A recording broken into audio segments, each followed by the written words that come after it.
future, but really in real terms, what maintains that faith? I mean, at the end of the day, if you offer us money for our work, we're going to take it, and we're gonna be able to use that same money for for provisioning ourselves. But it is that monopoly that kind of forces us to maintain our faith in that monetary system. You had said that going off the gold standard, Joe, or Idaho Joe, was one of your was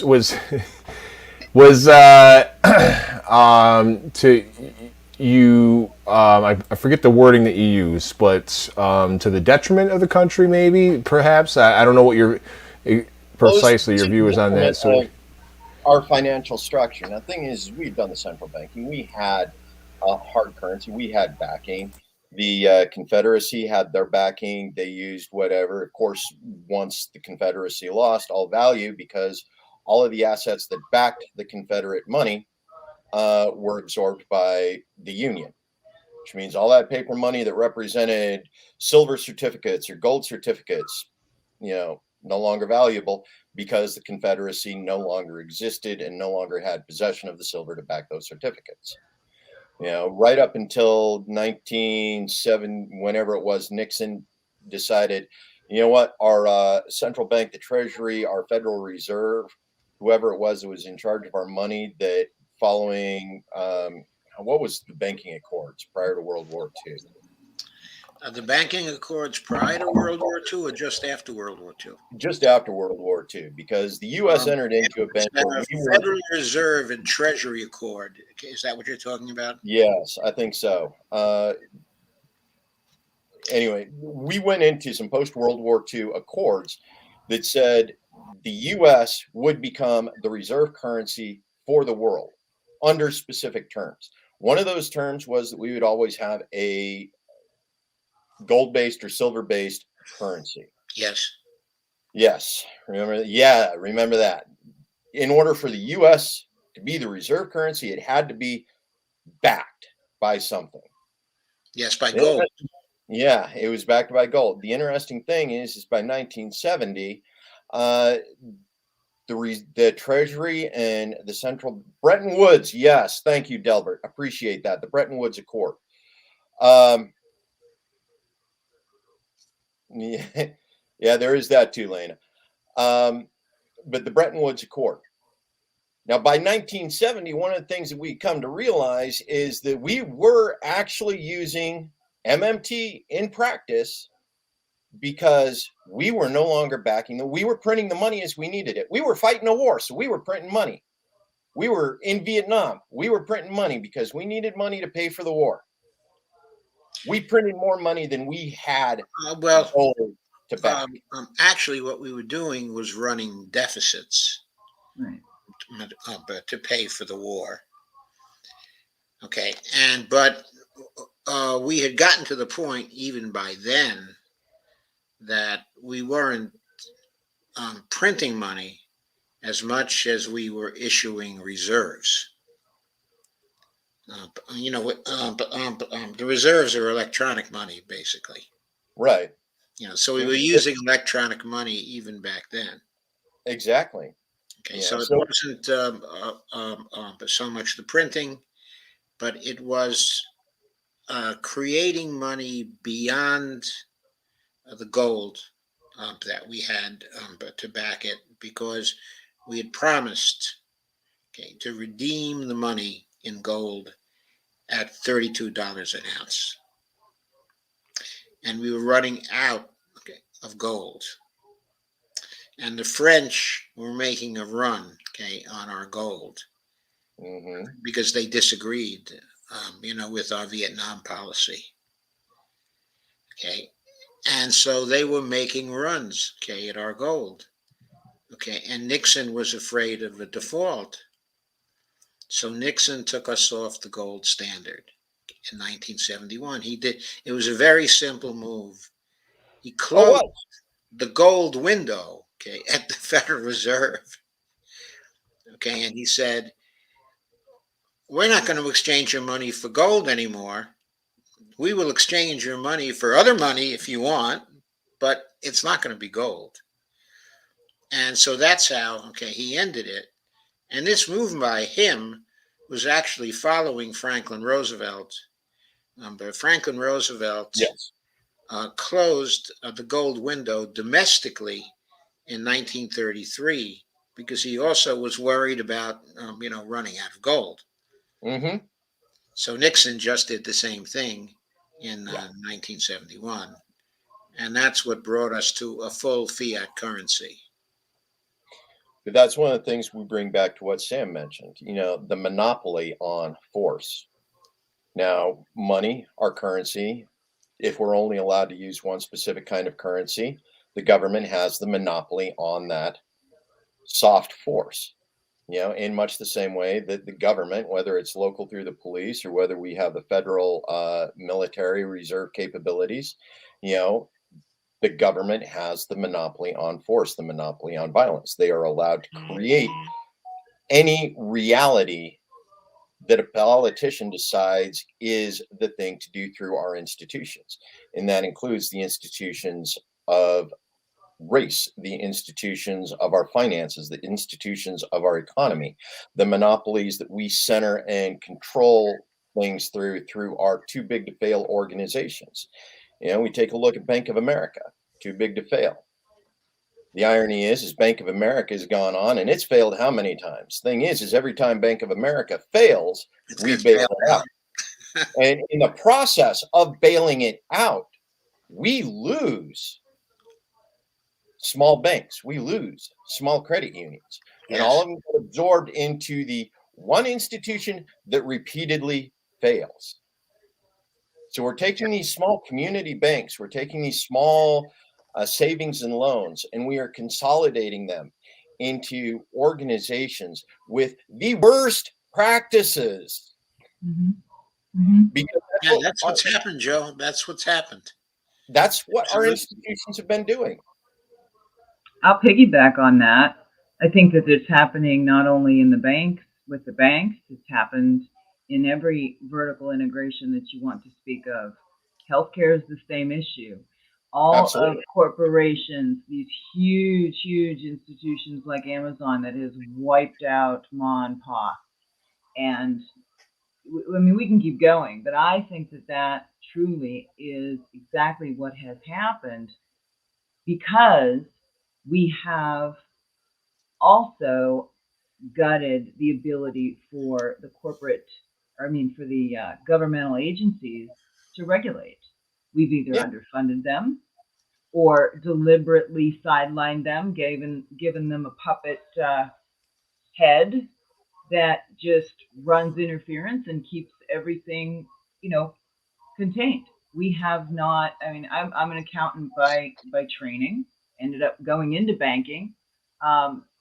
Prior to I audited. I mean, I've seen all of the debits and credits on all of this. But the other thing that I've seen in my lifetime is a corporation in the late 80s. They started teaching and indoctrinating business students into the idea that the only reason a corporation exists is to make money for the stakeholders. They made corporate sociopathy, basically. There's no responsibility to the social construct, right? None.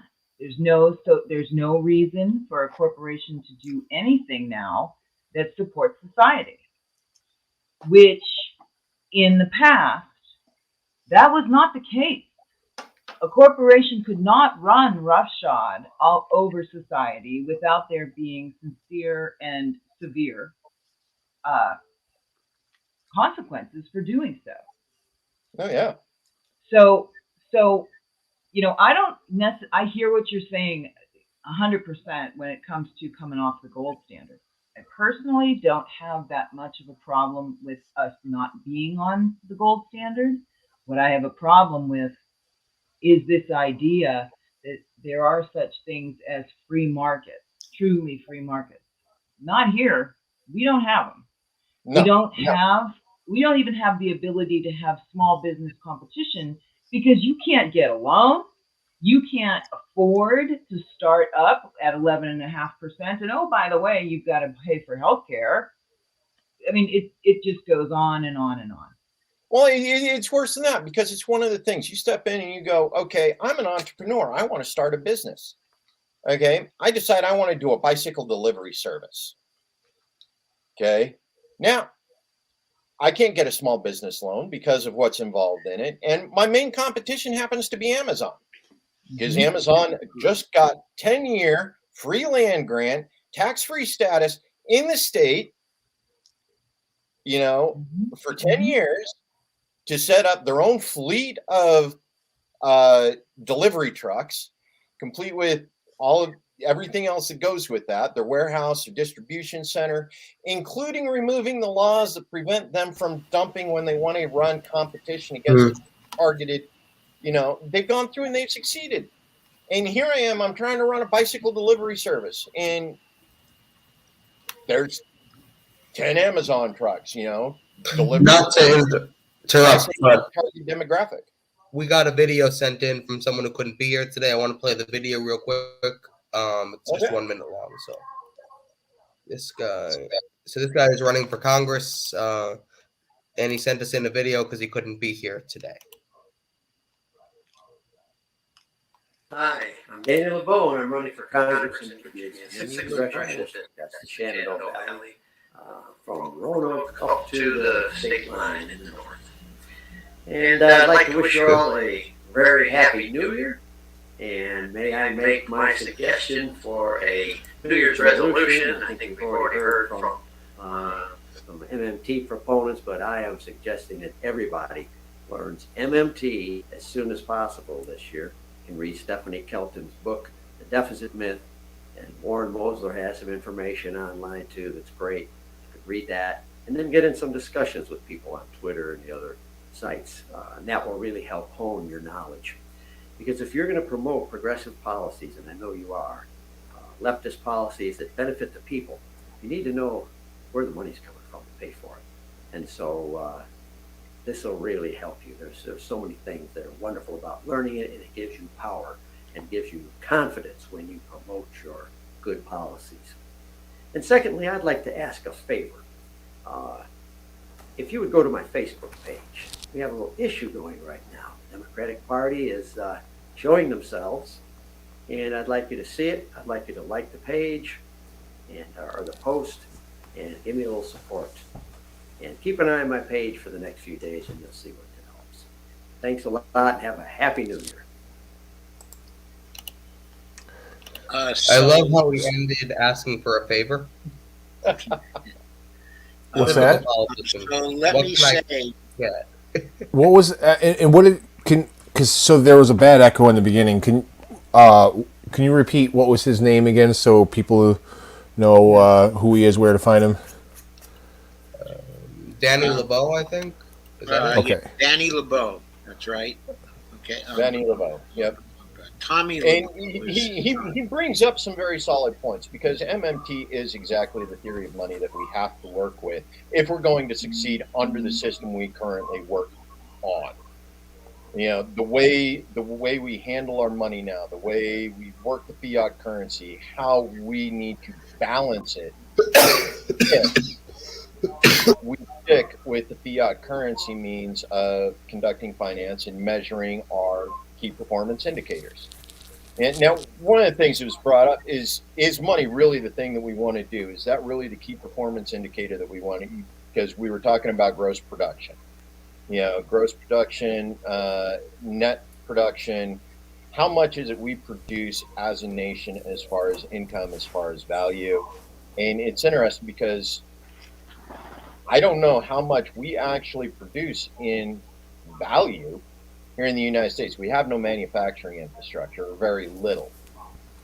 So we produce information. We produce services. We're a service-oriented industry. Medical. Keeping people alive. It shouldn't be an industry, by the way, but go ahead. It shouldn't be, but it is. Our baristas, our coffee shops, literally that is an industry into itself. Starbucks, from one shore to the other.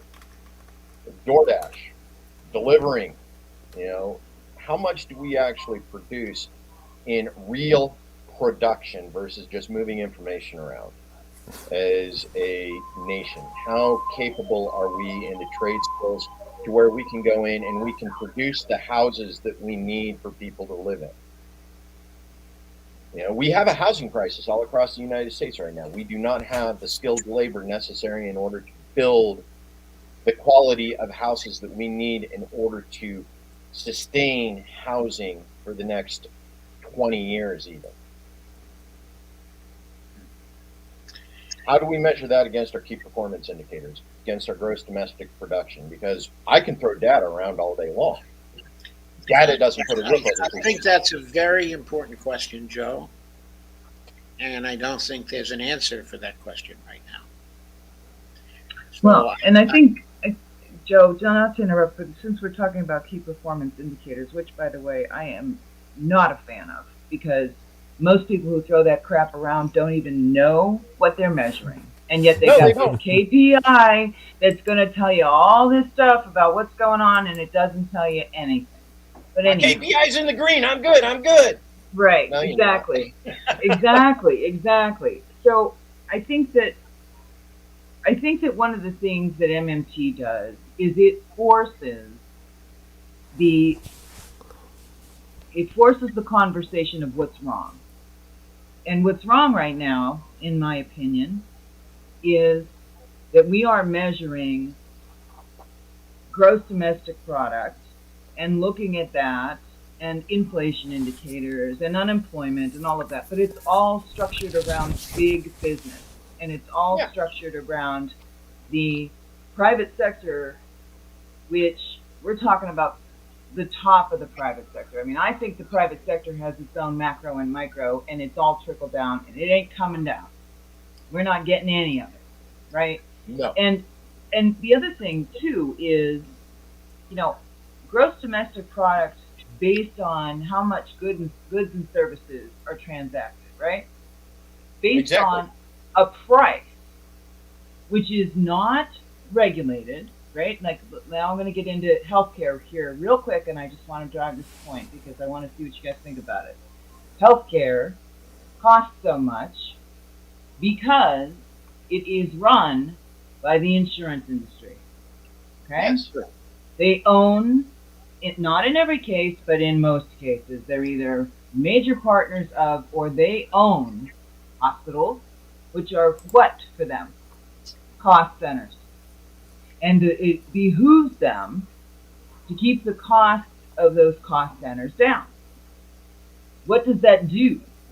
It artificially drives up the cost of your healthcare because it is an encapsulated operation, right? Instead of you going to consume healthcare and the provider being the businessman, if you will, and the hospital that employs them, and everybody gets their share of what those goods and services are, you've got all these corporate profits in the middle, right? And you prepay for the upcoming month of premiums for what you might consume, right? So how do they hold on to as much of those premiums as possible? Well, they deny you care. Meanwhile, they're advertising on TV. We've got these freaking ads on pharma. And remember now, pharma is part of the insurance industry that is part of your healthcare delivery. Okay? Mm-hmm. It is Medicare all D. One big kickback scheme. All of it. Okay? And they advertise on corporate media. Why? Well, because it's, you got to keep this. It's just another kickback. You look at those ads for meds. Do you have a damn clue what in the heck? Half the time, and I've been in healthcare for 10 years, I don't even know what the disease is that the drug's supposed to be treating. And I watch the whole thing from stem to stern. Because all they're doing, and ask your doctor. Are you kidding me? Come on. Right?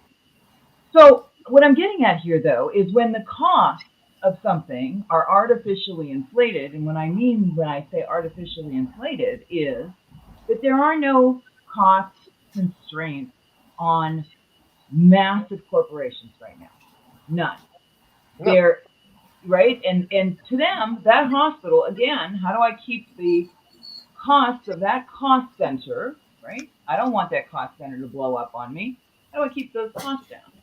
Well, the hospital itself is like, we're going to have to charge more to do this because, the way that they've got it set up, you can provide services as a healthcare provider.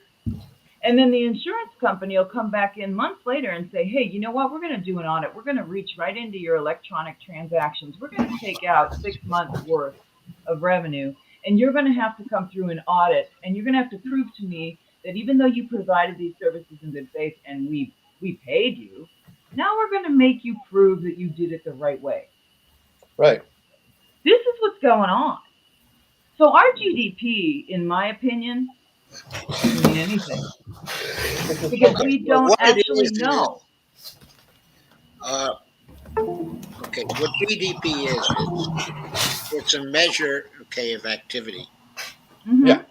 It does not evaluate what the value is in the activity that is going into GDP. Exactly. So things that are positively valued go in there. Exactly.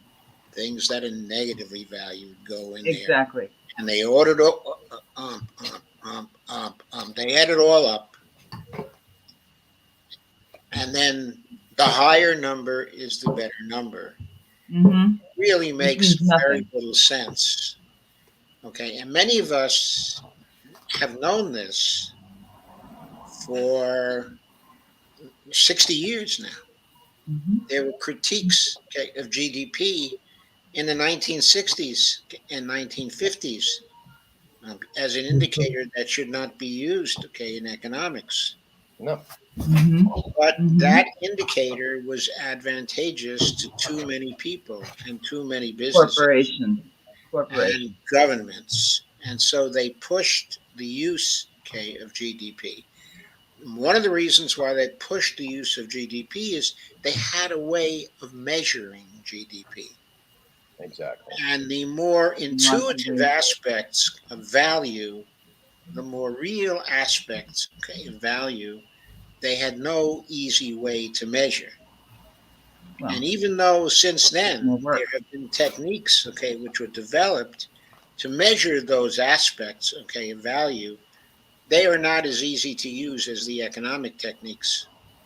So people still stick with the techniques, okay, of the economists because they learn those in school and they can be virtually turned out by machine and they don't involve any thought. Mm-hmm. So That's that's how we what ended up with I'm KPIs. going with here. It's an automatic process.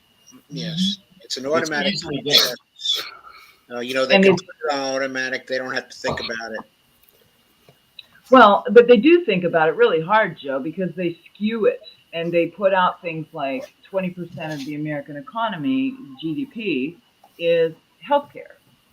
Well, Yes, that's true, but they it's a don't mess, though. really think about what it means, what the numbers mean. And then you They pump do out all think these. about whether it's 20% or whether it's 18% or whether it's 19%.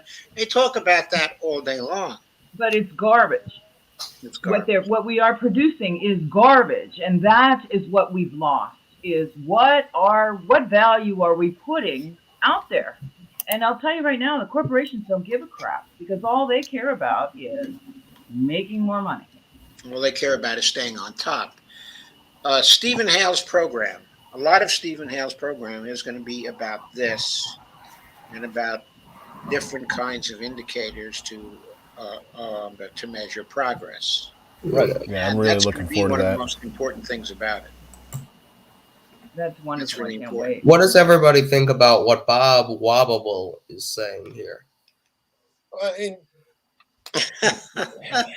That's a loaded one, Shane. That's a loaded one. Reason why is because it is actually true. Right now, There's certainly a lot of truth in it. Yeah. Mm-hmm.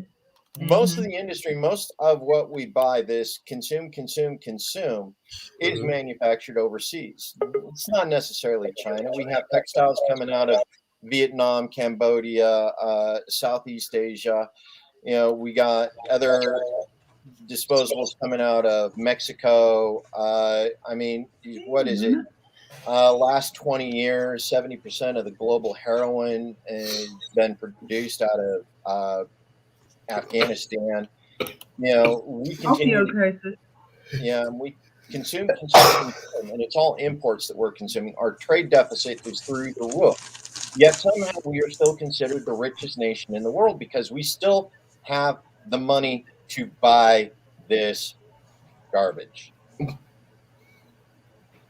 You know, it's so how is it we manage to maintain such a high deficit, trade deficit, without giving anything of real value? Because remember, MMT, there's nothing backing our free currency beyond the fact that we said you're going to trade it at this value. You know, whether that's our textiles we're buying out of Vietnam or Cambodia, whether it's our iPhones that we're buying from Fox out of China, whether it's, you know, whatever, it's because we have set the value of our currency. The MMTers for years now have talked about the miracle of the Second World War,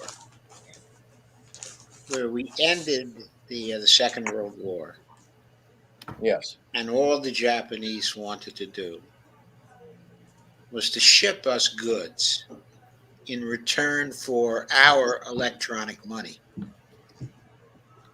And they did it year after year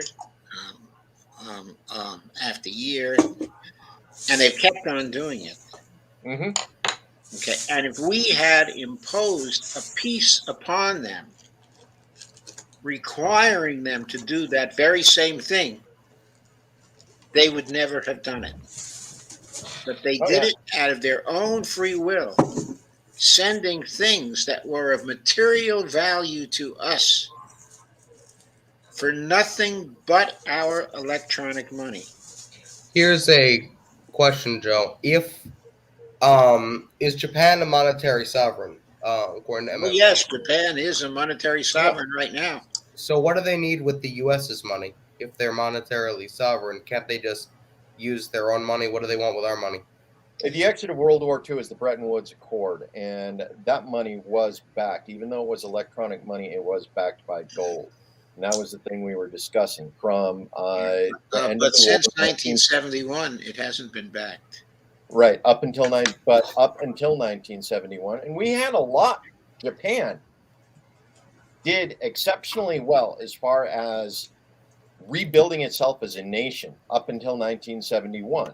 It was using our electronic currency backed by gold, and it was using that infrastructure to build on their techniques, the industrialization that they had to rebuild after the war, because we literally blew them into the Stone Ages.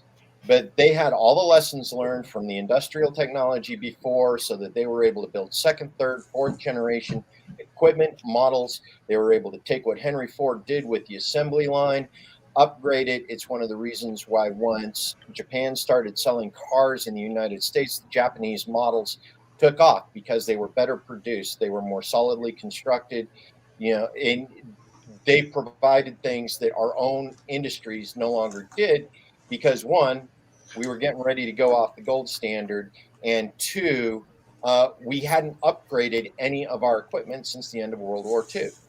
There were no upgrades. We were still using the same assembly line processes and procedures, no lessons learned incorporated into our industry, and it was just cheaper to help other people build. Right. So I have a slightly different narrative about that, which you might Please. find even more attractive. During World War II, there were new techniques of how to produce things that were introduced by statisticians Mm-hmm. and by people who studied organizations. Yeah. One of the main figures in this movement was a guy by the name of W.E.B. Deming. Some of you may have heard of him. He is one of the first of the quality control gurus, and he introduced techniques.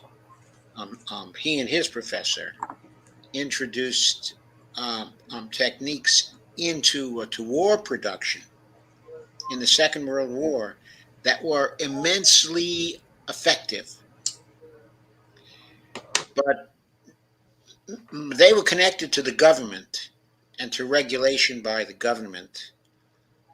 So after the war, when we privatized again, private industry here in the United States didn't want to have anything to do with those techniques. And so Deming could not find a job. He finally found a job in Japan. They hired him and they brought over all the quality control techniques there. And they got spread into Toyota and the other Japanese firms, and with the basis of the quality management movement in Japan. That was actually American philosophy and American statistics that fueled the post-war expansion in Japan. W.E.B. Deming over there is like a god to them. Okay, and what is even more interesting is that Deming's story, his techniques, had their roots in the philosophy of pragmatism as it was practiced here in the United States. His thinking is derivative from Charles Sanders Peirce and William James, who were well-known philosophers around the late part of the 19th century and the early part of the 20th century. I just want to.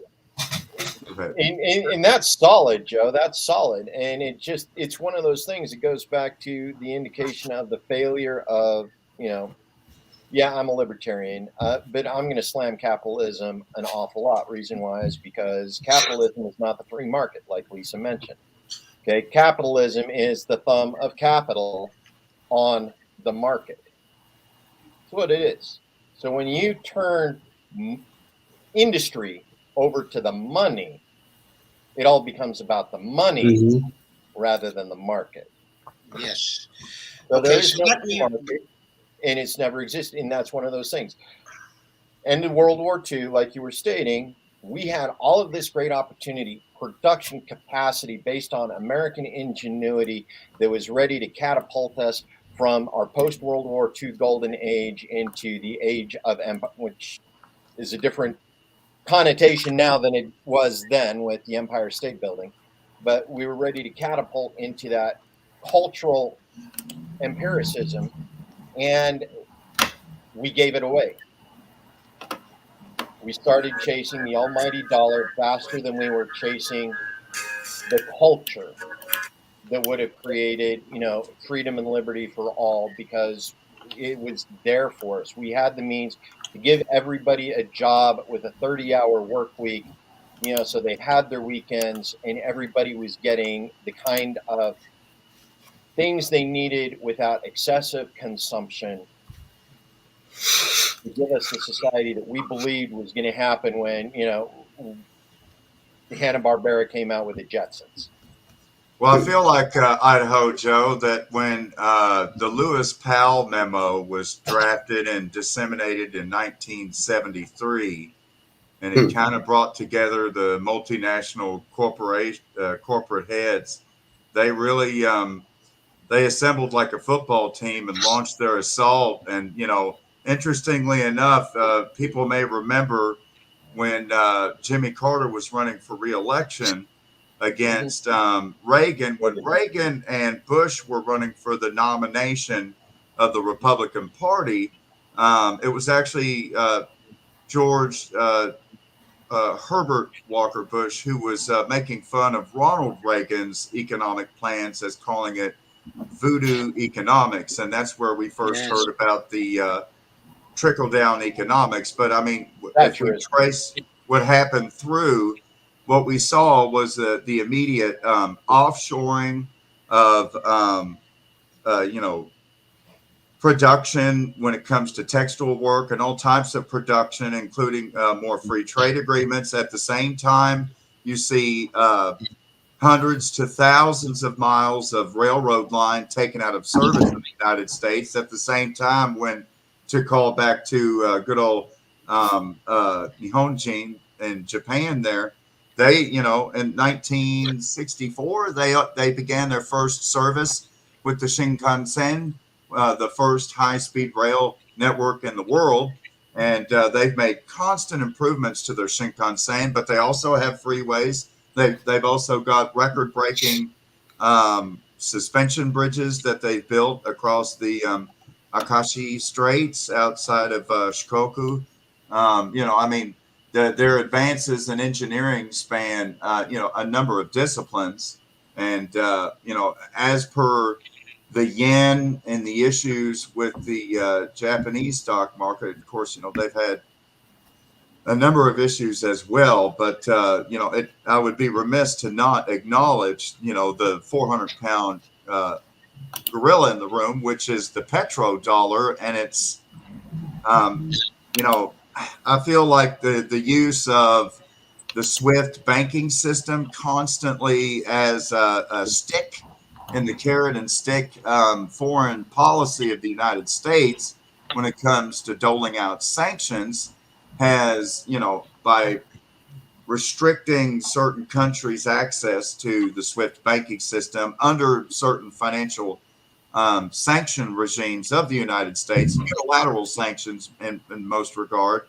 You know, it's kind of forced many countries to at last form alternative banking exchanges. And you've seen this not only with like the Shanghai Cooperative and a lot more interbanking between Iran and Russia and China, but then there's also the issue of the digital currencies, making it easier to transact outside of the Swiss International Bank of Settlements and the entire United States controlled SWIFT banking system, which is the main way that the United States, you know, foreign policy punishes countries. Like, for example, you know, the ongoing economic and virtual blockade, naval blockade of Cuba and, you know, Venezuela, and then the bluster against you know, the Ortega reelection and is it Nicaragua, and then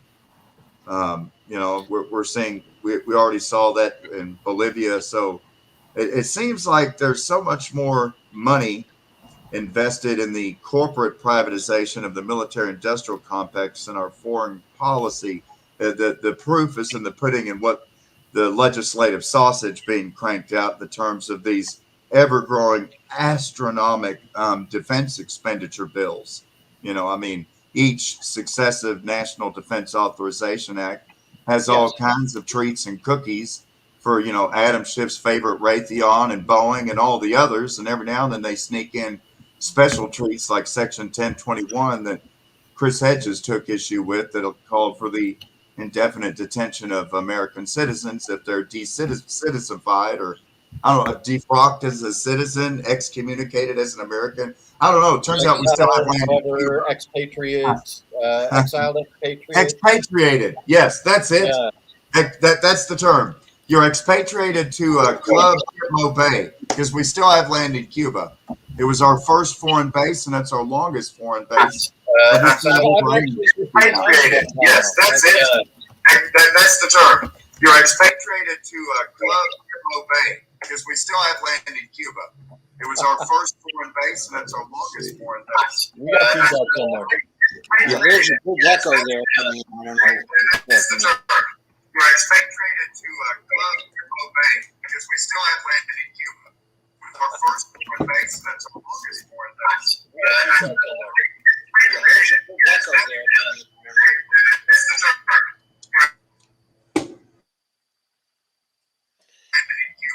Shane, you're the one that's got the echo chamber going Shane, on. you got to mute, man. We got all kinds of feedback. You got the Sorry, feedback dude. loop going. But yeah, absolutely right, Yona. So we We've got got the that feedback issue. fix there. Sorry about Yeah, that. it's on Shane's, but you're right about the expatriation and the fact that the budget has to You keep got I'm going. muted. I was muted that whole time. No, you weren't. No, yeah. Well, Anyway, anyways, the salient point that I wanted to support on right. the part of Joe and both Joes is I feel like capitalism. Well, for one thing, you made the statement of the thumb of capital on the market, and we see that in how monopolies have really taken the reins of the government and punished smaller companies and businesses. That's Yeah. been particularly evident in the selective enforcement of the lockdown policies and who was allowed to remain in business and who had to shut down. Yeah. And, the results have been in who has really profited during this pandemic, and the receipts are in, the numbers are in. So, from my perspective of the Eastern Cherokee, for us, capitalism is really a modern euphemism for what the Spanish call La Conquista.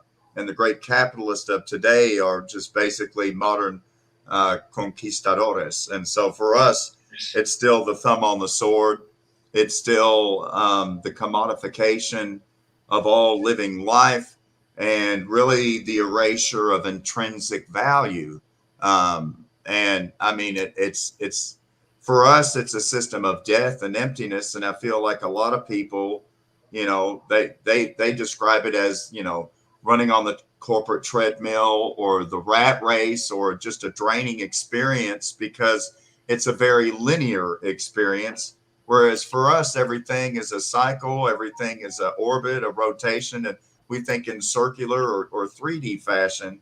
But more importantly, we're always trying to think 7 generations ahead of what will our great grandchildren's grandchildren eat? Where will they grow their corn and beans and squash? Where will they manage the herds of deer and buffalo that provide the clothing and the bones and everything for our ceremonies? And this balance and harmony with all life.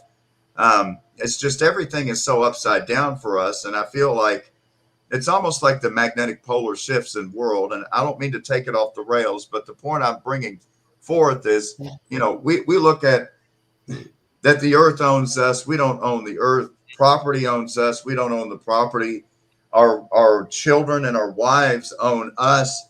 We don't own them. But I mean, we're a matriarchal society, and so I guess it just sounds completely upside down or backwards to everyone. But you know, uh, I really really enjoy calling back to Deming and the other approaches of how we see the exchange in the factory process. And then it was brought right back here, Joe, to Lexington, Kentucky, to Nashville, to other places where we've seen Toyota and Suzuki and other Japanese manufacturers. Well, I'm mentioning car plants, but, motorcycle plants with Suzuki, they've come back here.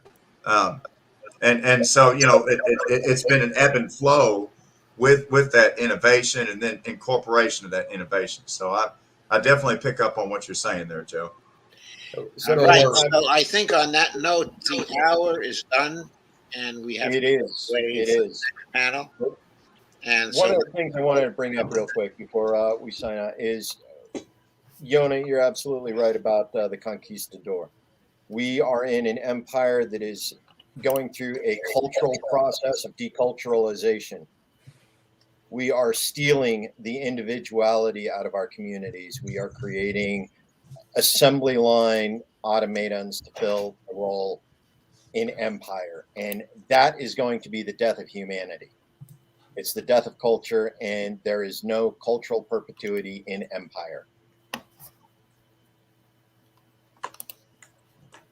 Yeah, it's a system of death, my friend. It's not a system of life, And I mean, they talk about this melting pot, but yet when you go to their house, they got a coat of arms and they got their whole genealogy, and they, you know, if they were Irish, they speak Gaelic and everything. You know, for us, we look at this sharp demarcation of race within the sacred Turtle Island, you know, through the initial colonization back in 1607, when the Virginia Company was sponsoring the Jamestown Party. You know, London, that was a London company. The Bristol Company actually sponsored the Mayflower Party that landed at Patuxent. But I'm talking about Jane Okamaka, which they renamed Virginia, you know.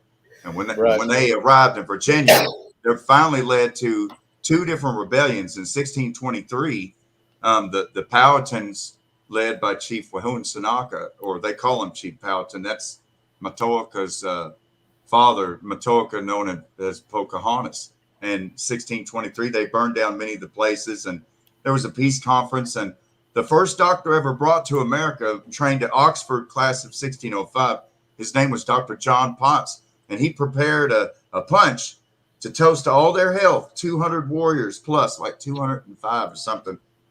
And they all drank it. It was poison that he prepared, and it killed all of them. These were blood relatives of Pocahontas. You know, this is somebody we know of in history, but they don't talk about this first peace conference when they lured together all of the different tribes. You know, the Chinnetik, the Assateague, the Matoaka, the Appomattox, the Potomac. They all came to this peace conference, and they all died drinking this punch that this Oxford-trained first doctor to America did. So the first thing they did is mix up poison for all of us to drink. Not to, and they toasted to our health and said, this is for your health. So I guess it has some relation to today. But the point of the story is there was a second rebellion led by Nathaniel Bacon.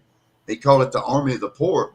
And that was, you know, African slaves and indentured Irish and Scottish indentured servants and some Indians that allied with them, and women and men and all.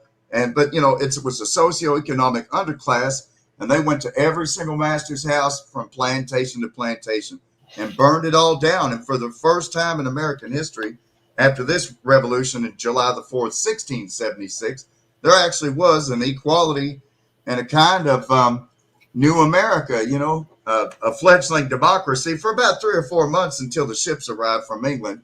And then they've had to put things straight. And that's when Virginia created the race laws and the one-drop laws. And that's when they said, well, everyone coming colonists, all colonists coming from Europe, well, they're white.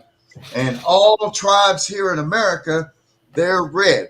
All slaves, whether they are Mandinka or Zulu or Igbo, they're all black. Now they cannot marry ever. And it was until the 1970s until these laws were repealed in the Virginia colony or the Commonwealth of Virginia, whatever they call. You know, this was an attempt to keep people from ever reuniting again in the same, speaking from the same heart and realizing our common enemy that has no respect for life and no respect for nature and no respect for us at all, you know? So I see it coming forward to today. That's all I'm saying. Fabulous conversation. Looking forward to continuing this one. We have to get to our next panel. Thank you, Joe. You guys have a great day. Sorry, that took a little longer than I expected. Let's go ahead. We have a video to react to with the top 15 stories. Hi, Sabrina. Hi, Rum. Hi, Meg. Hi, JB. Hi, Shane. Hey. Hi. Hey, Shane, you mind if I smoke? Go ahead. Someone is saying, like, start this on Rockfin. Yeah, I'm not doing the production for this, so I don't know if KRTD is on Rockfin or not. No, we're not on Rockfin. Okay. We never set that up. We could have put it on a bunch of different platforms, actually. We're on a bunch, but we're not on Rockfin yet. Let me pull up the video. So you want to tell everybody about the poll and the video while I pull it up? Sabby? Yeah, so first of all, happy New Year's Eve, everyone. Welcome. I'm here late, but I'm here. We did a poll on Twitter asking people to rank the top 15 news stories of 2021. And so this video is the poll results. You might be surprised at some of the rankings here. So here's how I thought we could stop after each one and then talk about it. What do you guys think? It's your show, man. All right. I'm just chilling. All right.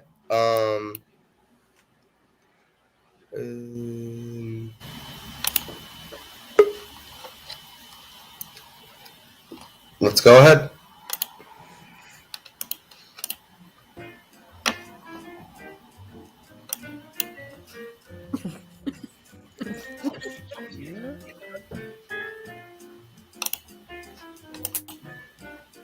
Turn out of that $350 billion fund to help small businesses and its workers get through the shutdown. It will be up to Congress to restock it. With Democrats blocking that move this morning. They asked for $250 billion in 48 hours. I said, well, I don't think so. They objected, and I congratulate the Senate Democrats. Speaker Pelosi, what are you going to share with us from your home? Chocolate candy. Thousands have been forced to wait for hours at food banks all across the country. This is chocolate, and then we have some other chocolate here. We just got to restock the ice cream. You don't want to eat up everything all at one time. I can't do it much longer. I'm trying so hard. We say enjoying. Having to admit that, yeah, we're starving, and I like it better than anything else. Taping this segment, there are 22 million people out of work. this specific program is about stopping job losses today. Other people in our family look for some other flavors, but Right now, it's survival mode. You don't know where that next something else is going to come from. I don't know what I would have done if ice cream were not invented. I just wonder.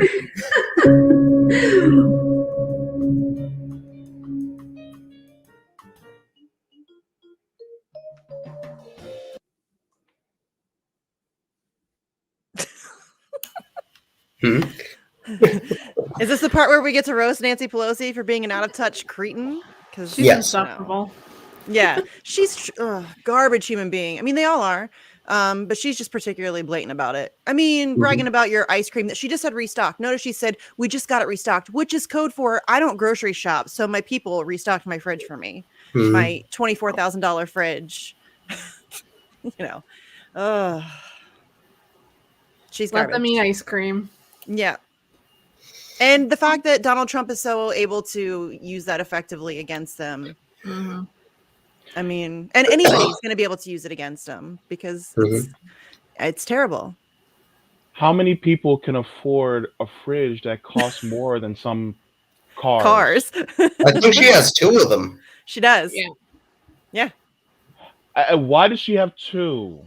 I thought it was just her and her husband. JB, she hosts a lot of dinner parties. You know that. Come on. There's a lot of dinner parties going on. You know how much she likes to drink? There's some parties going on at the Pelosi place. I mean, she can get Publix to cater. Whatever. Well, I don't think she can get Publix, so she doesn't live in Florida. I know. I'm just saying it just to be saying it because, you know, it sounds funnier when I say Publix instead of grocery store.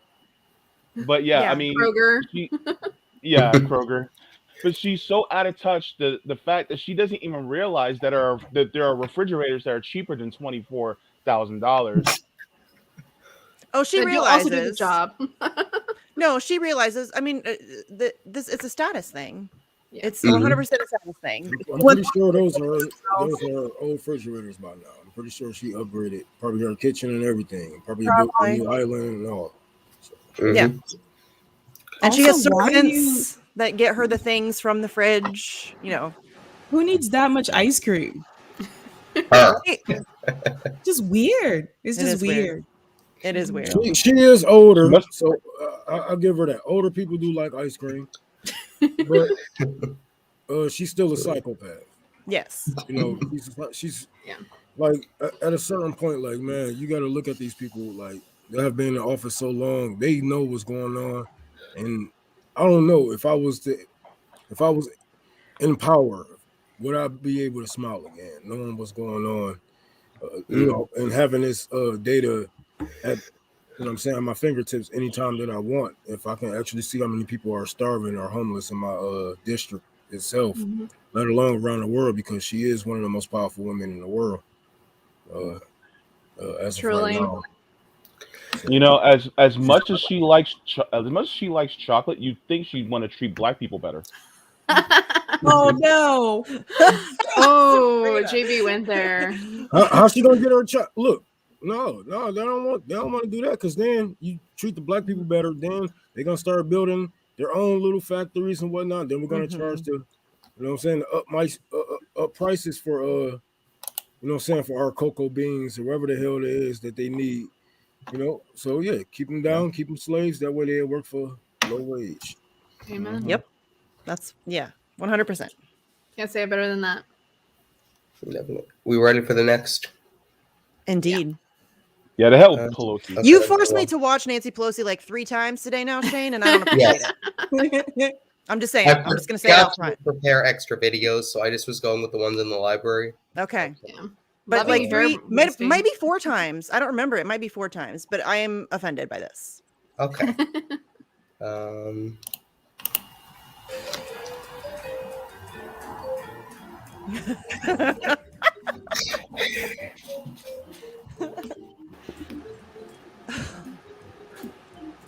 don't know how to spin it in any other way than to say Nina Turner, former congressional candidate, is now joining the Young Turks. She said she had an announcement to make in September. My first thought was she was just getting back on the saddle, but I suppose her special announcement was she'll be guest hosting on the Young Turks. She has put the debate to bed because she has decided to join the Young Turks. She took a job at the Young Turks. She's actually making a conscious decision to say, yes, I want to go work at the Young Turks.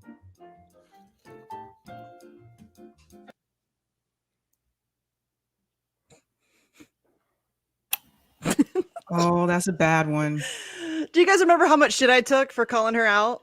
Yep. Remember that? That was fun, right? Turns out I was right all along.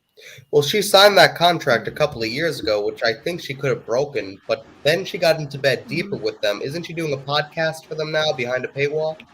Yes. I don't know if she's still doing it. I mean, I don't pay attention to it, but the little I don't know, logo that they put out was super cringy. Just I don't so even think I bad. saw the logo. Oh my god, it's like her as like a superwoman. And then I forget. I don't know if somebody can pull it up. That'd be great. But yeah, it's pretty cringy. And you know, she also, let's not forget that she started a consulting firm, which was funded in large part by a John Kasich mega donor, who she then welcomed on her podcast. I mean, I'm sure there was nothing involved there. There was no strings attached there. You know what I mean? Like she's always been shady. She worked for oh, why am I blanking? Center for American Progress. She worked with what's her face? Neera Tanden, yeah. Yes. I mean, she was a Clinton surrogate. She was, I mean, come on, y'all. She wasn't loud. Everyone forgets she was a state senator. She wasn't loud until she started being a surrogate for Bernie Sanders and was supposed to be loud for that particular campaign. I found the picture. If you can share it, that's the picture. Didn't she do another podcast for them a long time ago called Hello Somebody? Yeah. Oh, I don't know if that was that for TYT? No, that was just I thought that was just her. Yeah, she did have one for TYT a couple years ago, though. I do remember seeing that on their website. I don't remember that. Back in the day. Unless she had an affiliation deal with Hello Somebody, like Kyle had for a little while. Maybe. I don't think so. I didn't know. I don't think so, though. I thought it was like kind of independent. I didn't know that she signed a contract a few years ago, though. Oh, yeah. Yeah. It was 2 years, I think, before her run, maybe. Interesting. Oh, yeah. That deal has been coming for a while. You find out about people, and it's really interesting when the true colors come out. It's like put on airs long enough, and then somebody starts the show. You know. Oh, okay, I found it. The one that she did 2 years ago with TYT was called "We the People" with Nina Turner. That was it. We should. Yeah. This should tell people a lot about TYT and how these progressive politicians really scapegoat you guys into this to this Democratic Party and whatnot, and they found the safe haven with TYT to actually do that. If a politician like Nina Turner, she is a politician, no matter how far left she is, if she found a space in there to push propaganda for whatever she's doing, then this should raise awareness to all you guys. Because one thing Revolutionary Blackout will never do is hire ex-politicians or politicians or anybody in that degree, because we know what's going on, and we don't do that. No. Electoral politics ain't it, fam. No. That ain't it. Let's go to the next one.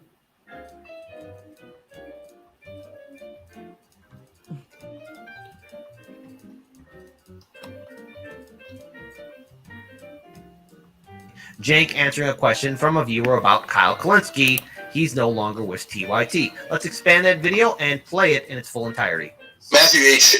asks, been watching you since 2014. Just wondering when you'll have people like Kyle or Vosh on the Friday Power Panel. Kyle is no longer part of the network. And so he says that he disagrees with us on some policy issues. It is what it is. Good luck to him. And let's see if he can placate the people he's trying to placate. My guess is it'll end in disaster. It has already started in disaster, and probably will head in that direction. I'm proud of him. I think I'm glad he did this. There's a disappointment on his face. 2 words. But hurt. Oh no. And that's how he sends him off? What is that? That just shows Cenk Uyghur's character. These people are frauds. That's why, we're always roasting them. That's why Kyle Kalinske is now leaving them. And I'm so glad to see it.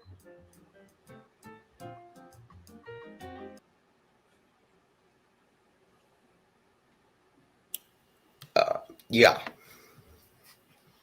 I was glad to see Kyle leave, but he's still Kyle. He's still Milquetoast Central. But he didn't leave. He didn't leave on his own. He was pushed out. He was pushed out because what did he say? I remember he said Jimmy Dore was right on the issues and TYT was wrong about almost everything. Yeah, I love that Cenk tried to play it out like Kyle was going to end in disaster, because that's where TYT is in disaster. Like their network is dying very rapidly. So the fact that he's like, oh, it's going to end in disaster for Kyle. I mean, Cenk, the dude, like all of his tweets, every one of them, I feel like you can just reply, find a mirror, homie. Like just find a mirror. This is about you. Like you're tweeting about Kyle's yourself. going to outlast Cenk at this point. I guarantee it. Their Probably. TYT's like subscriber count and their views don't add up.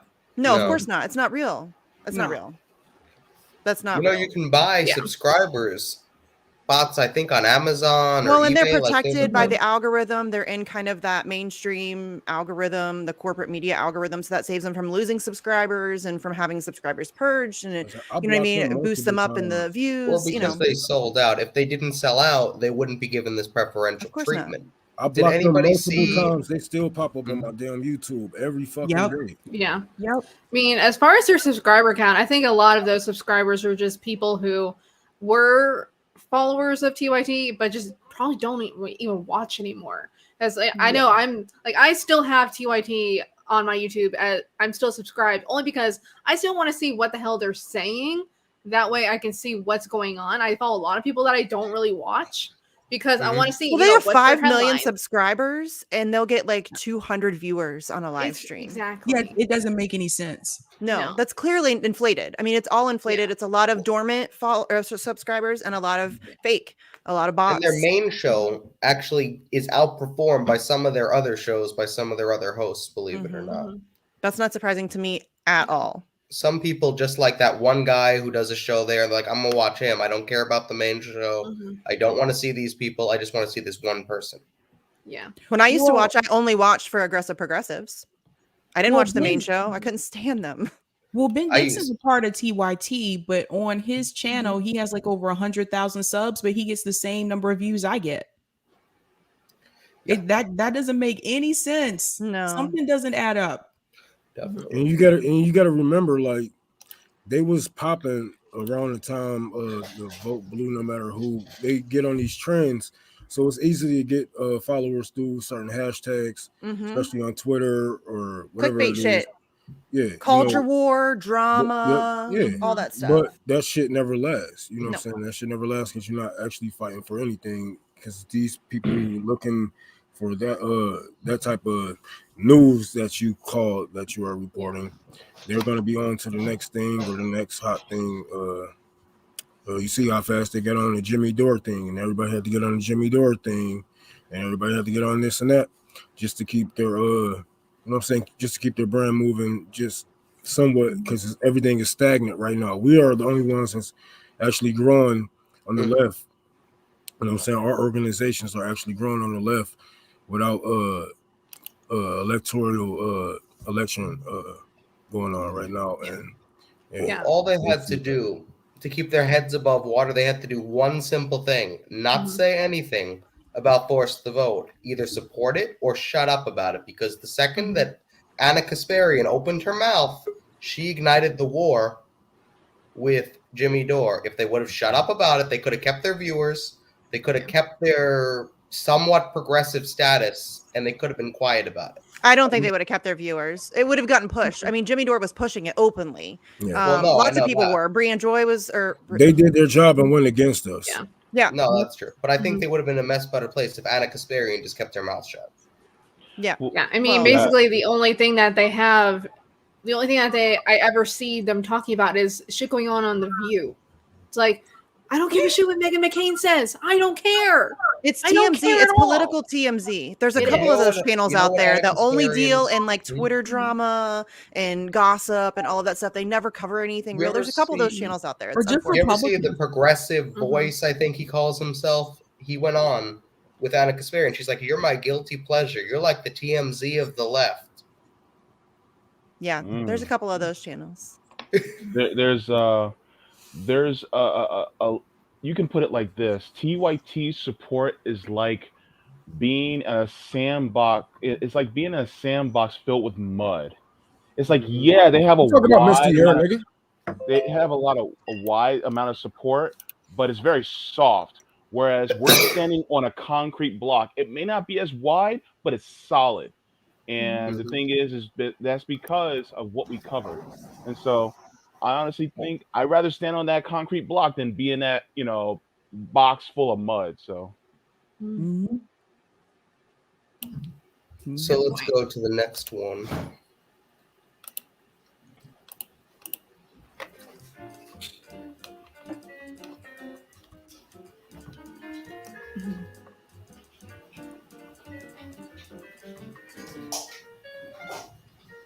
It's U.S. Senator Kirsten Sinema, confronted in a way that she probably never expected, on her way to the ladies' room. We knocked on doors for you to get you elected. This is my life and the life of millions. A tense airport greeting as Arizona Senator Kirsten Sinema returned to Washington, flanked by police as progressive activists followed, demanding the Democratic moderate support the president's sweeping spending bill for climate and social programs. Look, as a wine-drinking bisexual triathlete, I know what the average American wants. They want to be put on hold when they call 911. They want bridges that just stop, the car falls down. They want water so thick you can eat it with a fork. And I will fight for that no matter what. Unless my foot hurts, then I'll go back to Arizona.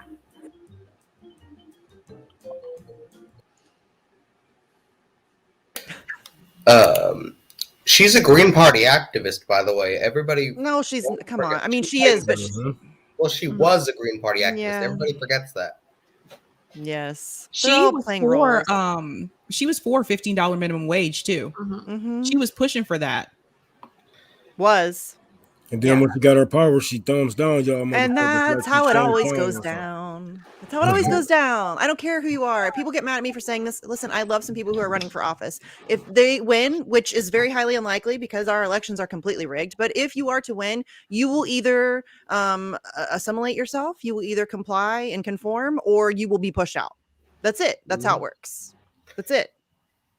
So everybody does. If anybody serves more than one term, you can be pretty well assured that they have conformed. to Well, what they're they'll supposed push to be you doing. out if you are a true. Either you'll get lucky, like Mike Gravel, he was able to stay in there long enough to do some. That's probably shit. the last time you'll see that. Right. Or, well, actually, you go to the 90s and you see Cynthia McKinney, but she got pushed out. Yeah, they pushed her out big time. Yeah, they did. Yeah. What was Dennis Kucinich pretty good, or was he He kind of was- like in the middle? Okay, he was okay. I mean, he was a Democrat, but he was okay. You know what I mean? He had some good policy positions. He was, I mean, he was great on a lot of things. He did not have the spine to stand up to the power structures. And as soon as he spoke out about the fact that Barack Obama was letting a public option slide, Barack Obama showed up in his district to basically campaign against him and fuck him over. So yeah, but I mean, he was okay, but he was never going to like fight against power in any real substantive way. Yeah. Sorry, I saw a really funny comment that said that Biden is going to Iowa for a show with Jeff Dunham. And honestly, I was like, is he going to be the puppet? Is he going as a puppet? Because that would make sense to me. They look just alike. But Probably like, honestly, as far as Kirsten Cinema goes, all I had to say, I just wanted to see more people doing this. I want to see more people protesting at weddings that Kirsten Cinema's at, or if Every Manchin politician is there. I want to see that so much more. It's like, this is not disrespect to follow her to the bathroom. In order to, like, it's not like they were harming her or anything. They were just telling her, hey, you need to be supporting this. I want to see that more. Because that's should be what heckling be doing a civil everywhere servant. they go. Everywhere they go. Especially if you canvass for them. Yeah. You definitely should be out there. But even if you don't, because I don't canvass for anybody, but I will absolutely, if I see a politician, I will absolutely be heckling them. And everybody should. Everybody should. They're all terrible. They all need to be called out on a regular basis. I mean, that's part of it, dude. It's your job. You see the disrespect. The woman said, I knocked on doors for you, and she just said nothing. Yeah. Like, oh my gosh, so disrespectful. How dare you? Let's go to the next.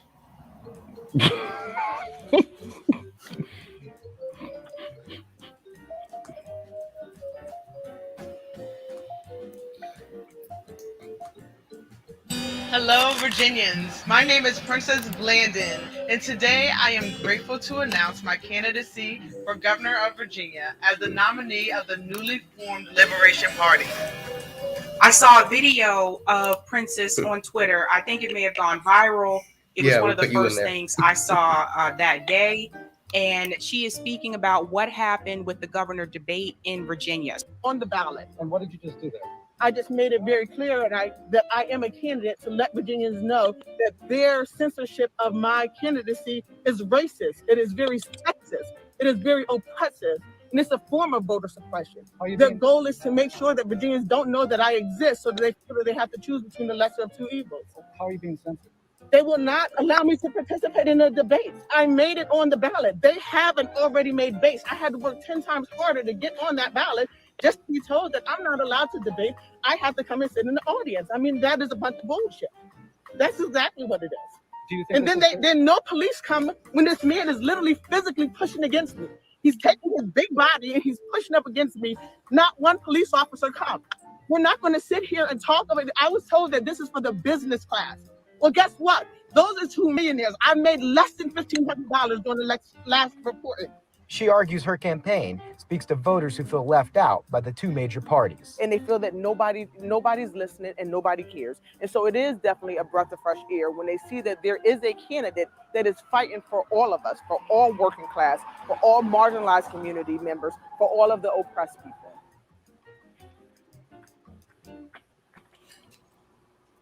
I remember sharing a post on Twitter talking about how I ran for office, and they basically was like, no.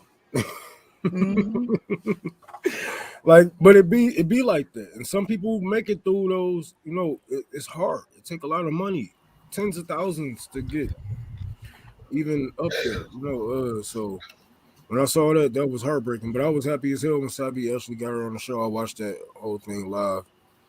And that shit was just so surreal because, it's just some people got so much hope, so much potential and fight. We get out here and we in the wrong ring. You know what I'm saying? Even if we want to be in that ring right now, we just ain't got the right corner for it. And get the right training for it. So it was heartbreaking to see something like that, but it was the hard truth that we needed to see. That's how I feel. Because even if you go locally, no matter how it is, they will do what the hell they want. Yeah. And it's not that well, we the don't thing have the with right her, training room. It's more that it's rigged against us.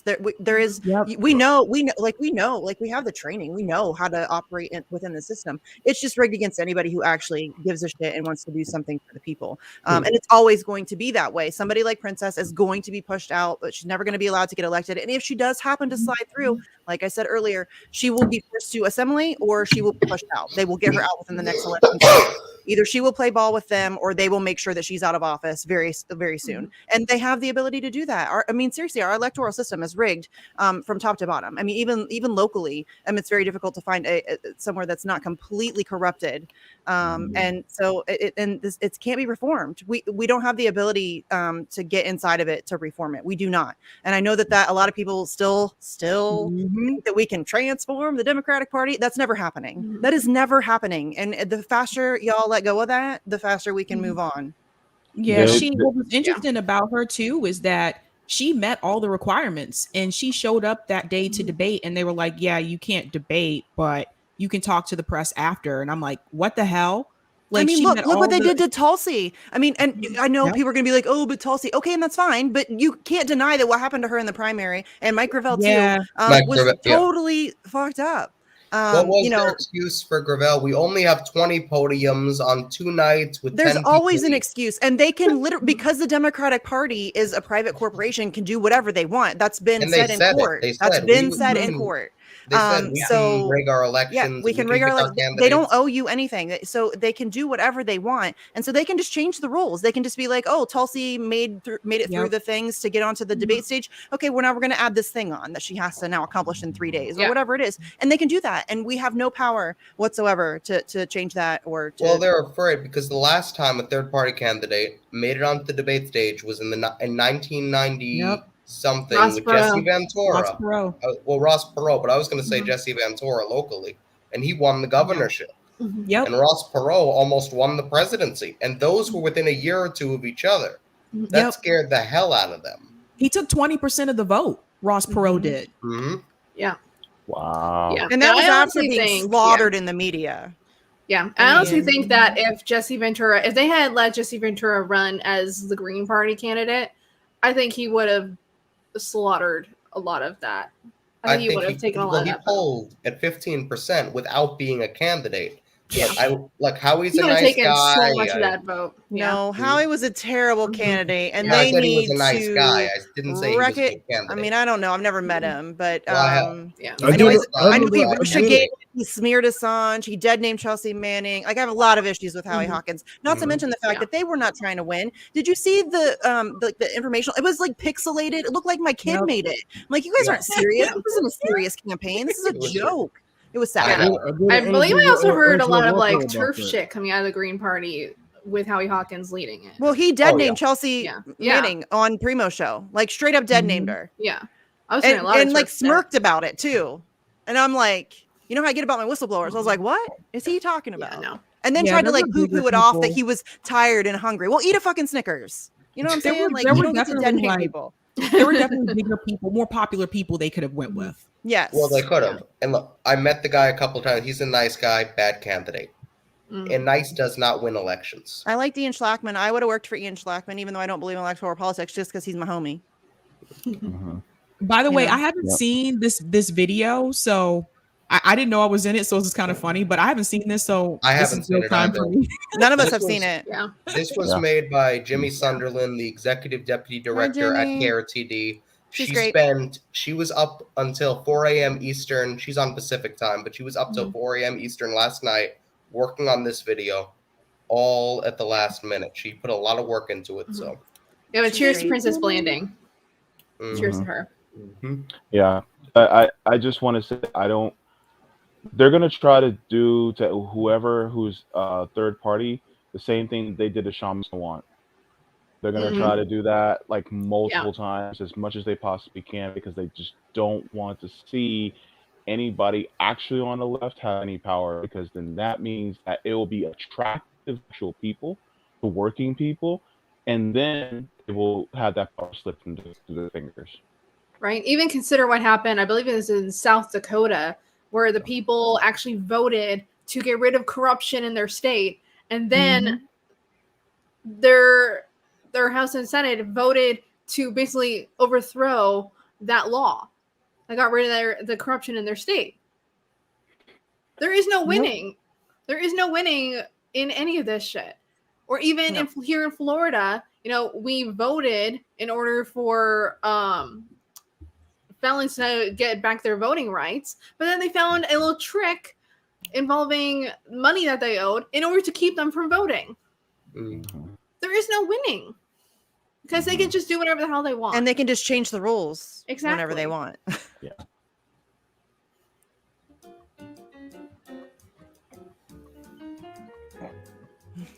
Oh.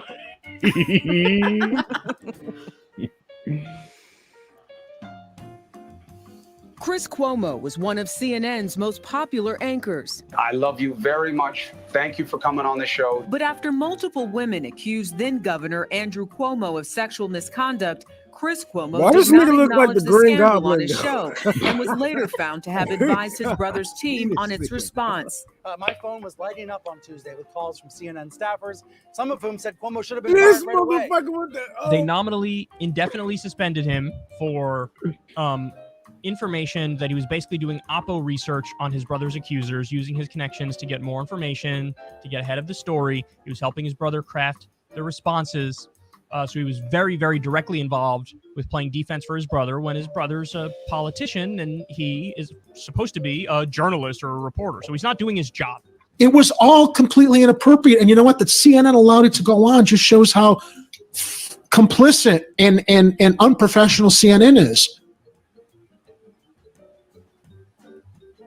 We should point out, too, that they used Biden's playbook in dealing with Tara Reid in order to deal with the stuff against Andrew Cuomo as well. And, that's been glossed over quite a bit. And it's gross.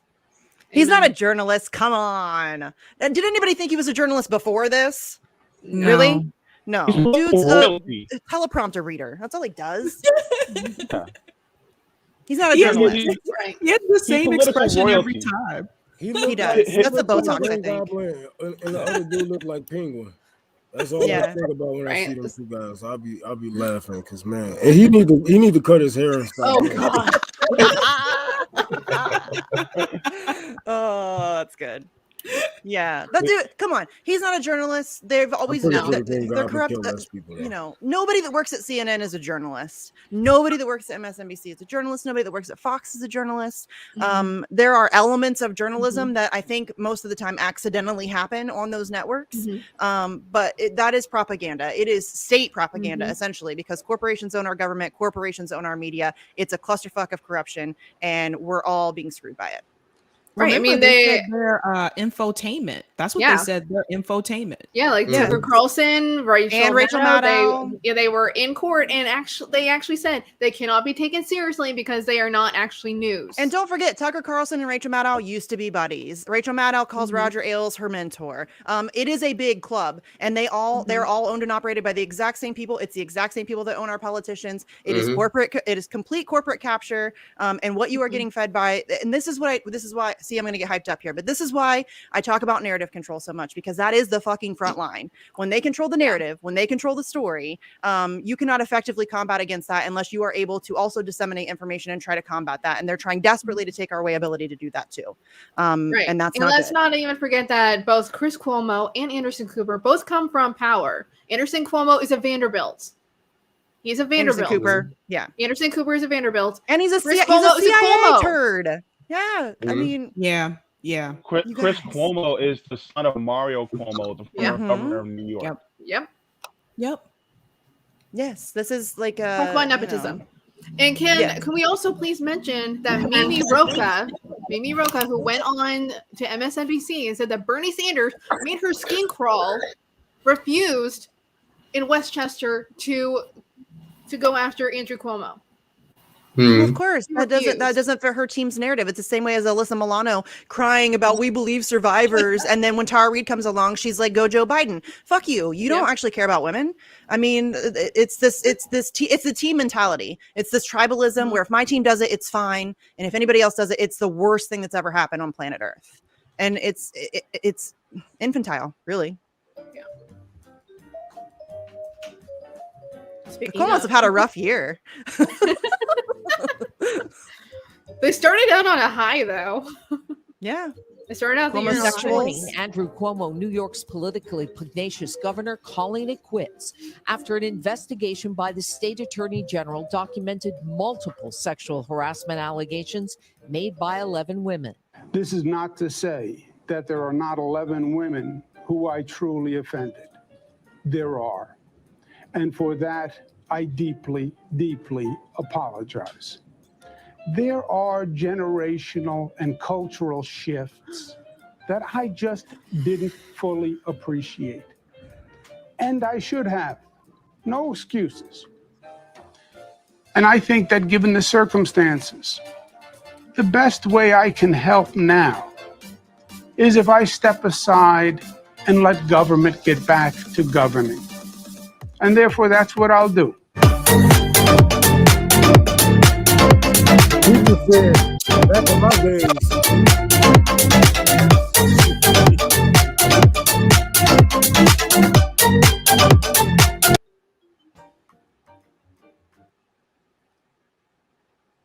Every single time I hear anybody say anything even remotely close to generational shifts, I want to rip my hair out. I want to rip my hair out. This is not a generational shift. This was never okay. It was never okay. It was just allowable. We're speaking out more is what's different now. It was never okay. Just keep your hands to your damn self. How hard is that, y'all? I mean, really, Seriously. men, my friends, y'all, it's not that hard. Just keep your hands to your damn self. Seriously. You're a grown-ass person. He also said it was because he's Italian. Oh, yeah, I remember Just that. saying. But wait, he's also Mexican and gay, and he's a woman. And remember that speech he gave where he's everybody? What a turd. Man, that's as bad as Seriously. Melissa. That's as bad as Melissa Milano too. But she did tweet that she was a black woman and that she was all Yes. this shit. Like she was a trans woman. Like, Wait. oh my god. No, you're not. Shut up. what? You're a white privileged. I'm every woman. She totally like co-opted Wait a me minute. too. Yes, she did. co-opted Yes, me she too. did. She did. Can they hear us? Yes, she did. I have no idea. She said that she was what? Yeah, she said tweeted she that. She was co-opted me also a black too. Yeah. Yeah. JB froze. JB. So I live for The this. frozen. let's go to the next one. That was excellent. Everybody. Hi, Steve. Hi, Lucky. Hi, Hi, guys. Leo. But may I say one thing? Can I say one thing, Shane? Is that No. I am Yes. I'm so happy that Andrew Cuomo is out, but I'm kind of angry about the fact that this is the thing that got him taken out of office when he Murdered a bunch of elderly people. He murdered a bunch of elderly people and tried to Yeah. cover it up. Did cover it up. It's covered up. He tried to, Nobody's yeah, talking he about covered that. it up. Yeah. He murdered a bunch of elderly people Hey, and covered guys. it up. Yes. Pasta said he Check. was backstage. Yeah. Shane, is Pasta backstage? He said he was backstage for 20 minutes. Oh, I don't have. Not my fault. I have no He's access not. to that He's stuff. not here. Like me. No, He was back- he's gone. He was backstage for 20 minutes, he said. No, he never registered because I would have seen him back here. I get a ding every time somebody comes in. There was no. You ding. do? How do you set that up? Because I miss people all the time. It dings. Yours doesn't do that. I think Mine it's in, doesn't it's in ding. settings. So If it's down too low, like if I have a lot of people on my stream and it's down too low, I don't always see people who come up on like the second row. You can tell Pasta can come back. Did and I'll let him in. Come back, Pasta. Pasta. I love me some pasta. Relax. Okay. I'm gonna play the next one while we wait for Pasta Oh my if God. he's gonna come back.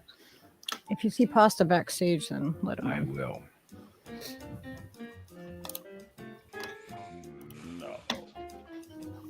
Y'all gonna have to excuse me for 2 minutes. I'll be right back. Sure. There are those who consider Dave Chappelle to be a comic genius, but many say his latest special is once again making some critics wonder if it's more offensive than funny. New fallout from Dave Chappelle's latest special on Netflix. Many saying the jokes he's made in his new special cross the line and are transphobic and dangerous. The show even prompting a walkout amongst employees and demonstrators at Netflix. He is not doing his best work. I think there's a genius way to talk about what he's talking about, and he's not doing that. As we all know, jokes and opinions can be offensive. We have seen an uptick in the deaths of Black trans women. These things that we think is, oh, it's just a culture, or it's just jokes. They actually lead to people actually harming and disrespecting us in public in our real lives.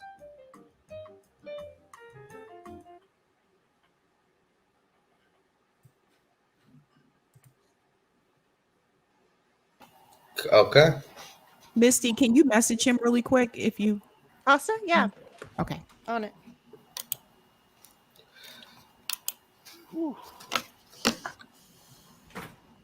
Yeah, Dave Chappelle had a tough year, huh? Yeah. He stepped in it. Yeah, I don't really watch a lot of Dave Chappelle, so I don't really have much of an opinion on this. So my opinion is that I'm sorry, but I saw like old Dave Chappelle, the Chappelle Show, and some of the things that were on the Chappelle Show, I'm really surprised people did not get up in arms about. Like looking back on it, like I don't think he would be able to do that today. If that makes things sense. are the barometer for stuff like that is way different now than it was. Yeah. Like Dave's shit was funny as fuck back in the day. It's still funny shit. I mean, there's been a ton of really borderline offensive and offensive comedians. It's just, I mean, to me, I'm not like one to get this, but again, I am white, cisgendered woman, privileged as fuck. You know what I'm saying? So, I mean, but I personally have never gotten offended by stuff like comedy. Some of it's not for me necessarily. Like some of it I don't find funny, or some of it would be like, man, that's kind of out of line, but it's not something that I get like super riled up about. But again, very privileged bitch over here. So, you know, I don't really have, I mean, I That can't used really to be a speak on thing that to shit. aspire to as a comedian, was to be fucking edgy. Yeah. You know? That used to be a thing. And really, Dave Chappelle's not having a bad year. He had a fucking Netflix special. He's doing just fine. Dave He Chappelle's put doing asses just in fine. the seats, man, during a pandemic. He did just fine. He's fine. Yeah. $1 billion worth of just fine. Yeah, this is why I don't really buy cancel culture. Just No, because- I hate cancel culture. Yeah. It drives Yeah. me fucking crazy. People want to like cancel. Here's the thing: people are flawed, and everybody, especially artists. Artists are generally fucked up people. Let's just be real about it. They're usually the most depressed amongst us, the most, you know what I mean? Like that's where art comes from. Art comes from a lot. I mean, a lot of it comes from pain. And so these are people who are, you know, maybe not, and that's okay. Like, I mean, I can know that somebody is a piece of shit personally and still enjoy the art that they make.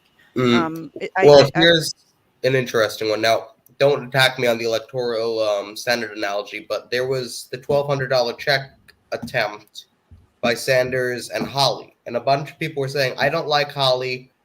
I don't want the check because Holly is associated That's with the so check. dumb. They're like, what do you mean? And they're like, Grow up. These people don't want to get anything. If anybody says that, they're not serious about. They're not serious. As Nick would say, they are deeply unserious people because those people clearly don't want to actually get anything done. Because I don't care if somebody wants to I'll use Tucker Carlson as an example because we've already spoken about him. But if he wants to have somebody on his show to talk about Julian Assange, I will exploit the fuck out of that platform. I don't care. And if you actually want to fight for something, if you actually care about something, then I don't care who you are. It's not about my ego. It's not about me, you know, like having to be best friends. You don't have to go to dinner with them. All you got to do is fight for the same cause. I don't see why that's a problem. Exactly. Plus, you're getting $1,200 out of it. But again, these people not serious. It's our taxpayer money, no matter where, like, who is fighting for it.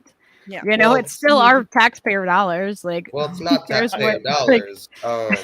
If you just, I don't want to get into this now, but it's not taxpayer dollars. It's new money. It's all about perspective. But, Okay. But here's the question. Oh, go ahead. No, I was gonna say like, what's the logic behind this? Like, that's like being in a car accident, and then because of the person that you don't like is trying to save your life, you're going to deny them to Right? help save your life. What No, the that's fuck? Like, I I asked the don't same care thing about if strikes. yeah, Like people will be like, "Yeah, I support strikers." Really, what about the Trump voters? Because there's a lot of like, Trump voters who are striking. You support them too? No, you know. yeah. It's like if I'm in a car accident, if I got somebody a Nazi tattoo that's on, and they're trying to save me out of the car accident, and I'm gonna say, yeah, no, like, hold on, wait a minute. Understand that some shit fuck up views, but at the same time, if I'm suffering, I'm about to die, and they're about to grab my hand and pull me out from the wreckage before the car blows up, like, it's like, and that's a very James. See, outlandish example, but you know what I mean. that's why I don't listen to these people, because you can tell they never really, canvas or talk to anybody outside of their community about politics. Anybody who look different or sound different, think different, and walk a different life. They get in. They have the echo chambers with their Facebook groups, their Twitter followers, and then they think that should apply to the real world. They think what they, think really flies, but when you get out here, it's nothing like that. Because once you get out here, you're gonna learn that most of the people around you are conservative. Even if they call themselves progressive, you still have to break down lots of walls. It's not like how you guys think at all once you actually are in the street. So I waste no time with these people when they tell me how people actually are, how they think. You have no idea. You have no idea. No. Yeah, there's a lot of hegemony out there.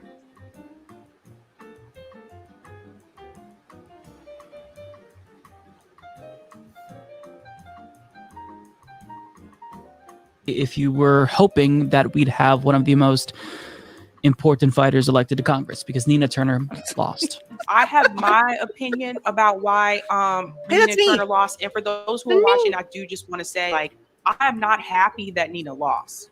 No, no. Yeah, I'm so tired of that. Nobody was celebrating, assholes. Chantel Brown, someone with little to no name recognition, made up a 35-point deficit and ended up pretty handily defeating someone who's a political behemoth like Nina Turner with national name recognition. Ask yourself, how on earth did this happen? Pretty simple. Money. So I do want to make that clear. Like, I we're thought it not was my happy fault. that Nina lost. No, it was our fault, Misty. Remember? I was mean to her Totally your about the fault, Medicare Misty. for all, and so it was my fault. I caused Nina Turner to lose because I have like Susan Sarandon level power. Like I'm her Padawan. Like I am James, so face, powerful.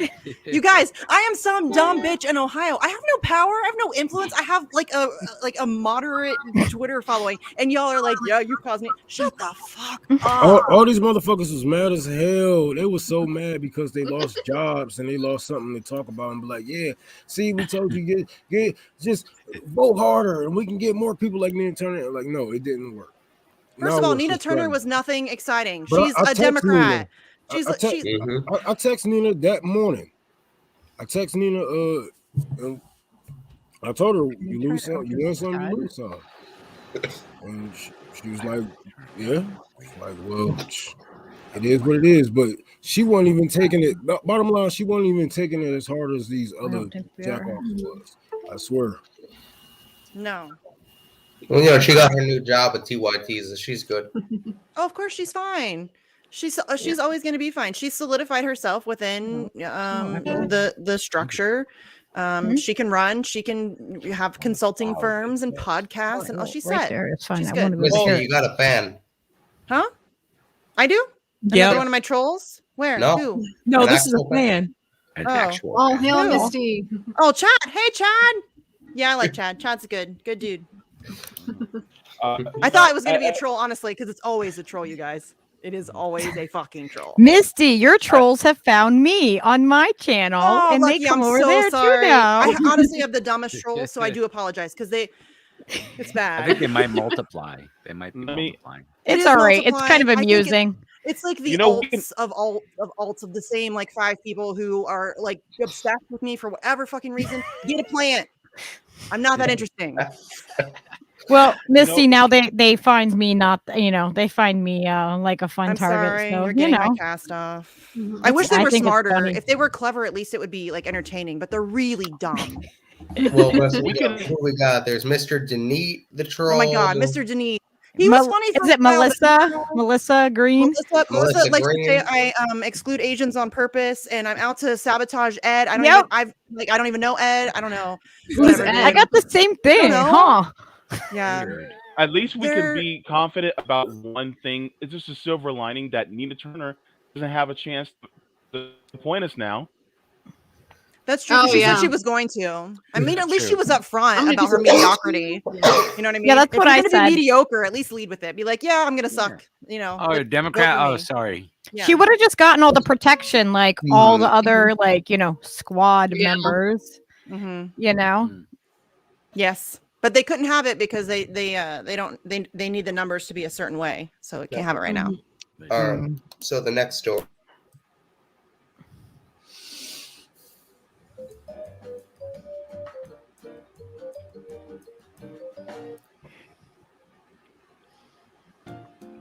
Again, more of this. I just I'm want just going to lead with that. Protest that That was More the of last time I talked to her. took place outside of Joe Manchin, Senator Joe Manchin of West Virginia, and his yacht. Now, I did not even know this man had a yacht. The absurdity of it all. A man who's riding around and owns a yacht, keeping America from getting everything that we need, from voting rights to an infrastructure bill. Protesters who kayaked to the houseboat of West Virginia's Joe Manchin. People were barely keeping their heads above water before, and if we don't get this aid, our state is going to be in much worse shape than before. I have other things I should be doing in West Virginia, but I'm here today because I want to testify to the fact that there was someone standing up for people in West Virginia, because from what we hear, Joe Manchin's not listening to us. Joe Manchin listened to his donors. They all do. Yeah. Even the I ones who just- pretend to be fighting for you, like a Ro Khanna, he listens to his donors. He knows how to say the pretty words to your face. But Joe Manchin is just playing his role. He's being the heel right now. He's needed in order to distract and make sure that everybody's focused on him instead of the system at large. And he's doing his job, and it's working. It's very effective. Everybody's mad at Joe Manchin instead of being mad at the system in general. Yeah. Man, can I just say, Ben Dixon, how do you not know that Joe Manchin has a yacht? Come on. He has a yacht. Come on. Ben Dixon. The irony, too, of the voters, being in little boats and saying, that people's heads are underwater. And just the irony He's there. on a yacht. That was funny. Yeah. But yes, as Missy said, as we said with Kirsten Cinema, more of this, please. More of this. They should not be able to rest. They are public servants. They're supposed to be serving us. So no, they should not feel free to go out on a yacht. We should be harassing them every morning, noon, and night. They You should be not like taking their beer from them when they get to the dock. You can be like, "Fuck you! This is mine, bitch." right? Like, you bought this with money that you got from, you served me, therefore that's my yacht, bitch. Yes. Yep. That's Yeah. the people's yacht. All right, relax. Ready for the next one? No, Shane, we're not ready.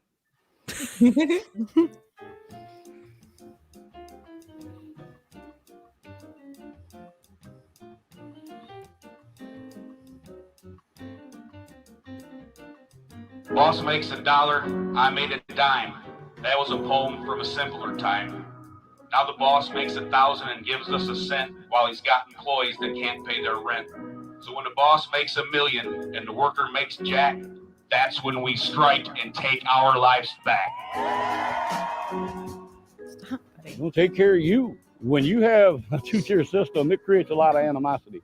It's a way to pay all future employees less and less benefits. New people coming in, they want to pay them $13 an hour less. They don't want them to have a pension. They don't want them to have the full medical benefits. They think that they can start a two-tier system and sell out the next generation. Are we going to let that happen? That's right. Kellogg's is the classic story of taking a business that was run as a family and over time trying to put downward pressure on wages as corporate profits are going up. And they just enriched their CEO and then told their workforce that they can't have the health care that they used to have. They're going to institute a two-tier system where the younger next generation workforce isn't going to be treated the same. So these workers are saying no.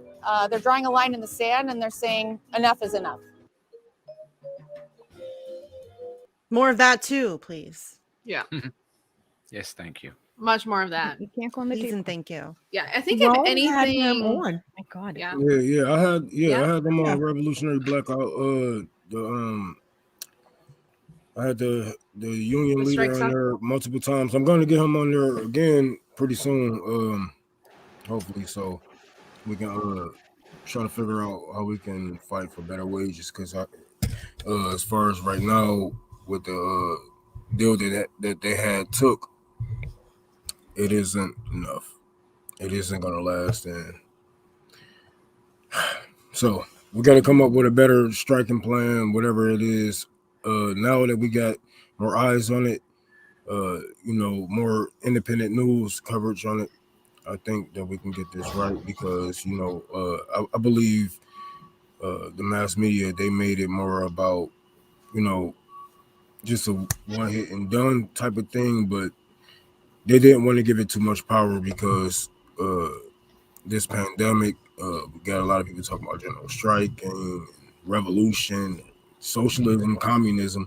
You don't want to start that. You don't want to open a can of worms that you can't close. And when we talked to him, one of the things he said is one of the reasons why they were on strike is because they cut the healthcare benefits.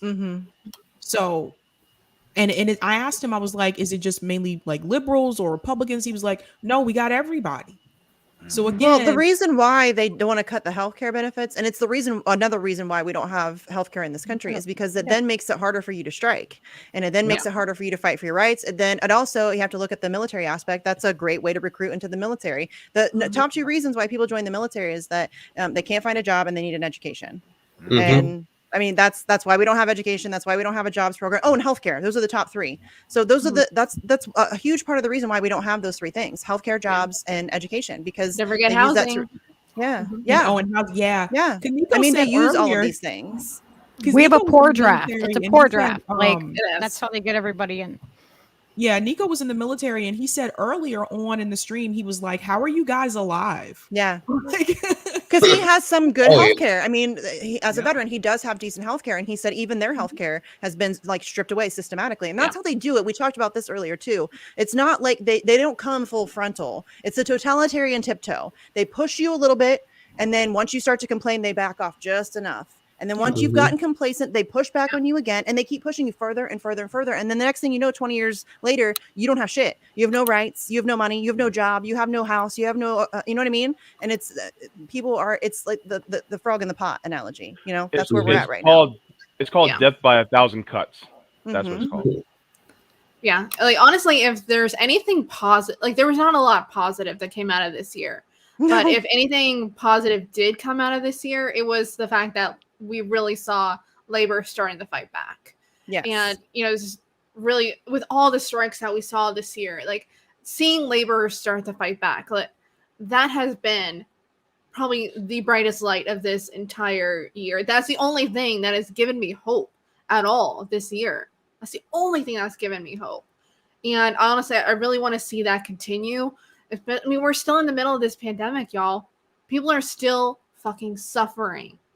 We're going to see that continue, especially now that worse. I mean, exactly. I mean, we were very lucky to see the student debt at least get that pushed back to like May, but I want to see right around taxes, like that just is, so you know, right around the time people get their taxes back. So then, hey, true. Now you can pay your student loan back with your taxes. So true. They're very that clever. is something that should be a New Year's resolution for everybody. Student debt strike. That is our New Year's resolution. Is a student debt strike. That's what I want to see this year. Yeah. But that's the thing that has given me the most hope, and I want to see all these strikes continue, and I want to see labor gain more power. I really want to see a general strike if we can get there.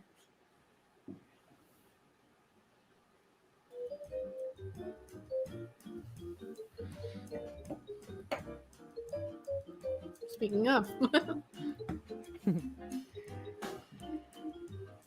Workers preparing to draw the picket line over better wages and conditions. 10,000 John Deere workers officially went on strike today. They are part of the growing number nationwide of employees demanding better working conditions and wages. On strike for the first time in 35 years at Deere. We're not even asking for more. We're asking for close to what we lost 5 years ago. The deal that workers rejected at John Deere offered a 5% raise in the first year of the contract. Not what workers expected from a company that estimates it will make $5.9 billion in profits in 2021. This is really not a case of the company being squeezed and the workers wanting to, get a bigger piece of the pie. There really is a bigger pie here. But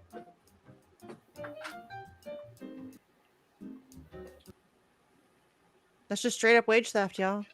Period. End of story. You're getting robbed. It doesn't have to be this way. It does not. You deserve better. We all deserve better. You deserve better. You deserve better. Period. These companies are making an ass ton of money. They're walking out like, the CEOs are walking out with these severance packages. I mean, ridiculous. And you deserve better. Period. End of story. I think You we need to run that stop shit, not asking some for CEO not some 15 though. CEO. 15 is too low. Money? Like, We need to ask for a thriving wage. We deserve a thriving wage, and we're not $30 an asking hour. for enough. 30 to And we need to thrive. stop asking and start demanding it. 30 an hour. 30 an hour is. I mean, 25 would be my floor. Like Nina Turner's like $15 an hour is the floor. No, it's not. No. That's an insult. $15 an hour is an insult. We Shut up gotta with ask that. for more. Like we gotta demand more. We can't just keep doing what we're doing. Here's what people don't understand about You don't go to the negotiation table with half of what you want. You go with more than what you want and some. That way, when you fucking get some of that shit cut, you walk away with all of it. But if you asked for 35, you might have gotten 15. Right. Maybe. Well, we can't accept friggin' scraps anymore. We need to decide that, we're going to ask for, like what Rome was saying, you always ask for like way more than what you want. So you get at least a minimum of what you want. Well, the That's problem what in this I always country think is we about it. have like this learned helplessness, and we also have been we've allowed ourselves to be beaten down to the point where we have accepted that this is the best we can do, and it's not. And it's not the best that you deserve. You deserve better. We can have better. All we have to do is come together and fight for it. That's it. And I know that's. I mean, it sounds very simple. It is easier said than done. But you absolutely deserve more. They're going to gaslight you and try to convince you that you don't, but you do. And I mean, you're taking like they're flicking the crumbs of crumbs in your general direction, and then people cheer for that. No. You need to be going in there asking for healthcare. Like when people were talking about force the vote, I wouldn't vote for Nancy Pelosi unless she gave me like a laundry list of stuff in advance, and then maybe I'll vote for Nancy Pelosi. I wouldn't vote for her at all. No. Right. I wouldn't. I mean, if she gave me a ton of stuff in advance, like I got it in advance, maybe I would consider it. We'll see. I would take it, and then I would vote against her. But Maybe. but you know what? Like even the $15 an hour, like that's nothing in my state. No, that's nothing in Massachusetts. That's still a poverty wage. An hour. Yeah, we're right below you, Sabby. We're in Connecticut. It's so expensive to live here. Ohio's cheap as fuck, and it's still not enough in Ohio, and it's cheap Same as in fuck to live Florida. here. The cost of living in Florida is going up, especially with all the Disney employees coming in too. We're like one of the most going up. expensive states because we're right next to New York, and like we're like a drive-through state. People live you're in all the Connecticut suburbs. and they work in New York and Mass and everywhere else. So we get screwed. Mm-hmm. Yeah. Yep. Let's go to the next. Yeah. Oh, let's move this back. Stop it.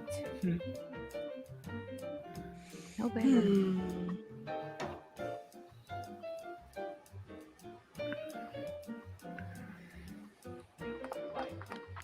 Stephen Donziger arrived in court to a hero's welcome. But the environmentalists and indigenous groups who gathered to listen to the judge were deeply disappointed by his sentence.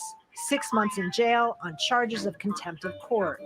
No lawyer has ever spent a single day in prison for, okay? No one has ever spent a single day in prison. In U.S. history. In U.S. So this man's been locked in his home for 2 years. Sentencing happened last week on October 1st, and they sentenced him to 6 months in prison. I, along with other lawyers, helped the indigenous peoples in Ecuador win a historic $9.5 billion pollution judgment against Chevron for the deliberate dumping of billions of gallons of cancer-causing waste into the Amazon. That's an historical fact. Danbury prison officials released me after serve the rest of my sentence, an extra 136 days. Huge step forward in our campaign, but the battle for freedom and to hold Chevron accountable continues. So, as for Chevron, the company has yet to pay a penny in damages. Can I just get this out of the, like, you don't do 6 months in prison. You do 6 months in the county. He's gonna be good and he's gonna come back stronger because you can. He's out now. Right, you know what I'm saying? Right, you know what I'm saying? Like, he's gonna be good either way. Yeah, that's not really the point. The point is that compared to they what they could have done. Yeah, well, what they have real money to get rid of someone like that if they really wanted to. The thing was, he had eyes and ears on him. So when we have people like this, we have to make sure we keep eyes and ears on them. That way, they won't just take them out, or use their money, whatever the fuck, I'm just trying to keep it clean. Use their money against us to shut people like him and whoever's going to be next down. Yes, So, well, that's the thing. It's but whoever's going to be that jail next because that sentence sets a was nothing. precedent, and they're now using it on water protectors Yes. in courts right now. Mhm. It's the exact same model. Stephen Donziger himself tweeted about it earlier today, or maybe yesterday, or maybe a couple days ago. But they're now using the same model, and it's kind of reminiscent of the way that they're using the Assange model to go after Glenn Greenwald in Brazil. These are precedent-setting events, and so having a lawyer, and this was essentially a corporate persecution. This had nothing to do with the judicial system. This was Chevron having control of the courts, and that's unprecedented. And that's something that we should all be concerned about, that now we have direct confirmation that corporations have completely captured our court system as well. I mean, we all kind of knew that was happening, but this really puts it on like the front line. Like, here you go. We're not even hiding it anymore. Here we are. You know what I mean? Right. But That was they a can't seem to, Chevron. like- Yeah. Go ahead. I was gonna say Sabby. they can't seem to go after the people in that black book for Ghislaine Maxwell. Like, they can't seem to go after those people. They won't even release those names. So I want to be very clear to people, because I haven't had a chance to do a show about this yet, but she is basically the fall guy, or the fall woman, excuse me. She's taken the fall for all those people who are in that book whose names they will not release. And I think we have an idea who some of them are. Mhm. But the fact that she's like being thrown under the bus for it, she's not innocent by any means necessary. But why aren't they going after the people in that book? They It's all about can. money and power. Not only are they not second going they after do- them, they're hiding it from the public. They're gonna put a block on everybody seeing who's in that book. And she's only going to face up to 65 years. Julian Assange is facing 175 years in a supermax. They And can't she's a go literal child molester. He's a journalist, and that's, I mean, come on, it's No, ridiculous. they can't go after them because the second they No. start go after the rich and powerful, then they have to make a habit of Everything doing it. crumbles. Julian Assange said it would only take like 3% of Washington going down for the whole thing to crumble. And that's, Mhm. again, with the Ghislaine Maxwell thing, all I can think is we need Assange or somebody like Assange. We need another WikiLeaks, because we would have more information than we do now. No question. Yeah, honestly, just it makes you sick to think that we live in this type of system, this type of world, that the people in that Protects black book pedophiles. are not, that they're not being held accountable, but yet a Chevron owned judge prosecuted with a Chevron owned prosecution, because they were the actual prosecution, because the prosecutors wouldn't take the case. So that he brought in the Chevron-owned lawyers to prosecute the case. Exactly what Missy said. This was a corporation prosecution. Like, this should never have been allowed. No, It's really gross how never been things allowed. get how things get like twisted like that. Like the idea that the U.S. is boycotting the Olympics because China bad.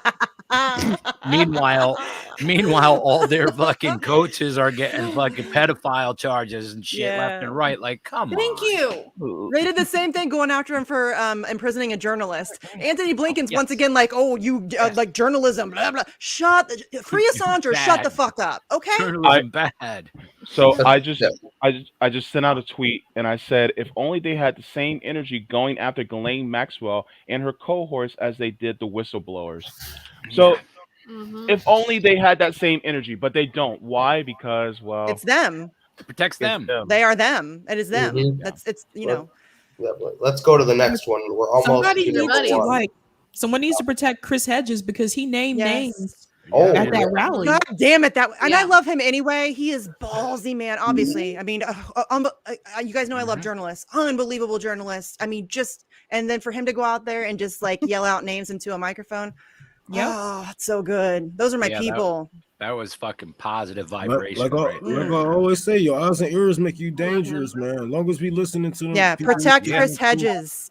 You know, we keep an eye on Put them. that tweet we out keeping them there. funded. You know, protected. They will live long. The message will live long enough. Even if they don't survive these monsters, the message will live long enough. Yeah, man, for sure. That should definitely be a hashtag. Protect Chris Hedges. Protect Chris Hedges.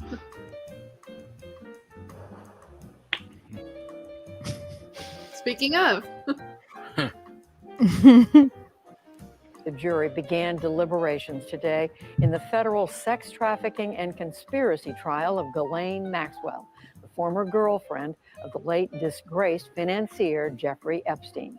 Maxwell faces 6 charges that allege she facilitated Epstein's abuse and trafficking of underage teens. Closing arguments also expected today in the case of Ghislaine Maxwell. That's the British socialite accused of recruiting and grooming girls for convicted sex offender Jeffrey Epstein. The defense rested its 2-day case on Friday. A verdict has been reached in the trial of Jeffrey Epstein's former confidant, Ghislaine Maxwell. Longtime Epstein associate is guilty of all but one charge she faced. And Ghislaine Maxwell, the late Jeffrey Epstein's associate, girlfriend, and friend, has been found guilty on 5 of the 6 federal charges against her in a court of law. There were 6 counts against Ghislaine Maxwell. In counts 1, conspiracy to entice individuals under the age of 17 to travel to engage in a sexual activity. Guilty on counts 3, 4, 5, and 6, just not on count 2. The big count is count 5, and that is conspiracy to commit sex trafficking of individuals under the age of 18. That charge alone can be up to 40 years in prison. Wow. And you guys are right. Not a single person who ever actually committed the rape, imprisonment, and torture of children will ever see the inside of a courtroom. And the same thing, the connections between Ghislaine Maxwell, Jeffrey Epstein, Israeli intelligence, American intelligence, none of that stuff will ever be discussed. She was the fall guy. The trial was ended very quickly. We didn't get to hear all of the testimony. They're going to bar everybody from seeing the black book. She's going to get a slight punishment, a slap on the wrist at some cozy little federal prison, and then everybody will forget about it, and there will be no is she actually there? Where are the pictures? We don't know. We don't She's know. just a British socialite. Don't worry about her. Like, where are the pictures of her? Right. Because like her family has all these ties to like Mossad and shit. So where She could are be these on some pictures of island her in the somewhere. courtroom or anything? She could be on some island somewhere. Yeah. You know what I mean? I don't think she's even there. She was at Chelsea Clinton's wedding. Yeah. Yeah, No, there's so much. them Highly judges. recommend Whitney Webb. Please go check out Whitney Webb. Read all of her stuff on Epstein and Maxwell. Yeah, she's got unlimited and- hangout, right? On Rockfin. Yes, on Rockfin. I think she has a blog too. But yeah, Whitney Webb is seriously one of the best source journalists on this. Substack. Yeah, she's amazing, and it's a lot. It's a lot of information because there's a lot of connections to multiple different people in huge places of power. But yeah, it's a lot. You know, does anyone want to guess what story number 1 is? This could be fun. Does anyone want to take a guess? I know what this one is. I'll be quiet. January 6th. I hope it's not January. If it's January 6th, I'm logging the fuck out. I'm logging the fuck out. Tragically, Let's go, Brandon. the second impeachment. Let's go, Brandon. I hope it's Assange related, honestly. There you go. Oh, you got it. Although this isn't the biggest Assange story of the year, if we're being honest. It's a big one, but So my name is Julian Assange. I'm the editor of WikiLeaks. We help. this is you get going to the fire truth me up. You guys know that, you right? Get this material, give it to us, all questions asked, and you'll help change history. They're threatening to prosecute Assange and lock him away possibly for decades. That's a blow to the very foundations of freedom of the press. 2 of the men killed worked for the Reuters news agency. Journalists' cameras were mistaken for weapons. This is a very dark day, as you point out, for press freedom. And then really, the U.S. and Britain are acting like tin pot dictators, throwing any press critic into a dungeon. What is left of a democracy that's on life support anyway if Assange is actually extradited to the United States? I think his life is genuinely in danger.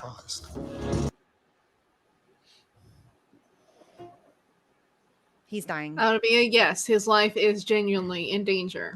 They're killing it. This is a murder in slow motion. There's absolutely no, and he's on remand. He's being held in a supermax prison on remand, which means he's being held just because the U.S. says so. He's committed no crimes. Their case has fallen apart over the past 6 months. I told you this is going to get me fired up, so shut me up if I ramble. But their entire case has fallen apart over the past 6 months. Their key witness admitted to fabricating his testimony. He's a convicted child molester. He's a career criminal. He was convicted of embezzling money from WikiLeaks. The CIA was caught plotting to murder or kidnap him. UC Global was spying on him on the Ecuadorian embassy, including conversations with his legal team. As he's been held in Belmarsh, there was a 6-month time period he wasn't even able to meet with his attorneys. They gave him a laptop with the keys glued down. The number of human rights abuses in this case is ridiculous, and any one of them should have had this case thrown out and lit on fire months ago, years ago. Really, this should have never been a case. He should have never been arrested in the first place. He's a journalist. He did journalism. That's not illegal. This is insanity. And I for the life of me, I cannot figure out the words to get people to understand why this is important. It's important to fucking everybody on planet Earth, period. And it's not just about Julian Assange. Don't come at me with your cultist bullshit. I'm sick of it. It's not about Julian Assange. It's not about the cult of Julian Assange. It's about fucking journalism. It's about having the right to know things and to hold powerful people accountable. The people in power want to have all of their secrets held secret. And if we lose the ability to expose them, you lose everything. You're never going to get it back. They're going to take everything from you. They're already doing that. They've been doing that for decades on every front. It's not just press freedom. It's the right to protest. It's the right to free speech. It's the right to, it's everything. And the Julian Assange case is a turning point in history. We're going to go one of two ways after this. And one is, it's literal fascism. This is literal fascism. I know that word gets thrown around a lot, but that is literal fascism. What is happening to him is fascist. And there's a lot of anti-fascists out there who refuse to get involved in this, who refuse to speak out about it. Frankly, I'm fucking sick of it. I'm fucking sick of it. Anti-imperialist. If you're anti-imperialist and you're not speaking out for Julian Assange, dude has done more to expose empire than anybody on planet Earth. It's not even close. You just said the same thing. Like the Donziger is a perfect example of the corporation running the fucking system. That is fascism. Yes. Personified. Yeah. No, and if you're in the CIA, Julian Assange released the largest CIA leak in history, exposing them in embarrassing the hell out of them. That's why he got arrested, because he embarrassed Mike Pompeo. That's what pushed it over the edge. But if you're against the CIA, if you're against the intelligence agencies, if you're against the surveillance state, you should be supporting Julian Assange. This really isn't that complicated. I know that there's been a decade-long propaganda campaign against this one man, where they have completely denigrated him and turned him into some comic book villain so that they can manufacture consent for the treatment he's receiving right now. But get over yourself. Look past it and realize how important this is. Sorry, I told you I was going to get fired up. Yeah, you got to read the books they want to burn, right? You got to read the books they want to burn, and that's what we got to think about right here. Mm-hmm. But Misty, the guy that just debated Nico said, "You don't trust the CIA."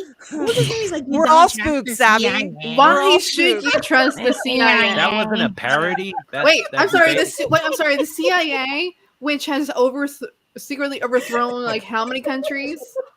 Not even secretly, Meg.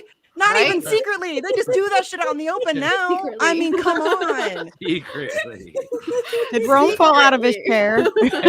Maybe. All of a sudden, I just see like the top of Rome's head, just nothing else. That shit be killing me. I'll be like, who the fuck is this nigga?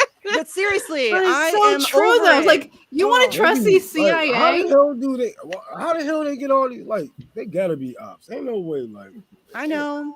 And then there's he's just one white dude. Oh my God, shut the fuck up. That completely erases the numerous black and brown people that he has helped give a voice to, 15,000 dead Iraqi civilians, who even knows how many cases of rape, murder, torture, children who have been murdered in poor brown countries around the globe. Just because he's one white guy, that doesn't negate all of those people. And torture victims, Khalid al-Masri. I mean, come on, y'all. That's reductionist bullshit. And that's exactly what whatever you want to call them, the deep state, the permanent state, the elite, whoever you want to call them, that's exactly what they want you to do. That's exactly what the propaganda campaign against Julian Assange has been made to do. And you're falling for it. You are a useful fucking idiot. It's exactly what they want you to think. They spend a lot of time, money, energy, and resources doing exactly that. Reductionism is the rule, like that's how they do you. Missy, let me ask you this. couldn't it have been that he used his white privilege to get as far as he did in Absolutely. order to uncover these things? Yes, he didn't have to do this. He put himself at great personal. Y'all, he's being tortured to death.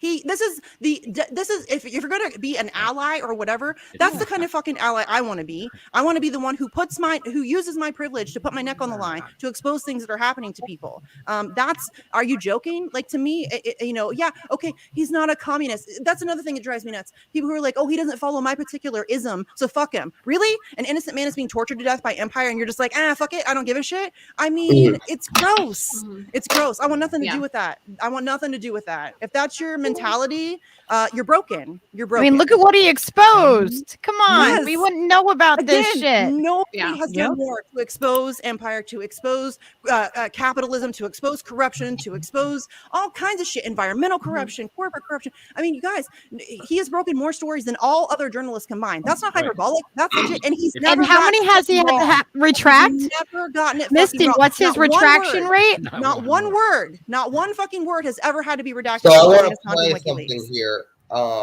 We collected. I told you I was going to get fired up, Shane. I'm sorry. Okay. So she pre-warned your one. wheelhouse. I'm on one. This is her when we did the New York wheelhouse. City Assange protest, we collected a number of clips from people, including Sabby. So I'm going to bring these in here, and I want to play a couple of them, so we can hear voices of our allies in the indie media who talk about Assange.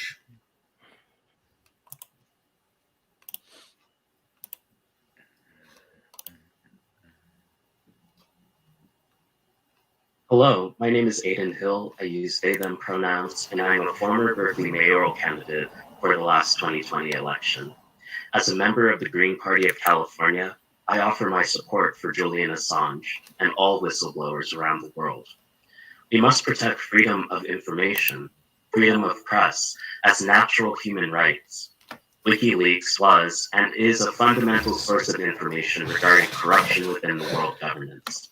It's time that we, as leaders in each of our communities, to do the same and support whistleblowers everywhere. As a host for KRTD, it is also my responsibility to give whistleblowers a platform to expose corruption. I hope you will join me. Thank you. My name is Jason Call, and I'm the progressive candidate running in Washington State's 2nd Congressional District. The U.S. and others' detention of Julian Assange is a crime against freedom of the press, as well as a crime against Assange as an individual. The U.S. government has a long history of covering up its own war crimes and covering up the war machine corruption that time and again leads us into armed conflict, often for the purposes of colonialism and exploitation. U.S. citizens have a right to information on the misdeeds of the military and other aspects of the U.S. government. Without this information, we ourselves have no real freedom, and the U.S. is no real democracy. Free Julian Assange. Hi, this is Case Study QB. Julian Assange and WikiLeaks have been a great asset to the free world by exposing the powerful and corrupt. Now he's paying a great price by being locked up away from his friends and family. I support his release and look forward to the day when our government is not looking to punish him, but allow him to be set free.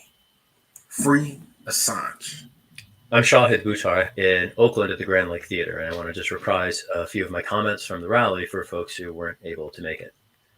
Julian Assange is a publisher. He is a publisher of military secrets, embarrassing secrets that particularly revealed, among other things, military crimes and cover-ups.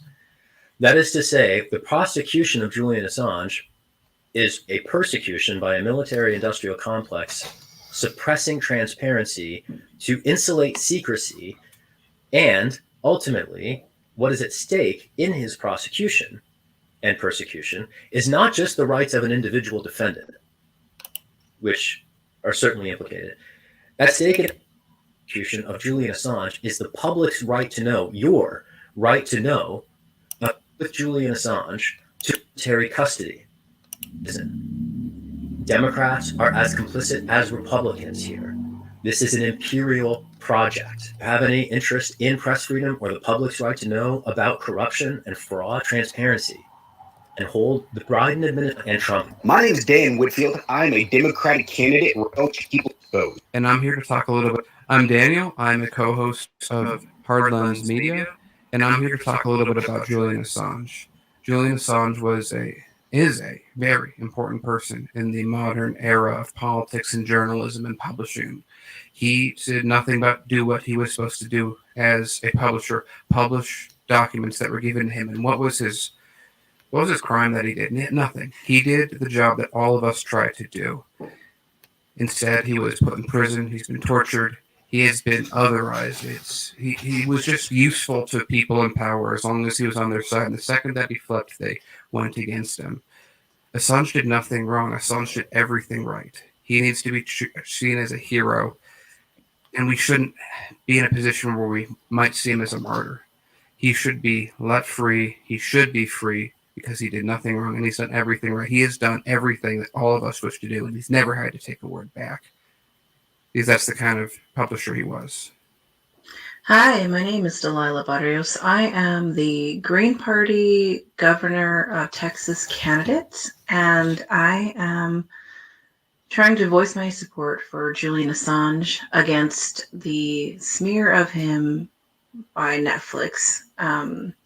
During this time, journalists must be protected, and the people who are telling the truth are being brutalized, dehumanized, and criminalized for their good deeds. And I, with all of my heart, wish that we could do the right thing and set Julian Assange free. Thank you. Hello everyone, my name is Franco. I host a show called Frank Analysis. I just want to say that Julian Assange deserves to be freed now. He did nothing different from what other journal outlets like the New York Times have done, which is publish information, raw evidence. In this case, it was raw evidence of war crimes the United States has committed, the killing of innocent men, women, and children in other countries that was done with your taxpayer dollars. Money that could have been better spent here at home to improve your life.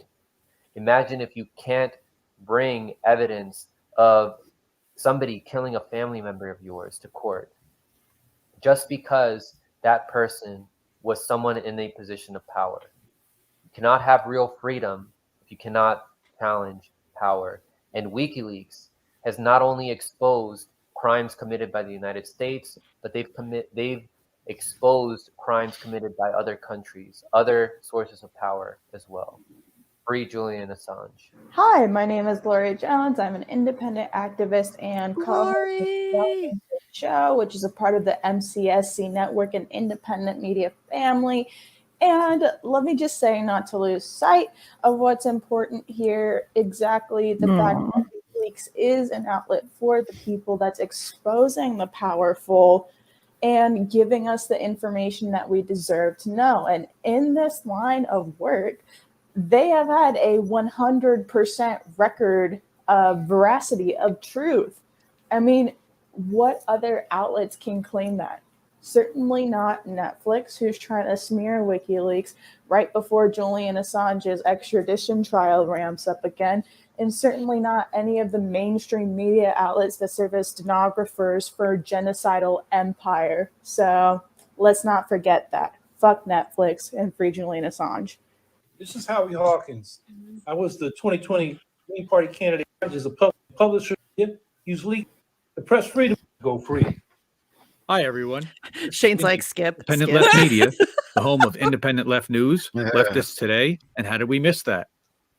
The Assange case is near and dear to my heart as an aggregator and publisher of independent news. It is of the utmost importance to press freedom worldwide that Julian Assange be free. Julian Assange is being persecuted by the U.S. government for the crime of exposing the secrets of the powerful and publishing the war crimes of the U.S. military. The FBI star witness, Siggy Thordarson, has admitted to lying about the hacking, which alone should nullify the case, as should the additional fact that UC Global, a Spanish private spy agency, was hired by the CIA to spy on Assange during his asylum in the Ecuadorian embassy.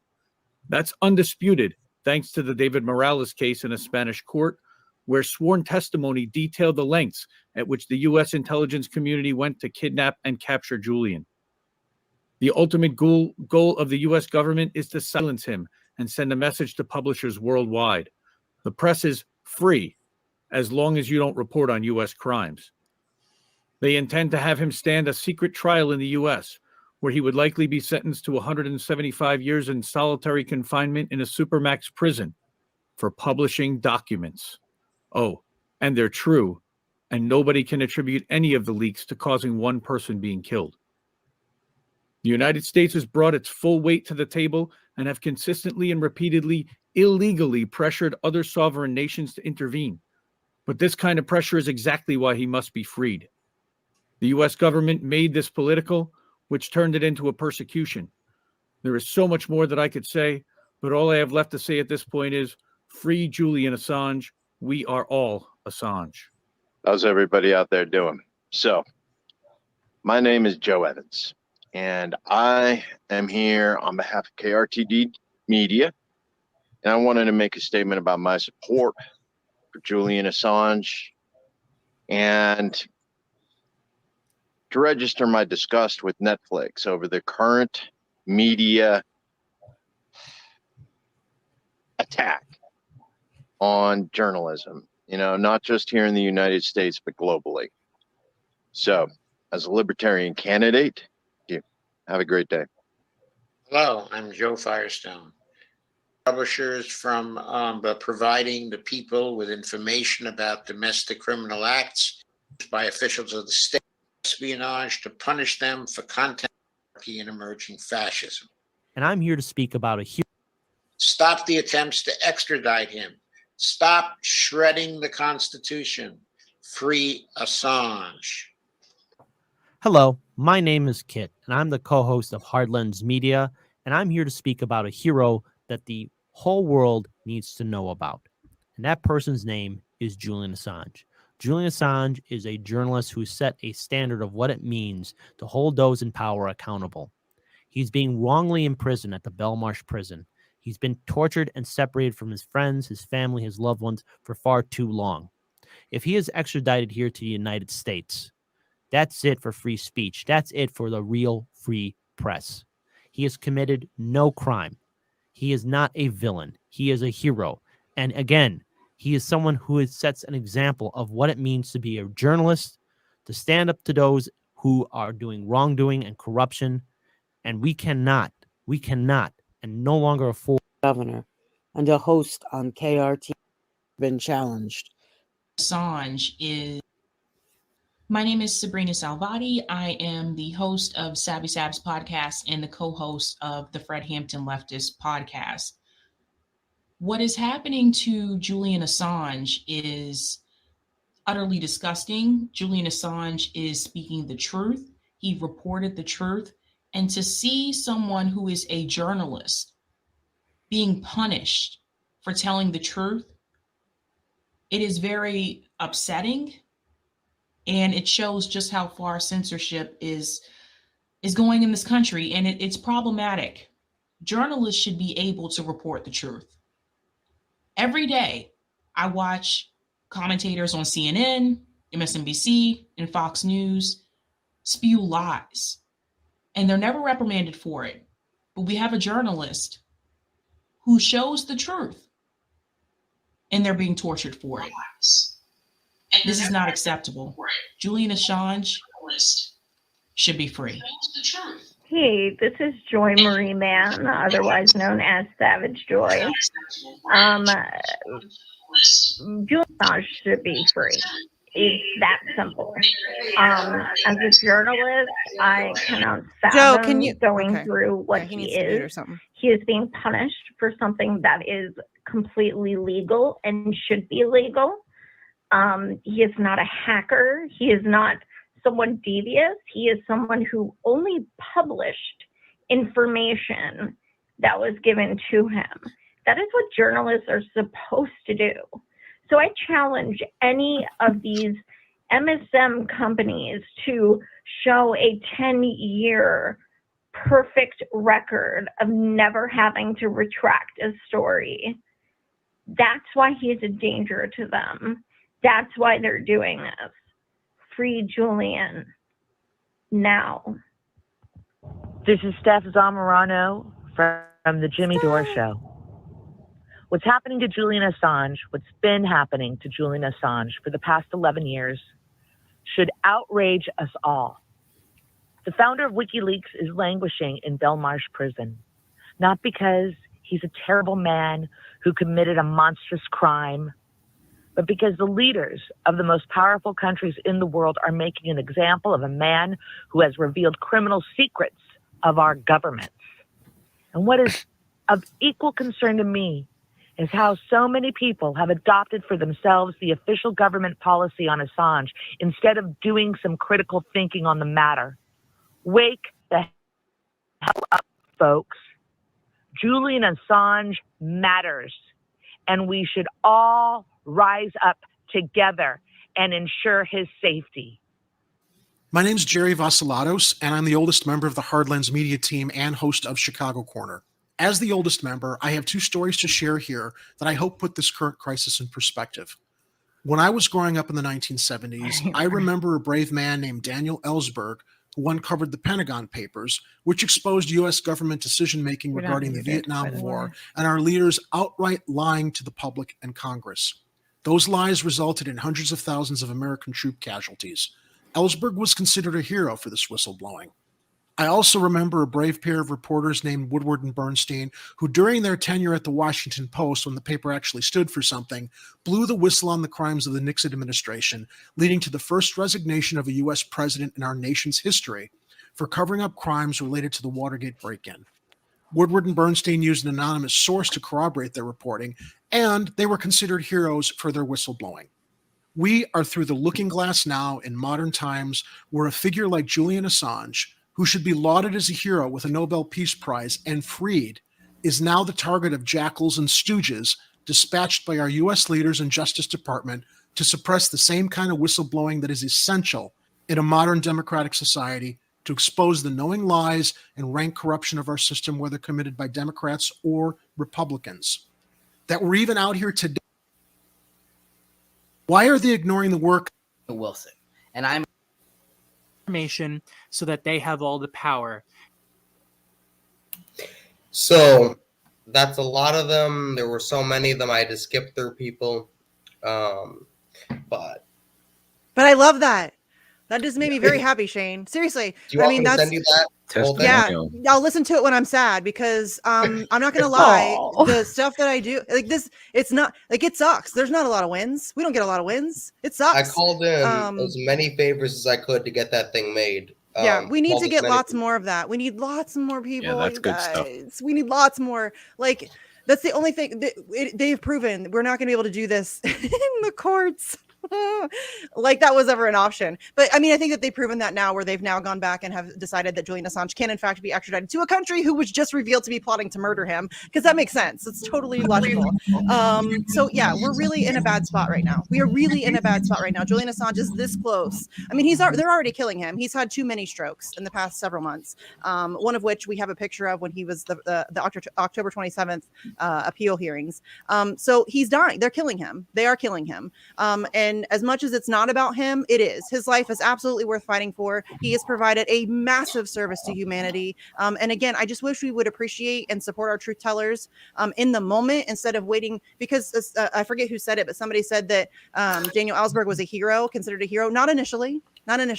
He was lambasted, he was otherized, he was demonized, and it wasn't until they got caught trying to break into his therapist's office and all of the things that were shown that they were doing against him that he was finally the tides kind of turned. Ed Snowden went through the same thing. Ed Snowden was seen very much as a traitor. Chelsea Manning, the same thing, was seen as a traitor, and then they managed to over time change the narrative, and that's exactly what we need for Julian Assange. The difference is with Julian Assange is they have spent a decade completely slandering him and convincing everybody that he's this evil comic book villain, and also a damn near complete media blackout. It shifted a little bit over the past few months with the Yahoo article and a couple other bigger mainstream. Finally, Mehdi Hassan finally spoke out, despite the fact that his monologue was laced with bullshit. He at least did speak out in defense of Julian Assange, kind of. So yeah, we need more of that.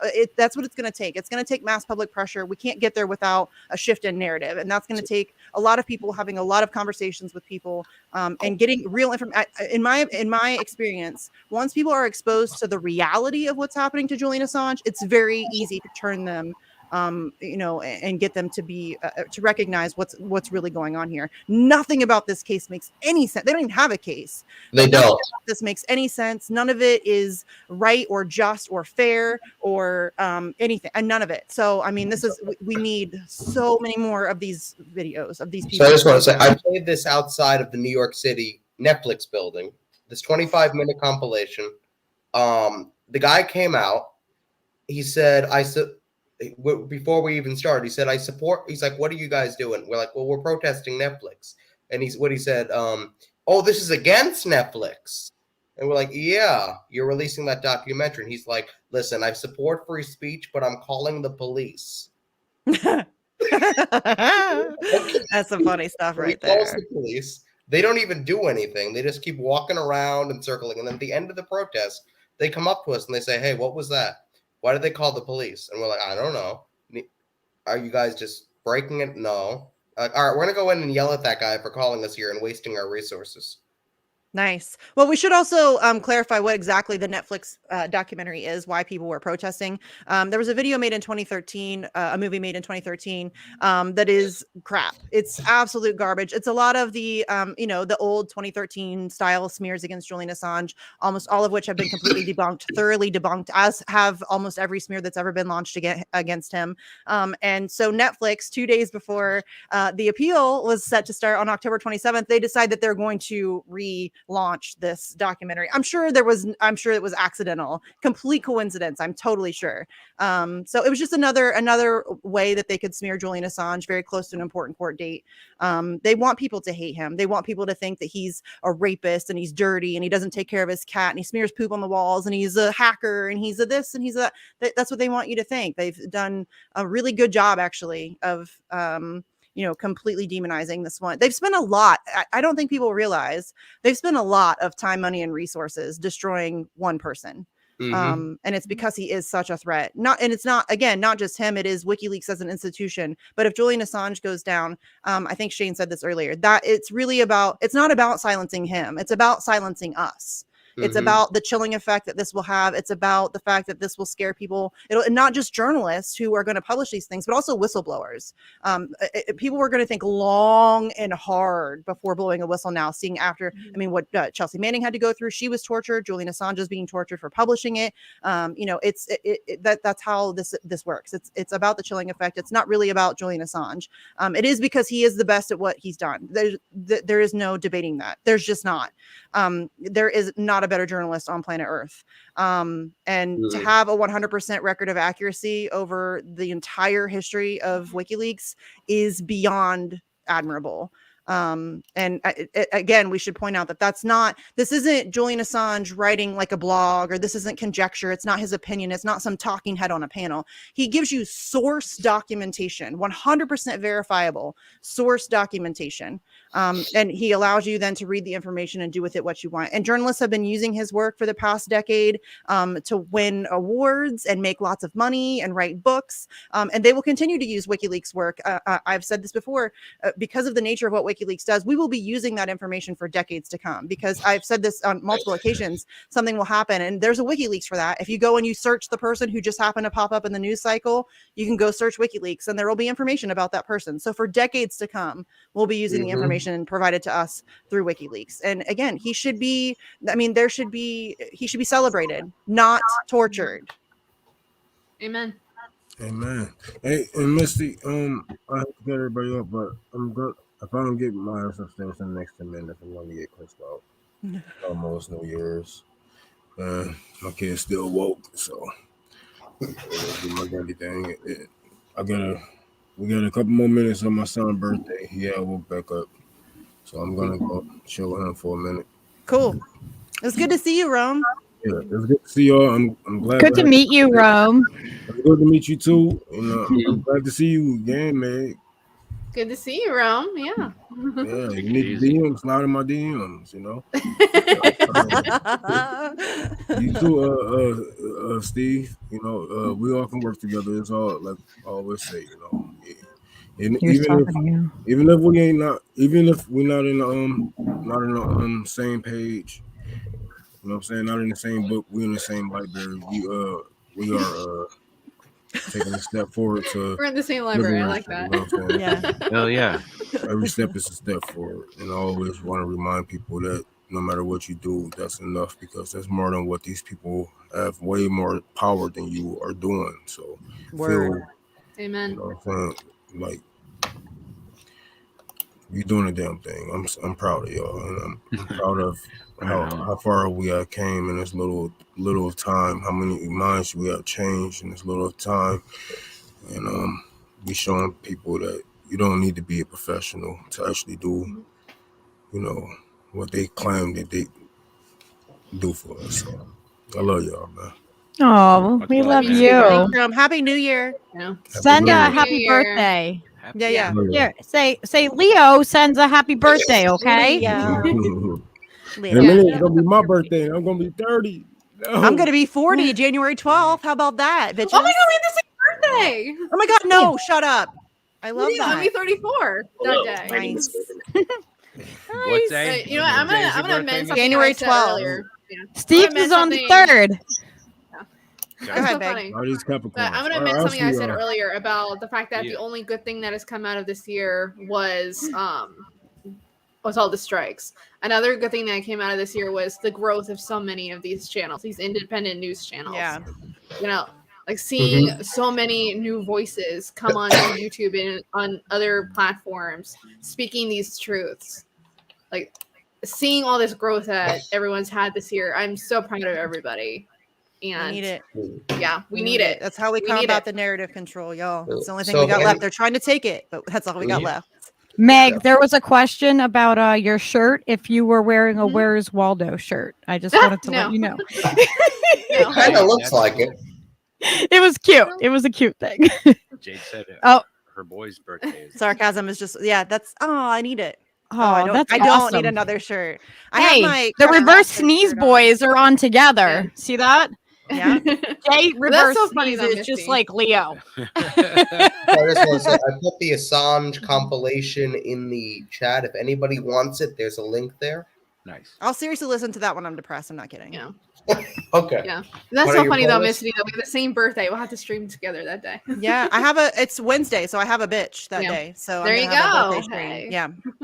Misty, we'll make a video with Leo and all the testimonials. Like, we'll just do a fun, an animal video, cat to dogs and all that. And it will just be like I need some serotonin release. Like, Yeah.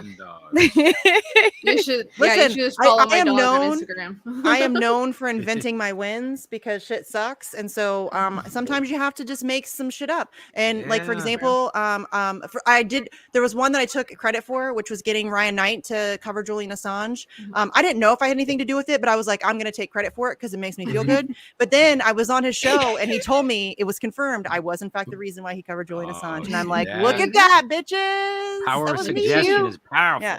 Yeah, So well, in 4 I did minutes- bug him for a long time. Not gonna lie, he was very patient with me. I appreciate In it. 4 I have minutes, we to- have the New Year's countdown. Yeah. Yeah, oh my actually gosh. have to jump off because I have a New Year's tradition that I have. So I'm gonna jump off. It was But good to see you, Happy Meg. New Year, everybody. Happy New Year. Happy Yeah. New Year. I'll see you next year. I'll get with Yeah, you I'll about a see you guys birthday next stream. year. Right. Yeah, yeah. See you Yeah, we'll next do a year. birthday stream. We have to do it. Yeah. All right. Bye, guys. Happy New Cheers, Year. Meg. Yes, cheers. Cheers. Smoke to that. Yeah. Here we go. Cheers. Sorry, I took over like the last 20 minutes of the show. What was Assange? So that's your Misty, it wouldn't you be guys you. know. You guys know. You guys know if I start talking to Assange, it's gonna turn into a rant. I can't help it. I just can't help it. Yeah, they were Even when tempting you you came with on, all, like all we that were talking video. about, like Nina Turner losing. Like Misty like went off and like these guys in the chat were like, who is this woman and does she have a channel? Who, me? I do. You know? Several. Several of them I do. And I ran on Yeah, all of them us pretty do. much. Yeah. Yeah. Listen, you want to do another push for your upcoming show? Yeah, absolutely. Okay, so since we're talking about Julian Assange and whistleblowers and all that good stuff, Glory Jones and I are starting a channel on KRTD Media, which I also want to quickly give a shout out to Nico, who's amazing, and we are part of MCSC. And the minute I asked him if he had a problem with us also doing a show on KRTD, he was like, "Well, sure, I don't care. What are you doing the show about?" And I told him, and he was like, "Yeah, I don't care. Just get the message out." And that's the kind of person he is, and I love Nico. But we are doing a show called Free the Truth. It's going to be about journalism, whistleblowers, political prisoners, all that good stuff. It's going to be every Thursday at 4. We're going to go for an hour and a half. We'll have different guests on. Given our activism, we can, get some pretty amazing people to come in and talk about whistleblowing and journalism and all of that. So I think it starts January 6th. I think we're going to open with obviously we'll probably open with a show on Assange. And then we're going to move on from there. We're going to talk to Jeffrey Ventry, who's the whistleblower from Blackfish. I'm in talks with him about scheduling already. And we'll probably try to get people like Bill Binney, Ray McGovern, John Kiriakou, some other journalists, maybe like Joe Loria from Consortium News, just a bunch of different people to talk about the importance of journalism, the importance of whistleblowing, and why it's important to stand with our truth tellers. So I'm really excited about that. It's something that I think needs a tremendous amount more coverage, not just Assange. There are a lot of other people a lot of other journalists around the world who are currently imprisoned, and a lot of other whistleblowers who are being treated incredibly poorly. And I mean, Daniel Hale, Joshua Schultz, a whole host of people. So there's unfortunately a ton of content. There's a ton of material to work with, unfortunately. So well, you guys are the ones to do that. That's awesome. Glory Jones, what a partner. That's and Steve made your artwork. That's cool. Yeah. Steve made your digital artwork for this show. Oh, you did make that? You made Of course. Okay. Yeah. They didn't tell me who made it. They just sent it to me and said pick. And I'm like, all right. We're 2 minutes away. Yeah, he made it for you. 2 minutes away. Everybody ready? Well, wait, we have 1 more minute. Yeah. But yeah, I'm excited about that show. That'll be fun. That's my thing. So I always get excited when I get an opportunity to talk about whistleblowers and journalism. You My still two need to favorite get groups us of your people. bio. Yeah, that's because I don't want to write a bio, dude. I seriously, honestly, I joked about this, but I think I'm going to do it. I'm just going to send you, Misty is some chick from Ohio. You want us to put that on the KRTD website? Yeah, because I don't want to write, I don't know. It's weird to write a bio about yourself. That's what I am. I'm some chick from Ohio. Yeah, I know that. I had to do it too. It's a weird thing. It is weird. Not a fan. Okay, time for our countdown. Everybody ready? All right, here we go, bitches. Let's go 2022. Bring it. Let's go. I shouldn't challenge it like that. Have we learned nothing? Just kidding. 2022. Be gentle. Be gentle. Please. So weird. It's about to be 2022, you guys. Yeah. It's been like the longest and the shortest last couple of years. It's a mind fuck of a couple of years. Yeah, it's like it's been so long, but it's been so short at the same time. It feels like. Ever since that marmot hit, busted up in the hydrogen collider, the whole thing has just gone sideways. Yeah, not good. I'm not sure what year that was.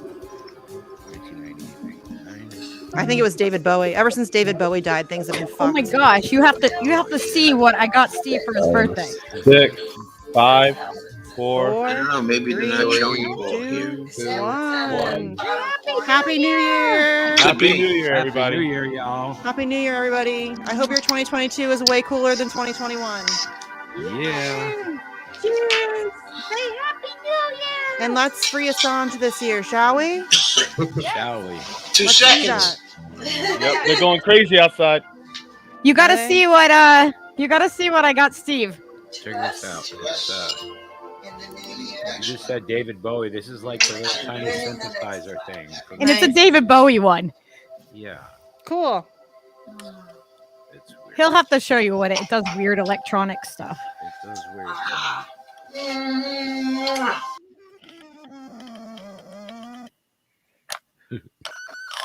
My phone's going ape shit right now. The dog's like, what the fuck is that?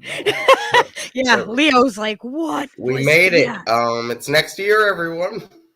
Yay, we made it. Happy New Year. Here we should Play our video. I still feel the same. We have a Yeah, we have a New special Year's is video. weird. I don't really give a shit about New Year's, but Happy New Year. That's a thing you're into. Let's see if I can make it happen. I don't know. Do people still do New Year's resolutions? Is that still a thing? I think it is. I never really do them. I've never really done. I think I have it like a couple times, but I've never. But Andrew and I from Action for Assange made a promise to each other that we would kind of double down. And we're going to go back to 2 days a week instead of just one. You know, it's hard because it's just us. And I mean, honestly, the subject matter sucks, and so covering it even just once a week is really draining. But we need to get more serious and louder. So if I can't get other people to talk about it, I just have to be louder. I think. Misty, who is Sleepy Josh? Sleepy Josh is our tech. He's our tech ninja. Oh, I love him. So we have actually. I've been mutuals with him since, I mean, for years. And then we talked about doing a podcast and he was going to help me do it. Then I was like, I never really wanted to do a show. I kind of had to be pressured into doing A for A. And so then he helped Steve start Slow News Day and was the tech person for that. Then he was a tech person for A as well. And he's our little tech ninja and we love him. I love Sleepy Josh. Oh. He's the best. We have a video that we want to share that's super special. Go ahead. Short. Yeah, and it's really short. It's cute. Sure. Share screen. Make sure you share audio if there's audio. There's a thing. Yes. You got to click. All right. Where the heck is it? It's coming. I say that from experience because I have forgotten before. Yeah, I've been doing really good doing the the producing of the show. I do okay. I just get really nervous. What happened? Is that it? Oh, I did it too low. Hold on. Thanks for a great year and always sharing. I don't see it up there. I just see the black screen. Oh, there it I is. see it. I just can't hear it very So well. that's Rick Overton, guys. Yes. Just wait until you see this. It's adorable. And like all professional voice actors, I'm recording from my closet right now. Happy New Year, all you lucky Burritonians out there. And by lucky Burritonians, I mean all the people that know about you and your show. Thanks for a great year and always sharing the truth. Cool. So yeah, Rick Overton made me a special little video and named us lucky Burritonians. That's funny. And we have a big announcement that we've been waiting to tell everybody. We are joining the KRTD family too. Steve and I with each of our shows. So we're really excited. And we will be having Rick Overton on the show really soon. So that's going to be fun. And I think I got Sabby said she's going to come on. And Misty, I got a whole lineup of everybody. So all of you guys got to come on. Like nobody's allowed to not come on. If you want to see the schedule for when their shows are going to be, go to krtdmedia.com and there is a schedule page, which I encourage everybody to put up schedule pages because it makes things easier. You just jumped up. Yeah, that's hard for the MCSC crew because we don't have schedules. we just go whenever we want to. You could put that on the schedule though. Yeah. You could put this show goes at this time, this show is at this time, and this time is whenever. Yeah, some people are scheduled. Like Combo Couch is kind of scheduled. Steve does his morning stuff, but like Nico's very unscheduled. Franco's very unscheduled. Fax is very unscheduled. Bitch is scheduled, but sometimes I do random. Like Jesse Jet called me one night and was like, "Hey, you got some time?" And so we did a special little bitch stream. Because if Jesse Jet calls me, we're doing a stream. Yeah, we do pop-up streams too. Like, I just I have episodes for the Fearlessly Authentic, but then I also do just random pop-up ones, and I open it up for people to, anybody that wants to come in and join in. I am very much, no censorship. So if people want to come on, I am always inviting anybody to come on and have a conversation. We've had people from Australia, us in the US, and in as far away as Pakistan all on at the same time. It's pretty amazing to be able to do that. I was able to do that yesterday. I did a pop-up stream on my channel and I just hit 500 subs yesterday. Congrats. So, I'm still growing. I'm under 200 and Steve is right about there. So We're growing though. I've only been doing it like a month and a half, so I'm really excited about that. I want to show you guys. Yay. We need more shows. More shows, guys. More shows. This is the KRTD schedule page with all the that shows. schedule's looking pretty dope, though. Yeah, you guys Hell are yeah. very organized. It's nice. Wow, that's really good. I think we have like I do 3 Fearlessly Authentics a week, and I think Steve has 2 slots too. He has 1. He can have another one if he wants. You gave him 1 slot. I thought he got 2. I don't know. I have 2 written down. I will adjust accordingly. Yeah, he'll play whenever. Well, true.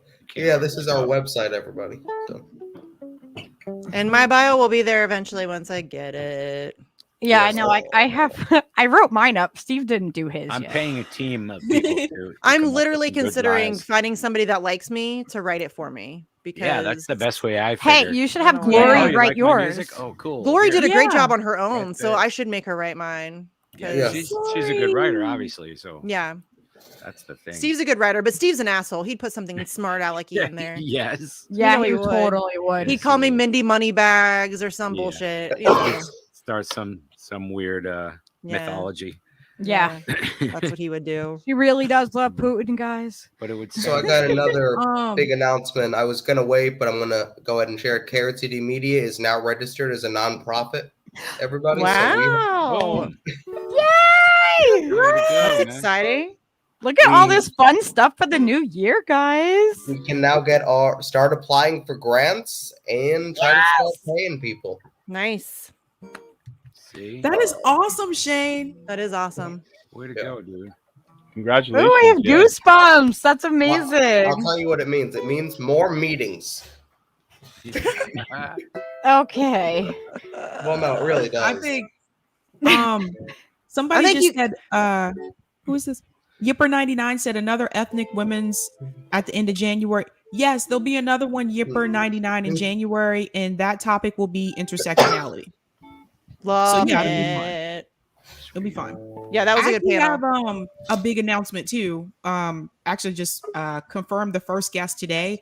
So I told you guys a while back on Twitter I was thinking about doing a women's summit. Vegas and I was like hoping that Happy New Year, Well, happy 2022. seeing like how the dates would like Welcome line back. up and everything. And so I booked the first big guest today. So I will be doing a women's summit in 2022. The dates are February. Let me look at my calendar. I'm sorry. February 26th and February 27th. So look forward for that. So that should be pretty huge. Yeah.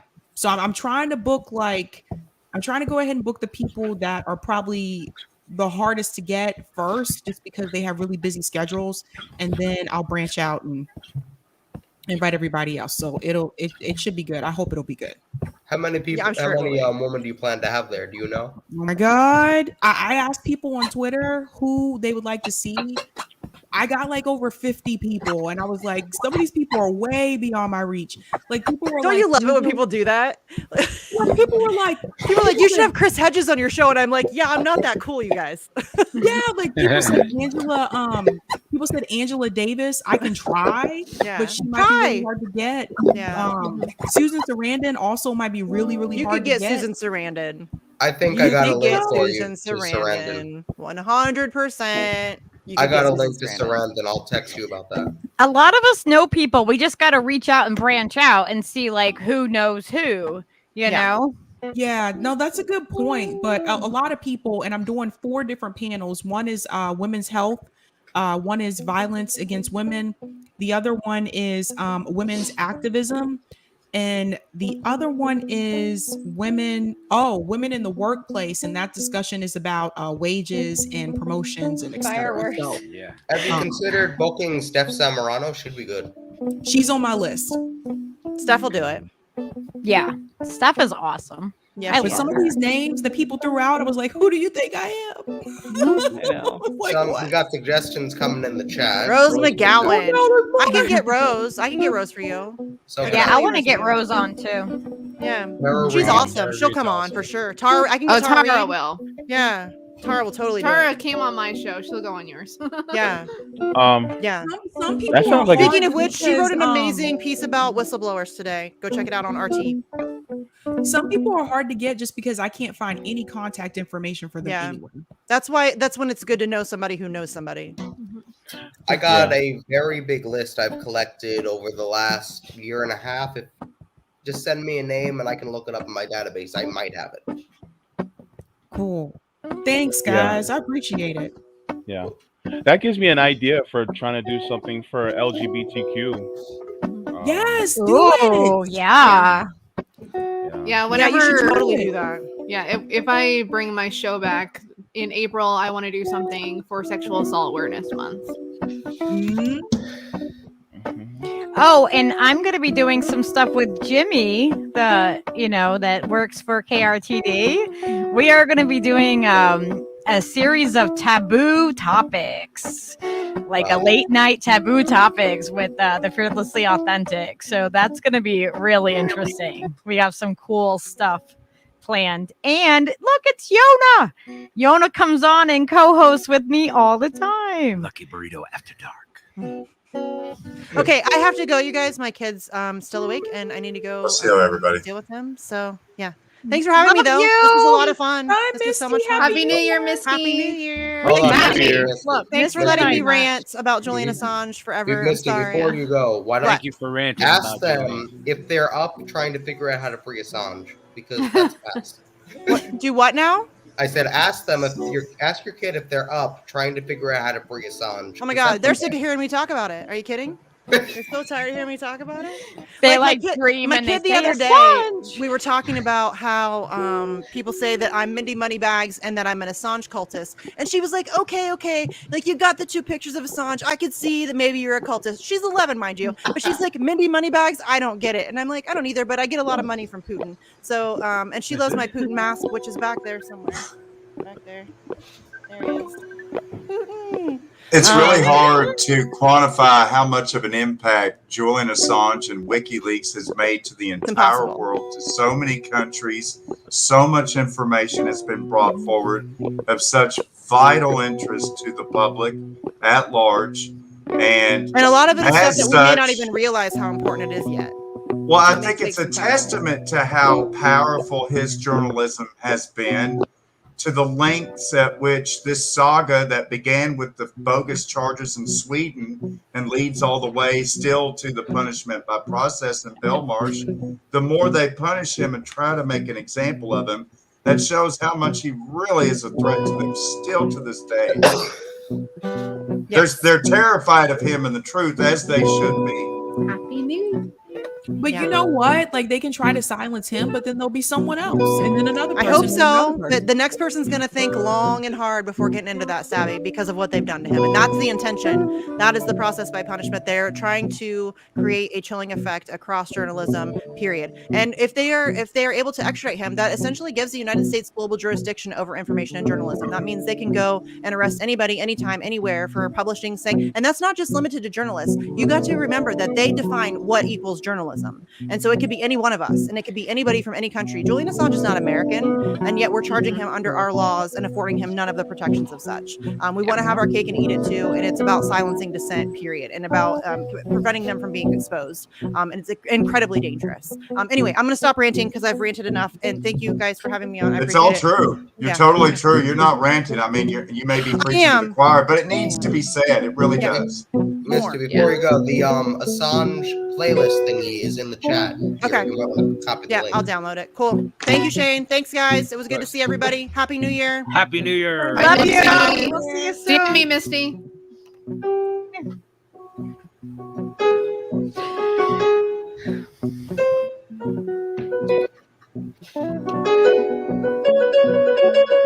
Oh man, I'm still getting named Name on your on the screen. Good lord. But JB, I have to say, JB, can you do another disability can you do like a disability summit? Because like when you did those disability panels, honestly, I learned a lot from that. Yeah, and you know what? Leo, my little dog, he's my service dog. So I want to do something about that too. Because, Like it falls under the American Disabilities Act, but there's not a lot of information out there, and there's a lot of like mistruths about service animals and where they can go and everything like that. Yeah, there is.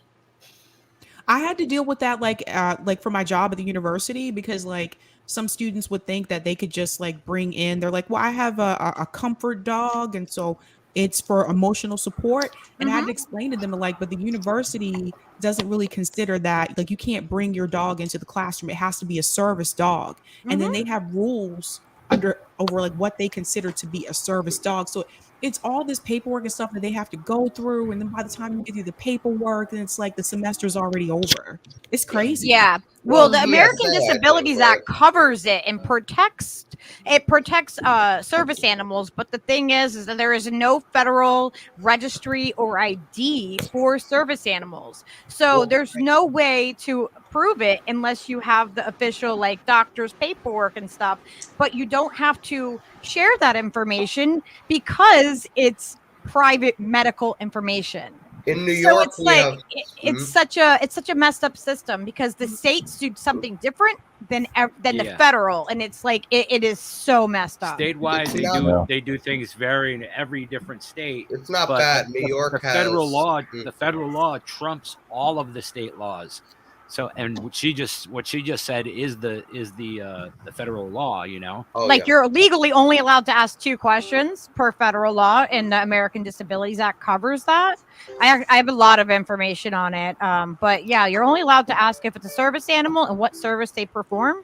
You cannot ask why the person has a service animal. You can't ask like them to demonstrate it, and so it makes it like you have to just automatically trust that it's a service animal. I mean, I have been in prisons. Not because of myself, but like being in there, I've been in the hospitals, even in like the ICU units. I've been like in several of them, retirement like homes and other federal buildings, like, you know, Social Security building and stuff like that. And no problem whatsoever. But I've tried to go to smaller places or even an outside festival, a music festival, and I was given a hard time and rejected, and you know, like it was against the law, crazy and shit. Segregated and all of this. And so it's such it's a topic that I really feel passionately about and want to cover and want to try to figure out how to change some of that. Well, we can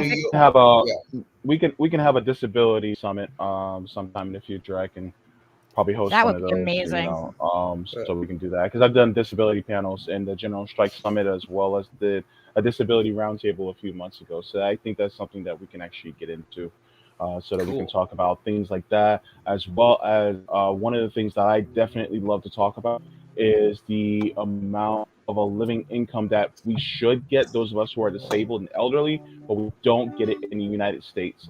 And so I think that's something that and even getting disability, right? Like, because I mean, like it's years and years and years, and then you get an attorney and then they get a third of it. It's like that shouldn't happen. Here's my solution to that problem. I think we need, and this is MMT, you need a federal jobs guarantee and then a basic, not a universal basic, a basic income. And the basic income will cover people who are unable to work. And the federal jobs guarantee will be for people who can work, and they can either work in the public sector and they're guaranteed a job, or they work in the private sector. But the public sector paying a living wage will force the private sector to drive up their wages immediately. And I have a lawyer that I could get on for that too, that does Social Security.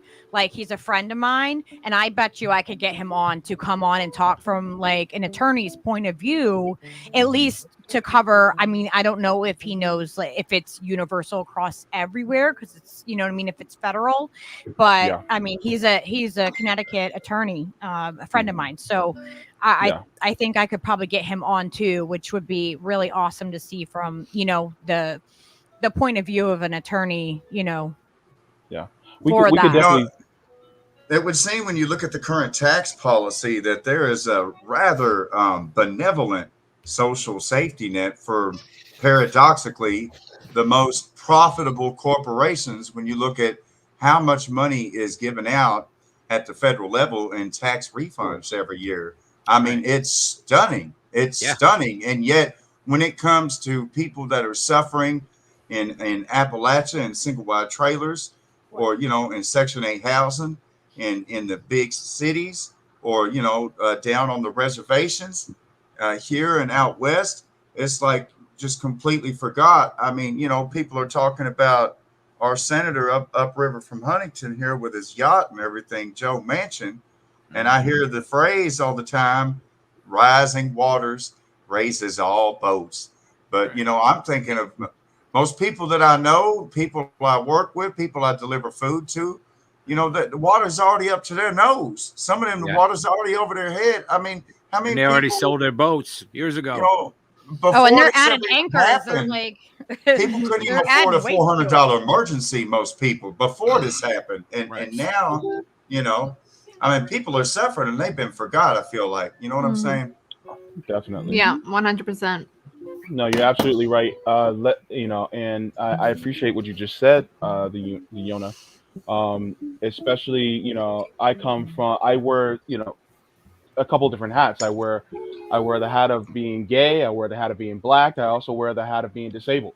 And so a lot of us who are disabled are also deeply forgotten, and we're told to basically just go away and do not exist. In fact, there was an article that was just brought out by ProPublica a few days ago where it talks about that those of us who are on kidney dialysis, we are the ones who are deeply susceptible to this virus. And our population has literally dropped, you know, for the first time in 50 years. So, you know, there's a lot of people right now who are consistently forgotten about within this country. And the thing is that ultimately, I think that one thing that needs to happen is the attention needs to be taken away from all these people who are the heads of these corporations and companies. That money needs to be diverted, because it was no problem for us to give $4 trillion to the stock market last year. I'm sorry. Yeah. Well, last year it was no problem for us to do that. But for some reason, to prop up actual people, poor people and working people, it's too hard. So that's a lot of BS that's being thrown our way. And I hope that 2022 makes a line of demarcation where we actually are pushing towards taking that away and making it just for working people. Jay, did you hear what the National Health Service over in Great Britain, how they had basically targeted all people of all different handicaps for denial of health care and do not resuscitate orders across their National Health Service, and it's led to the sharpest spike in mortality for people with disabilities and handicaps within the United Kingdom. You ought to check that out, man. It's really disgusting that people were making comparisons to the T4 program, the way they were abusing and denying care to handicap, saying that they only had so much care. It was this rationing care argument, saying that, we got to save the care and the beds and stuff for people. I'm like, what? What are you talking about? I can't make it up. I just want what's happening. This is just crazy. I'll send a link. I'll find the link from the BBC. Okay, it's crazy. Thank you. That is wow. It's upsetting. So I just want to say really quickly, I did not give credit. The video ended early, and I did not give credit to Oz, who created the video for the countdown, and I just want to make sure he got his credit. The video ended early, and I want to make sure Oz gets credit for that. Oh yeah, behind Oz the ones and messaged me twos. and said that he messaged me and said Chandra and Pasta couldn't get in. No, that's so weird. Kind of. I don't know. StreamYard is weird, man. That's why, like, sometimes I don't know. So I've been producing and on and off the air for 14 and a half hours. I don't think I've ever done that. I'm the only one. We had 3 producers scheduled for today. I'm the only one who showed up and did that because the other 2 took off. I salute you, Shane. Like Superman. Remember, Clark Kent never gave up his job in journalism at the Daily Planet. You know what I'm saying? He was still a journalist at the Daily Planet, and then he put on the tights. So that's you. That's you, Shane. But Yona, he's even got a cold that he's fighting off, and he still did it. Oh, that's nothing. Remember when Jordan played? Anytime Jordan had a cold or was sick, he's going off. He's getting like 70 points when he's sick.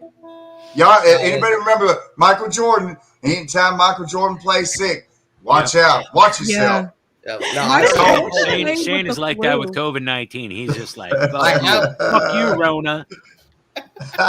Make Rona your bitch. What strain did you get? Like, what is it like your flavor of wine? You know, like, Do they have which one is it? Do they have them at the dispensary? Yeah. Could I have the 19 and let's see, the Theta? I think the Theta would be nice today. You seem fine, Shane. I know. I'm on day 6. Really? Yeah. Good thing we can't catch it through the internet. Hold on, I gotta put on my mask so you guys don't catch it. Quick. Put it on inside and keep it on.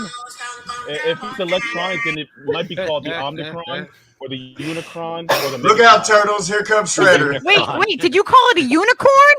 I called it Unicron. Did you not watch Transformers back in the day, the 1986 movie? Yeah, Unicron. Yeah, it's trying to eat the whole universe. It is. Unicron. Remember, I played a clip the other day where it was like Omicron, and it was like all like the Star Wars or whatever. It was like every single. It was like a clip of like all of the Transformers. Ho. Decepticons. I like brought to you by Pfizer. No, remember, it's your freedom. It's your freedom. Brought to you by get that Pfizer. Megatron vaccine and holla at me. I liked Voltron because they were like, I'll form the arm. I'll form the leg. I'll form the head. Voltron. I love that. Can we tell we're like in the same like generation here, guys? Like Shane is like, I have no idea what you guys are talking about. Love the twin powers unite. I do know about that. I got people texting me about the story. The Legion of Justice. I mean, like, I was like, oh my God, I'm having Rick Overton on. He made me a thing, and I'm like talking about Willow. Do you guys remember this? Wow. I saw that late. I saw that late in the game. Yeah, but I mean, like, that's one of his movies. I'm like, he's a freaking, oh my God. And if I know Amazon Prime is the most awful thing ever, but maybe you get a free trial or borrow a friend's that has it, because he did a freaking stand-up like improv show, and it was hilarious. I had to pause the TV to go pee because I was like, oh shit, you know, like it was so good. It was so good. It was really funny. Yeah, it's worth like, you know, putting a bum old credit card or something in there, you know, like one of those cheap prepaid ones. Get a free month trial so you can watch it. Guys, Nipper99 said, what's the difference between Voltron and Power Rangers? There's a big difference. That's a generational like 8 years thing. or something, maybe. Whoa. Yeah, 6 or 8 years, maybe. Difference. Jay's like, wait a minute here, guys. Did you see the And I'm an old guy. This is my little brother's cartoon. I'm not sure. Okay, so the difference between Voltron and Power Rangers is that Voltron takes place on a planet or planets that are not on Earth, and Power Rangers takes place on Earth. Also, the difference between Voltron is 5 different lions. Power Rangers is based on 5 different Zords that are from. Okay, laugh all you want. I don't care. No, I love that you know this. I was like, Jay needs to tell us. Like, I'll add to the explanation. Yes. Based on dinosaurs. And Yona's so throwing the up signs, dinosaurs man. were What's actually going based- on here? Yeah, they're based on dinosaurs. And then you Power have- Rangers is the show that never, ever, ever, ever, ever ends. Ever. Basically. No, because they need to make toys. It's a loop, right? I only watched the first 24 seasons of that. I only stopped watched the after first season 2 or 3. That's it. They ran out of ideas. They lost I the stayed plot with line them. after season 10. You know? Yeah. Nah. Yeah. I think They I ran stopped out of watching ideas during after Power season Rangers 24. in space. Hey, I'm gonna tell y'all right now, that question right there just found its panel of experts. Yeah. I know, right? And got answers for real. Do you remember the Transformers like McDonald's Way to like go, Yipper toys? 99. Like the little things that were like, you know, it was like the fries that were transform and like all the different Oh yeah, I little remember that. things. I had that. We had that. I think I have some of them machine. stashed somewhere. Yeah, we had a lot. I gotta get going because Like, I actually had once- dialysis yeah. earlier today, and I'm really exhausted. Oh, well, I'm glad you came on still. I know Yeah, that wears thank you. you out. Yeah, Yeah, this jacket is JB. also really hot, and I'm just like, God, I gotta take this thing off. JB, Come why on, are take you it up wearing for long us. sleeves in Florida? Guys, the other night, JB had on flannel. Like, we both had on flannel, and I was like, why are you wearing flannel in Florida? I'm so confused. I wear flannel. I wear flannel in Florida because it's just cute. But It's we so go down down there. there. I have it on. I only wear it on cool Hey days. Jay, it's for you, buddy. I got send We some healing only your we way. go to Florida though, Sabby. We're from New England. You know, like we're like, ooh, But, this like, is warm. People from Florida like There wear we go. sweaters when it's 70 degrees. And we're like, man, this is shorts weather. That's a little, How many states do we It have takes me a while here? to like. We're in My blood runs Connecticut. cold. New York. But Meg's from Canada. My blood runs cold. I don't You're know what the Canada? people Who, is. like there are people Jonas who is like West Virginia. like I've been living in Florida for 26 years, but yeah, I'm from Canada. But like I laugh at the people who are from Florida who will put on like a jacket in 70-degree weather. Like Yeah, I don't it's put on weird. my heavy coat until it's at least in the 40s.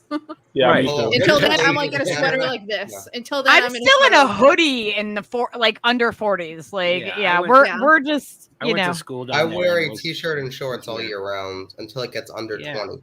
Yeah. Shane, are you the guy that wears That's shorts me. even in the That's me. snow? I have worn shorts in the snow. There's always that one. I mean, if you're only running to the store, you know what? Why put on pants? I've not. I do it like I As wear soon as it skirts. gets under Like, 30 degrees, I look like a Wookiee out there. You know what I'm saying? It's just nothing. I'm a big ball of walking fur. oh, Wookie. So every If I you think know what every- that is, then you might have run with our crowd before. Chewbacca Yona. Thanks for bringing it back around to the sci-fi, Yona. I think everybody's following me, but if not, then just let me know and I'll follow you guys back. We'll get together and we'll all do shows together. We got to cross pollinate, Yes. but It is so needed. Yeah, I'm gonna What's get your going. 'cause- Twitter at? Oh, what's JB your- font. It's right on my JB right Font. next to I my think I name. follow you on Twitter already, JB. Yeah, mine's cool. on the screen for Twitter, At JB. Yeah. and Steve's is on there. Yeah, right up there. Look at that. Right Hold above. on. You want to follow me back? I'm following you. Okay, I got you. I think I'm following you too. Okay, just let me know and I'll get you guys back. But I want to say, Happy New Year to everybody. Happy New Year. And I hope, overwhelming amounts of compassion and love find their way to you, and it just, washes over you. And I hope you guys also have lots of good food too, because that's also necessary. So, Hell yes. Well done. Right back at Keep you, it bro. going, stuff. Yes, yes. all Happy right. New Year, JB. Have a You're a beautiful. beautiful human. Thank you for all you do. Oh, thank you so much. Oh my Lord, God, you guys are so. I love you, brother. I don't know what.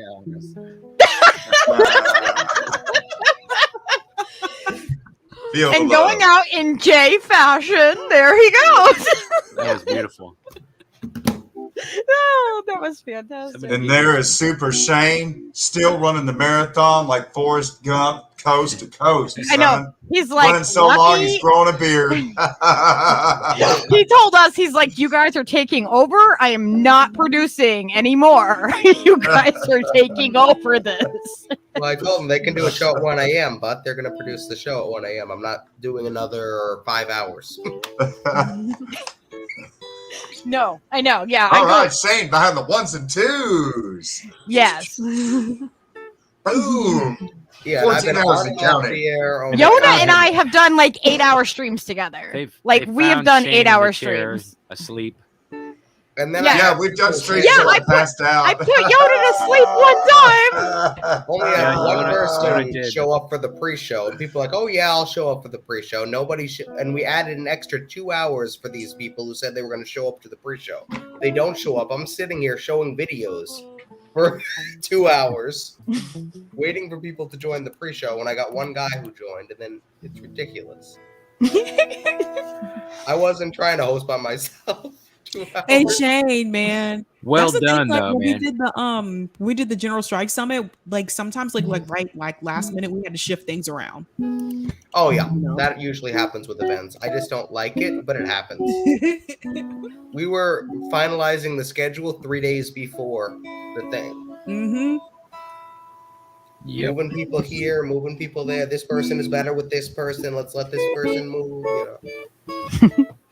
Well, if you guys You ever know, need music done, Steve does music and he knows like a million different songs and he'll learn shit. So if you guys ever need music for your shows or whatever, then you just let us know. And he does the digital art. Now, I think I told you about that a long time ago, Sabby. Yeah. That was Steve that I was talking about. Yeah. I don't do digital art. I mass produce a bunch of crap until we got a graphics team at KRTD. That's what I did. I waited for a graphics team while I mass produced just crap. I'm like, same background, same shit. I'm just gonna throw some faces on here and call it a thumbnail. Well, now you have an artist. You can just be more versatile, have different, choices. That's all.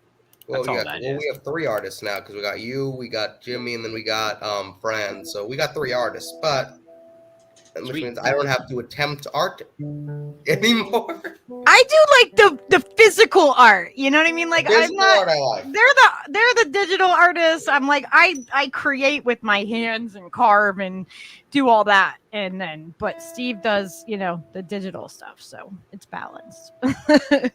I make pipes and dream catchers and arrowheads. I make dream catchers too. I gather them in the woods. I gather the vines in the woods, and She make them. finds arrowheads when we go play. Yeah, I make a lot of stuff out of grapevine. Yeah, I was just arrowheads thinking too. about poor Shane, there for 2 hours slogging it away with videos, and it made me think of when I first met the new chief, and he's like, "Hey, we're gonna have a barbecue, but first your test. I want you to go outside and start a fire." So I go out there, and I'm thinking, "Ooh, I better try to rub 2 sticks together or something." So I'm out there for like an hour and a half. Finally, he comes out there. He's like, "Where's the fire?" I'm like, "Man, I'm trying here. I've gone about it 2 different ways, and I've gotten a spark, but I can't get it to catch." He's like, "Well, here, just use my lighter." What? I thought it was a test. It's always practical jokes, Shane. Always look Here for I am rubbing quartz. 2 sticks together. Quartz, dude, quartz rocks make a spark. Believe me, when I'm trying to break open boulders with quartz rock in there, I get the spark, and you can smell it. So, quartz rock. That's a good fire. Well, to be fair, it was kind of raining, so trying to start a fire in the rain. Yeah, that can be hard. Pine needles and quartz. I'm telling you. All right, Next guys, time, we're just gonna take head my out. lighter, Yona. I know. I have to head out, guys. Yeah, I'm probably gonna head out. Love you, Sabby. Thanks Take so care. much, Shane. Thanks so much for all your hard work. And you did get to eat today, right? Very little.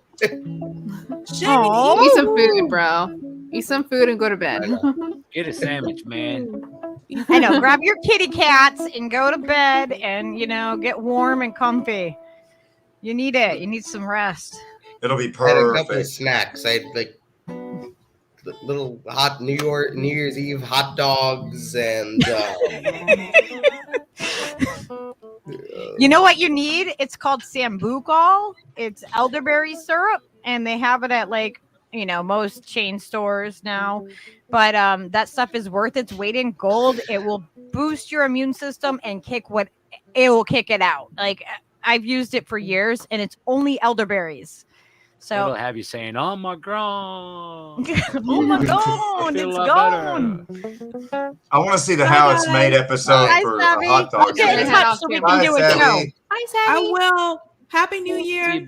Happy New Year. Bye. Yeah, I'm gonna head out too. Bye, guys. Bye. Bye, Meg. Bye. I'll get in contact because we Take gotta do care, a show Meg. too. Yeah, definitely. Bye. All right, you guys good? All Really right. good. Yes.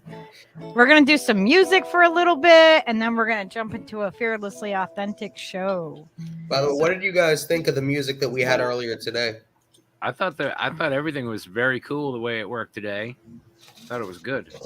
Yeah, you did a great job. Like this, fantastic job. I'm. Third event is always the easiest. I've organized 3 events like this. Third one is always the easiest. Second one like this. Third event total. Yeah. Third one's a charm. Yeah. All right. Bye, guys. And there'll be more to come too. You know. Oh yeah. All right. Now Shane's got me wanting to watch the How It's Made episode for hot dogs. You know,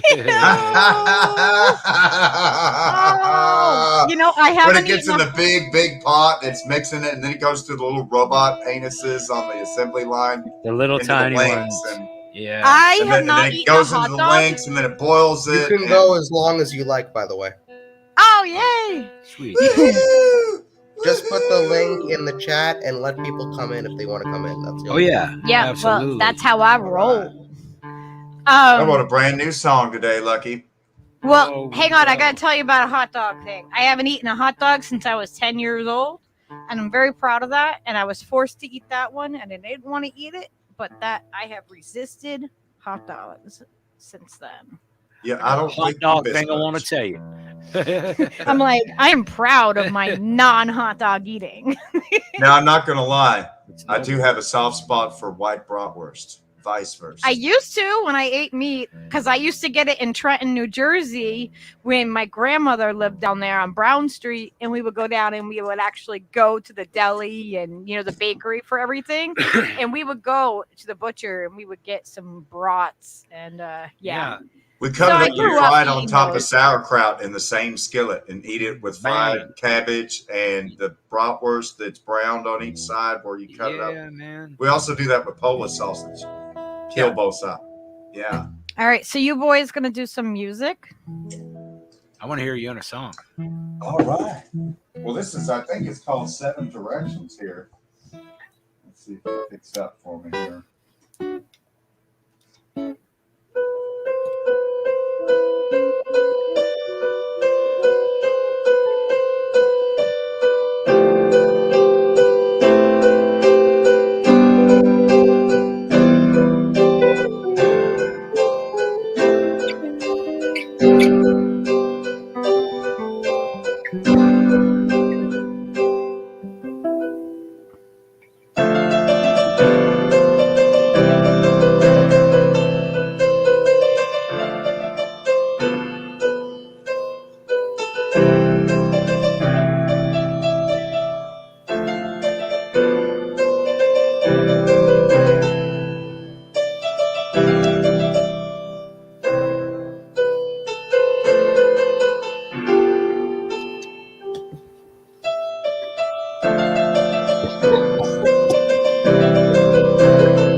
Bam! There you go. Wow, amazing.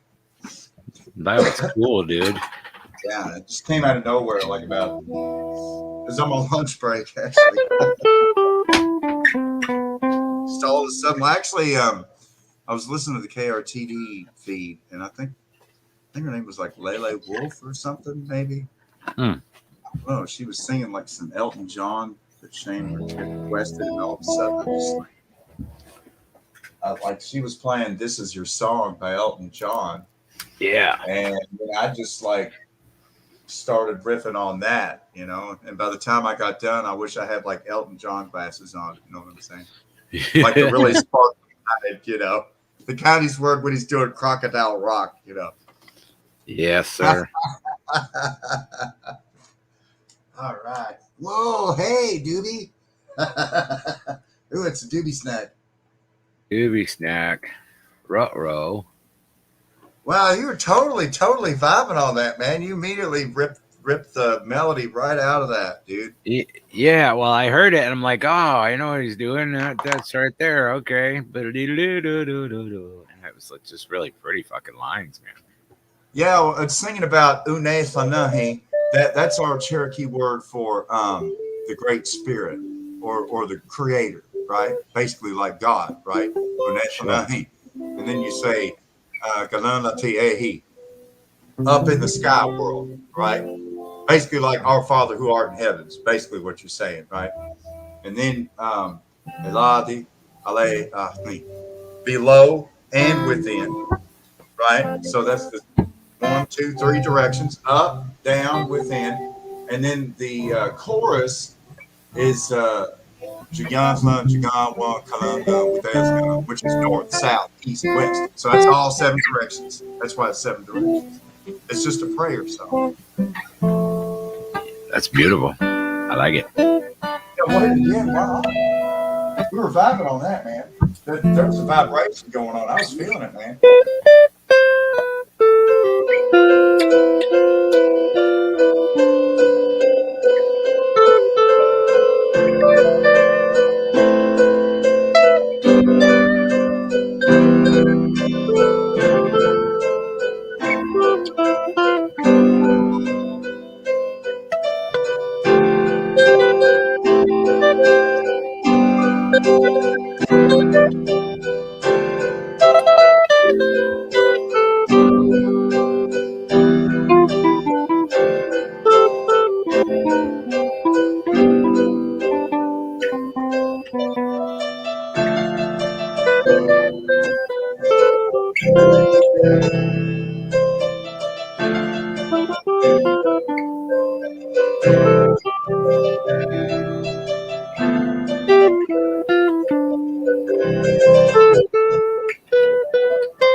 on a love buzz. You know what I'm saying?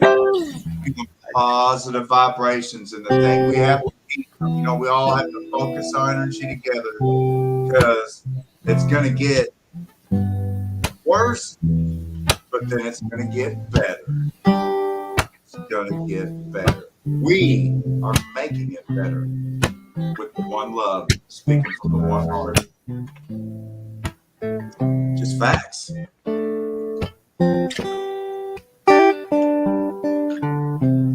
Little bit funny, this feeling inside. No, not one of those you can easily hide. And I don't have much money, but if I did, I'd buy a big house where we both could live. I was a sculptor, but then again, no.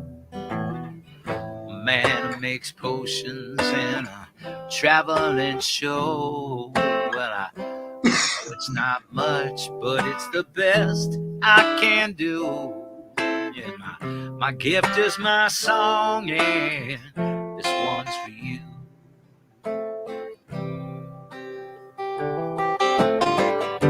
And you can tell everybody that this is your song.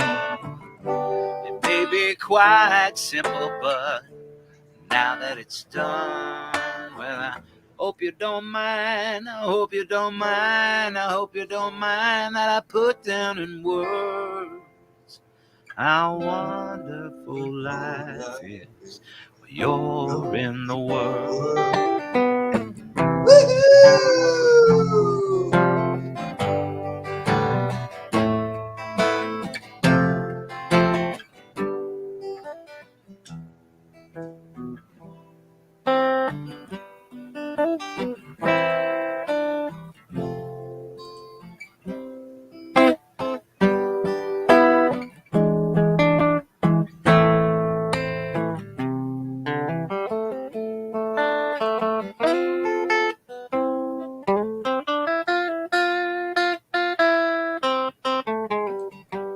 You can tell everybody that this is your song. It may be quite simple, but now that it's done, well, I hope you don't mind. I hope you don't mind that I put down in words how wonderful life is while you're in the world. How wonderful life is while you're in the world.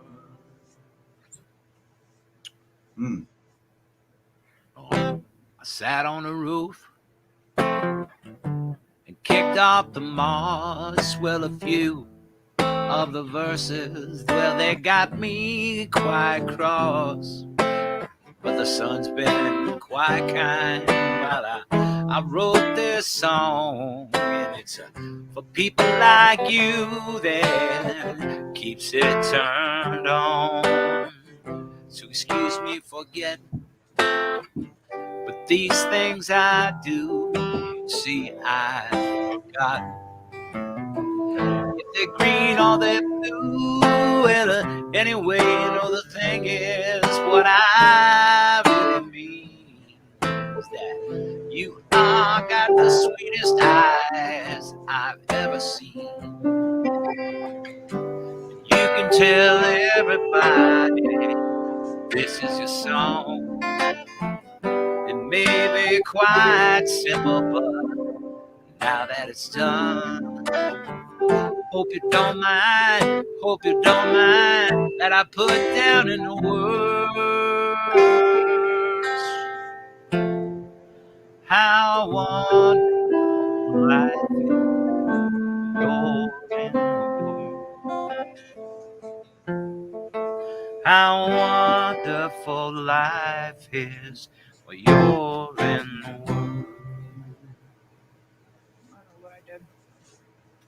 Wow.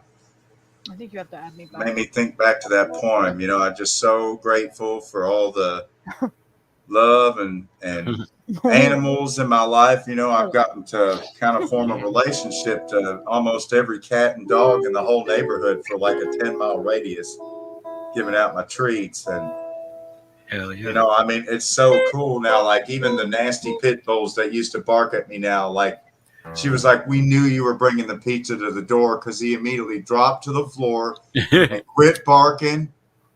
I was like, well, yeah, because I got the good treats. I bring the Pioneer Woman organic beef brisket treats, son. Dank ass fucking doggy treats. He's like, yeah, oh, like the $12 that's the a Yona bag. with the yum yums. Yeah, $12 a bag. You know, sweet potato and chicken treats. Oh yeah, that's what Leo styles out on. He gets all the heady snacks. Like if we ever, you know, we're fucked up, like Leo had a stash of those, I'd fucking eat them with him in a second because they look delicious, you know.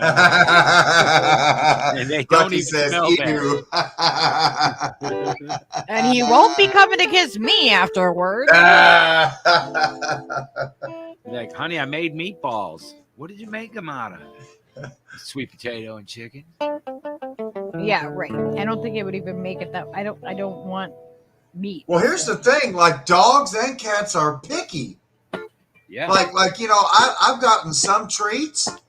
They ain't having it, man.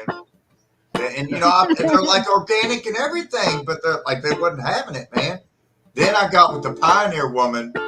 She got my back. Yeah. Oh, hey, mad props to the Pioneer Woman. She doing it live, son. She on that, man. I wrote some brand new rhymes today. This is the start of the Yona rhymes. Oh, come on. Let me get a loop going here. Yeah. Push out those candles and fill in those bins. Screaming sirens and howling winds, and workers' pride must subside. My family's at home in a single wide. If we leave now, we're fired for sure. Cue the aerial F5 drone tour. Flame-made floor, chains on the door.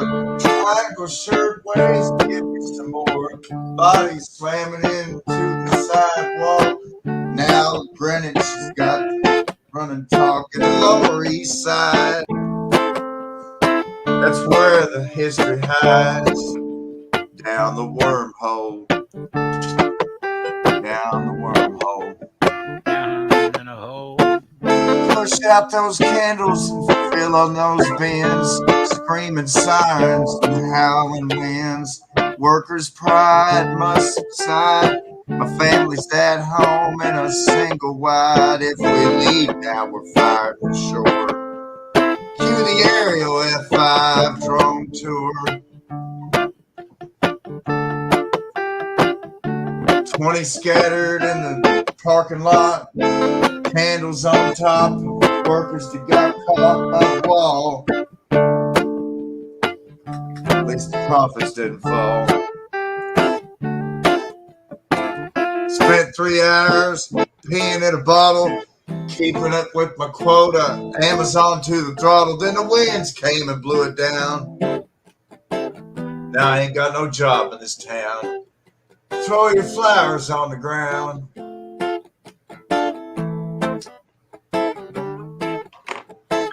Clay-based floor, shades of the door, the Lower East Side. Greenwich Village, see the capitalist pillage as the girls jump from the 8th floor windows at the Triangle Shirtwaist Fire. Can't get no higher, all that history's gone down the wormhole. Down the wormhole, the memory hole.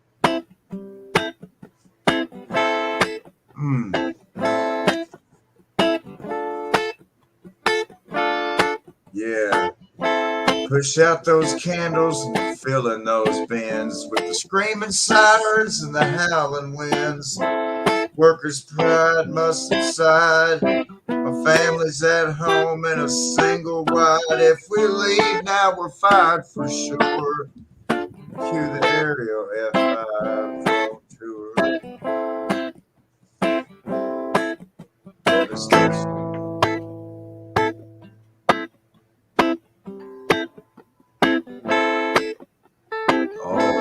sedation, devastation. Yet somehow we're alive, and we still survive, working on 9 to 5 for the maximum wage they'll pay. I don't know why they call it the minimum wage, it's the maximum they'll pay.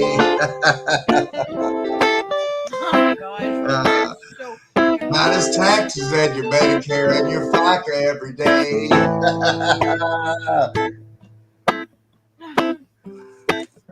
All right. I see the warning's coming on my cell phone from the National Weather Service. But the manager won't let us go. I guess we deserve this. Gotta think my livelihood before my life. I'll never see my kids and wife. At least the product will keep it going on the road. Push out those candles and fill in those bins. Screaming sirens, howling winds. Workers' pride must subside. My family's at home in a single wide. If we leave now, we're fired for sure. Cue that aerial F5 drone to devastation across the nation.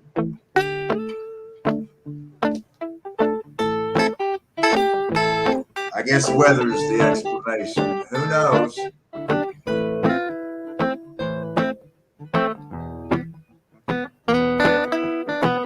Shades on the door. In this Amazon factory. Lockdown tighter than Fort Knox. Gotta get through the walks and the 25-foot tall chain link fence 3 times over. Full cavity search. I didn't take nothing, boss. Just let me go home. I ain't got no flashlights. Shout out to those Amazon workers getting shook down every time they go to clock out. Shout out to the ones out in friggin', outside of Denver at the friggin' warehouse that friggin' burned down yesterday. Wow. Shout out to all those people working in those friggin' jobs. And dude, it's when you get released from jail, you go through less doors and barbed wire than going in and out of an Amazon workplace, man. Have you seen these places? Yeah. Oh, yeah. I mean, if you know people that's worked at one of these distribution places, man, I mean, it's crazy. Yeah, crazy. There's one up the road from where I used to live. I've known lots of people. I did probably when they first were opening, before that warehouse was actually fully functional. I had a job in there hanging sheetrock and building walls. And see, I've taken deliveries. We have an Amazon customer service building, right? It's massive. I guess it's a call center, right? Right. And so they built one in West Virginia, I guess for for their Appalachian customers, maybe. It's like, oh, we can't understand. He's speaking hillbilly. I'll patch him through to the West Virginia call center there. That way they can take care of Bub there. And ain't nobody understands he's talking there. All down there. Take care. Yeah, I had a question. I ordered that there pillar there about 2 weeks ago there, Bubby. It still ain't come. I got the dang old thing ain't even come in. It ain't even come out of the box. I got it in the bill and I put it in the mail, and the mama said brought it home, and I couldn't even. I know didn't nobody take it off my porch. Nobody been back this holler in 2 weeks. Ain't nobody take it, and ain't nobody been up here. It's just me and Mama on the mountain. I've been in I've gone and visited a friend in jail and had to go through less than, and with Leo, my service dog, with no problem, no questions, no issue, with less fucking shit. Yeah, so you get what I'm talking about. When I go Leo to didn't even get touched at all because they're not supposed to anyway. But he has a service vest. They didn't make me take off his service vest or any of that stuff. Like, and obviously, you know, I wasn't doing anything wrong, but like it's less than what an Amazon worker has to go through. So when I go up there to deliver like pizza and donuts and stuff, every time I felt like I was delivering to the freaking CIA headquarters or something. Because it was real spooky because it was all black glass, and then the first two rooms are like smaller and they're in black glass, and then people are coming out and wearing like Saturnalian clothes, like they like robbed something out of Klaus Schwab's wardrobe or something. Like somebody been in Klaus Schwab's closet. I mean, what's with the high foam-filled collars, guys? What the This fuck? is what all children should be wearing. Are you wearing a codpiece, sir? Are you wearing a codpiece?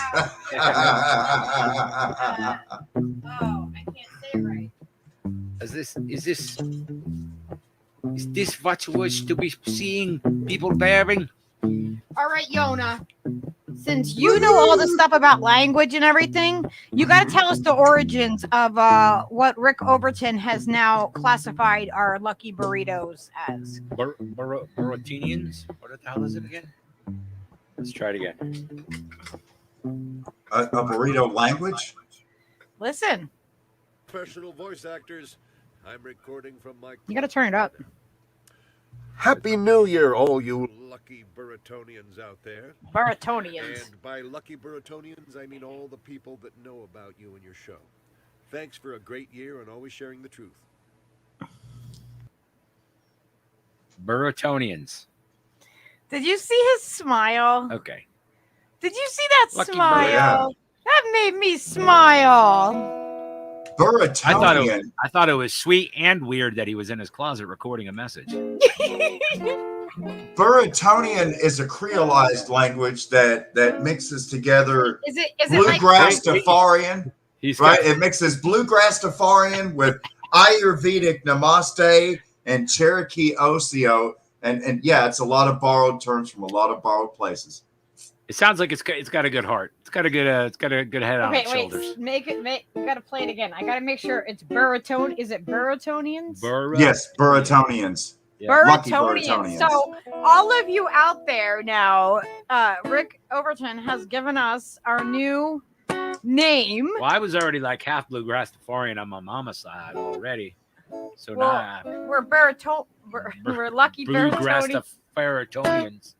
We're Burritonians. It sounds like baritone. So it's kind of like music in there too.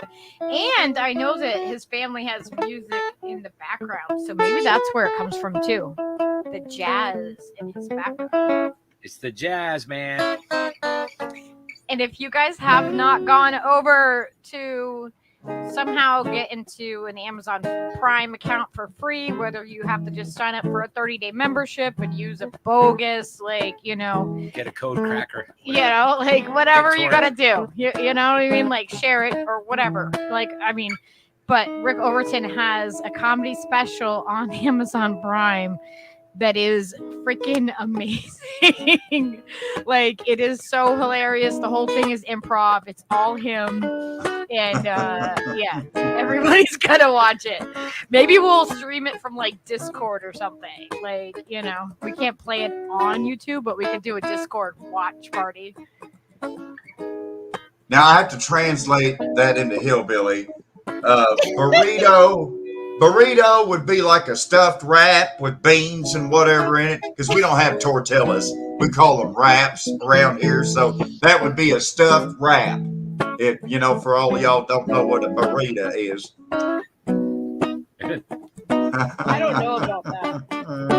I don't know about that. We call them wraps here. They're called wraps. W-R-A-P-S. Wraps. Oh, wraps. Yeah. W-R-A-P-S. Can I get one of them wraps stuffed with beans and cheese? I thought you were saying something else. I was like, no. I'm like, no, that's not gonna work. Because see, if you go up the holler and explain to him, I'm putting beans in a tortilla, he's gonna say a tor what? A tor what? Lucky burrito in her gas. Aram said. What? Aram said, "What about Lucky Burrito and her gas?" Frijole grandes. Me gustó mucho el sabor de los frijoles. ¡Ay! Estoy frijolero. Soy también. I always thought the Grateful Dead Eyes of the World song had like a really kind of Latin sort of thing to it. Like, and I could never like phonetically put it together in my head to be able to say the words in Spanish and say it in Espanol. Like, right outside this lazy summer home. How does that? What is the words? What is the exchange there? Afuera, en esta casa perezosa. Yeah. En las montañas con mi amorcita. Mucho corazón. Ojos profundos que cantan a mi alma. We can do music language lessons. Yeah. Volando con los aves en las nubes, en el sol y afuera, afuera con toda la naturaleza. Afuera con toda naturaleza. Con cascales y los aves y los perritos y los gatitos, todos los animales, todos amigos y amigas. Así, con el oso rojo se puede traducirlo. En vivo para YouTube. 24 horas por el día. En toda la noche. ¡Feliz Año Nuevo, compañero y compañera! 2022. A special guest, what's his name? Hervé Village. Cuando. Oh, I gotta have the Jimmy Dore golden microphone to do that. Cuando. All I have is this. Quando, oh yeah, I have quando. a mic, but that's. I always thought though that Eyes of the World had like the perfect kind of meter to it, where you could be flexible with the syllables, And remember, I wrote a couple songs in Spanish, and then I was playing them with my one of my bands that I was in here in West Virginia called the Employed Nomadic Vagabonds, or ENVY, ENV, the Employed Nomadic Vagabonds. Anyhow, it was called The American Dream, but I mean, originally it was written El Sueño Americano, right? And I actually posted a video, I've got a YouTube video for it, because when we performed it in Spanish, the guy came up, he's like, "Man, I really like the music to it, but it's too bad you sang it in Mexican." And I was like, "Oh man, well, it's actually Spanish. Mexican would be Aztec, but whatever." So I was like, so I'm talking to Rad, and Rad's like, you should probably, do you have English lyrics to it, perchance? I was like, sure. Give me a second. I gotta go to the bathroom. Oh man. Now I gotta translate this back to English. No problem. I wrote it. I'll figure it out. Do you see what Oz said? Oz says, "I remember in World War II when the Germans were shooting tortillas at our merchant ships. Terrible times, but tasty." Look out, boys! They're throwing more raps at us. Y'all got any more salsa over there? New York City. Hey, I want my wrap with some of that red gravy, Bubby. Some of that red gravy. Yeah, maters in there. Yeah, that red mater gravy on that wrap there with them beans. Oh yeah, I love them Vaders. And Chase. Chase. Chase. How do you spell that? Burtonians. Chase. Chase. That's right. You got to learn your colorings, right? Red, orange, right? You got red, orange, white, blue, green, right? Yeah, grain. Green, blue, red. What color was it? What color was it? I'll take that. I'll take that yaller over. Yona, did you notice my friends that are behind me? Did you notice any of my friends? Yes. There's little. I see him right there. Little weird people behind. Looks like bear. Oh, and, whoa, little peoples. Little peoples and. Whoa. I like how this guy, like, he has his hand like way up here. He looks like a sloth. Oh wow. Well, at least it's not like. At least it's not spooky fairies like Fern Gully. You know what I'm saying? I'm still traumatized by Fern Gully. I love Fern Gully. Actually, we have that on DVD. Steve, the animation could have been better. I'm just throwing it out there. Could have been better. Was disappointed. Clearly, guys. Not enough mushrooms were eaten during the making of Fern Gully. I would love to see a Fern Gully remake by Ren and Stimpy. Then holler at me. Then holler at me. Stimpy, lady. Nature is dying. Don't worry. Push the history eraser button. Can we have the Angry Beavers with that too? Can we do Angry Beavers and Ren and Stimpy? And maybe throw in maybe Rocco's Modern Life and Cat Dog. If we can do that combo, then I think we would be good. My favorite thing of all time on cartoons is on Rocco's Modern Life. There was a wild boar, and he would be like, "I'm a wild pig," and like they needed a wild pig, and he was like the most flamboyant wild pig ever in cartoon history. And you know, for this children's cartoon, I just thought that was just balls out back then. That was so good. Oh my God. I'm a wild pig. I mean, I call our cat Everett. I call him Cat, Brilliant. you know, a cat dog, because I didn't even know this. Did you know Maine Coons are like the closest thing, like a cat that actually is closest to a dog? No. Like personality wise and how they act. I had no idea. And then we get a kitten that, you know, it Acts like like a dog.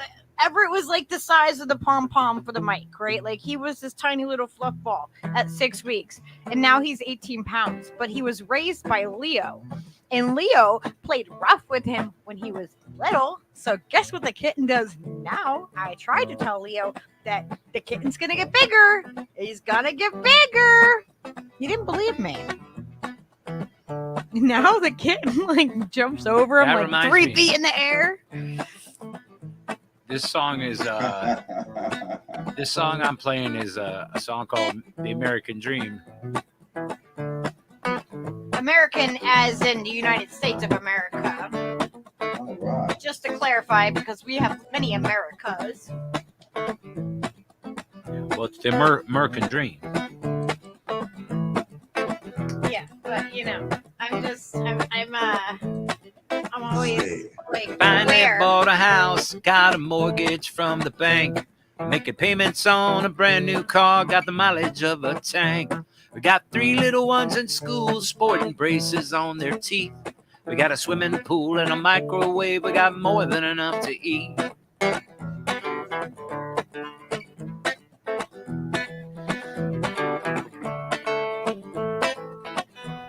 Well, I started out with nothing more than my own 2 hands and feet. And I lived up to the American dream, and I'm living on Easy Street. Yeah, I'm living the American dream. Dreams come true, and I won the game. It may not be my own rules, but they suit me just the same. Living the American dream. Everybody's got a dream. From every town in Europe, You know, they left their kings and queens and huddled together on the decks of ships with their pockets just full of dreams. In jungles of Western Africa, you know, the stories were much the same. Except they never saw the daylight and their dreams were all bound and chained. Yeah, I'm living the American dream. Everybody's got a dream.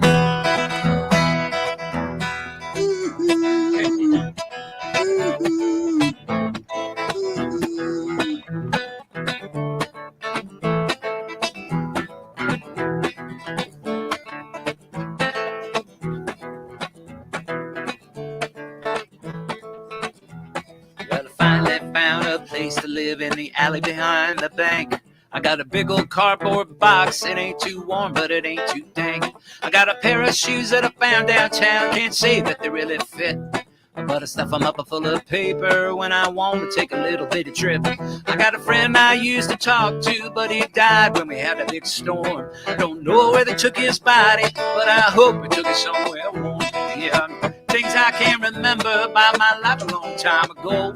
It seems I used to have a family. Where that was, I just don't know. Yeah, I'm living the American dream on my own and fancy free. If I wait till after midnight, I could find something to eat. Living the American dream. Everybody's got a dream. Yeah, living the American dream. Everybody's got a dream. Everybody's got a dream. Everybody's got a dream. Yeah. Everybody's got a dream. Wow. I am so glad to have all of you here, you guys, and everybody out there here with us for the new year. So exciting. Both got shows and Yona co-hosts. Well, that made me think of my cardboard box song, Stever. Yeah. You had said American Dream. I'm like, yeah, I got one for that.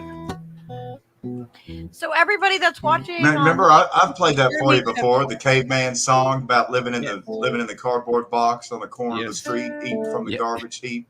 Yes, sir. It's a common theme here in America.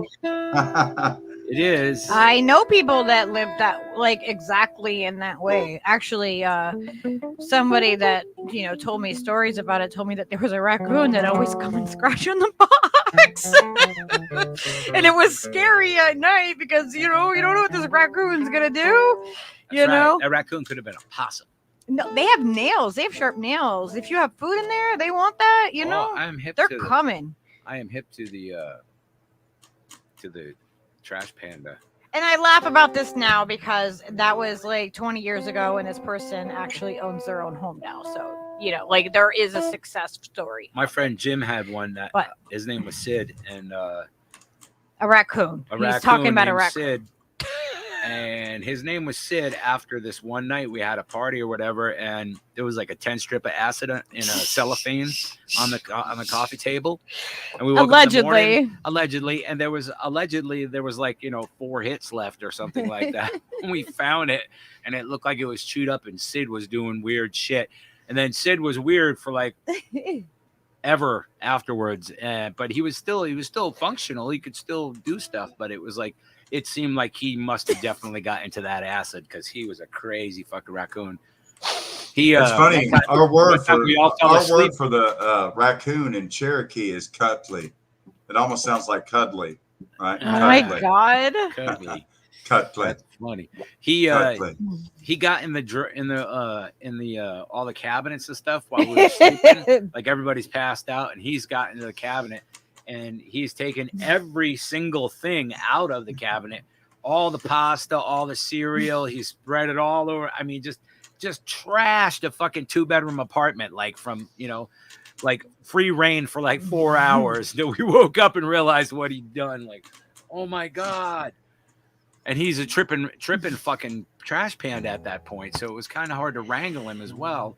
Oh my gosh. What's crazy? It was trying for a couple days. My ferret named Bonkers, his name is Bonkers because he would go climb on top of the refrigerator He would get up there just so that he could like break open a box of cereal and eat the cereal inside. Freaking nuts.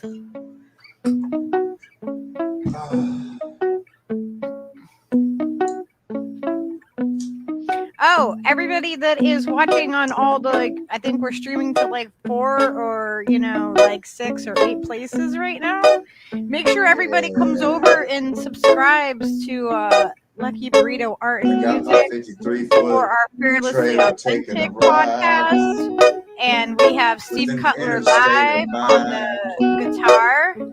And we have Yona that's going to be coming out with a show too. And Yona also co-stars with me on Got diesel in the tank, got money in the bank. Gonna take this diesel out of the hangar and head out from Bangor, Maine, down to I-95. Hello, Boston. Goodbye, Hartford. Hello, GW Bridge. Pay my toll. Hello, Turnpike passing Wilmington. On past DC, Florida, here we come. Drop my load in Duval County, Jacksonville. I paid my bounty, found a lumper to unload my load.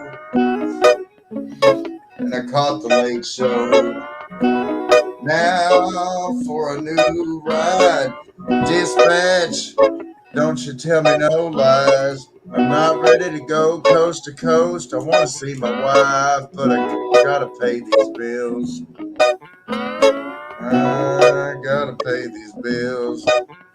So I gas it up again, and I head out on I-10, pass it through Pensacola, face to the wind up in NOLA. Allez, bon temps. Back out in NOLA, there's a French Quarter around, hanging from the balcony, upside down. I got my beads on. Well, back on the road, run through San Antonio, up through El Paso, and out through the land of enchantment. Back into Arizona, damn it. Watch for the speed tickets. Fuck you, Tucson. Yeah. Oh, I better try to cope. Here comes Maricopa. Found my path to Yuma. Back through San Diego to drop another load. Oh, what's this? A tasty little cab. Stem the flow. Gonna head back down the coast. Catch a TJ show. I'm going international. I got a load from Cabo, yeah, on the Federal Quince, El Autopista, gonna get me back up the way to Cali bound. Running I-5 back up through town, on my way to Portland, Still 15 hours to get through LA County. Fuck me. It's a big parking lot. It's a big old parking lot. And you're right in it. Oh, at last, what a blast. In the San Joaquin at last. Now I'm hauling ass and my foot on the gas. Oxnard, I'll give you a pass. Feet back on the ground in Sacktown. Got messed around in the Waffle House in this town, so I had to bounce. Went to Mendocino and got me a fresh ounce. Ooh. Well, hello, Oregon. There's 5 more hours. Uh-oh, I better put this in my other book, because I got 2 books when I'm driving. I got to keep cooking to stay alive, and when a DOT tries to fuck with me, I got a book for you. At last, oh, here we are on the banks of the Willamette. Put a bird on it. Hello, Portland. Put a bird on it. Now, I hitch up some cattle for a battle in Seattle, and the WTO is such a fucking shit show. Now I got the WF, and I'm all about a breath, because Klaus Schwab wants me to eat bugs, and I feel no love. I'm supposed to own not a fucking thing, and still be happy and let it ring. I don't think so, man. I got another load, you see. Heading down I-90, back to Boston, Mass. Foot on the pedal, and I'm once again hauling ass through Walla Walla and Spokane. Thank you, ma'am. Right across Idaho, Montana. Here we go. Finally back in Chicago. Blasting through Ohio. Stopping at the rest area in the middle of a fucking freeway. Christian's big boy made me sick. That shit in my pants. Coming through Pennsylvania. Getting silly in Philly. Been smoking on this Philly. This Mendocino's working. Got me feeling really, whoa. Garden State. Shit, I got on the wrong interstate. I don't know what happened. I was in Youngstown and I was fucking around and supposed to go through Toledo. And next thing you know, in Newark, New Jersey.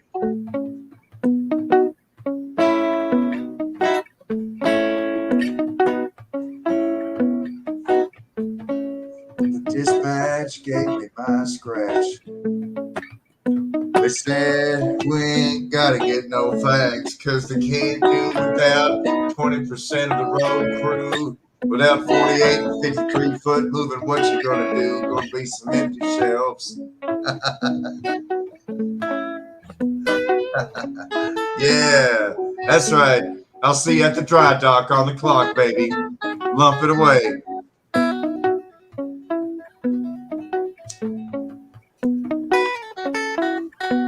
Yeah, I just did it interstate divide. Interstate divide. Catching I-75, crossing state lines. I got prescriptions filled. He's paying some bills. He's coming back to the hills, doing all kinds of bill. But then the county boys seen him coming over the pass. They tried to catch him, but he hit the gas until the tree jumped in the road. Oh, till that tree jumped in the road. There went Lord Tab out the window and lauded out the trunk and fentanyl out the hood and everything sunk and arms broke in 15 places. But I got another prescription filled. So you like my life on the road. xylophone? Life on the road.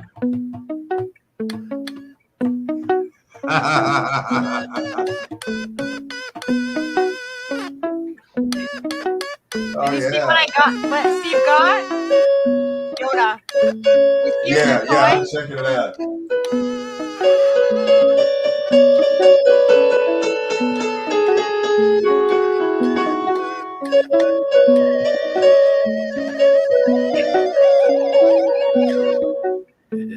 Oh, yeah.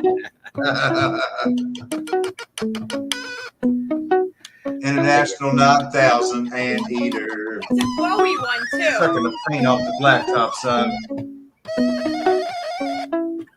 Yeah, Breaker 19.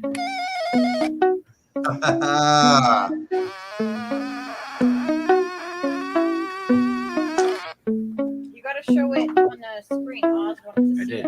See, check it out, Oz. Running with those nappy roots from Bowling Green back in the day down I-65 to Music City give way at the Grand Ole Opry. It's where we shindig. We're flying through the air like the winged pig. It's the Pegasus parade. Oh, yeah. And we pulled off at Franklin. Next exit you see, close to Brentwood in the state of Tennessee. On my I-65 ride. I know where that Had to is. shout out to my T-Lab homies there. Oh, yeah. Williamson County. Mad props.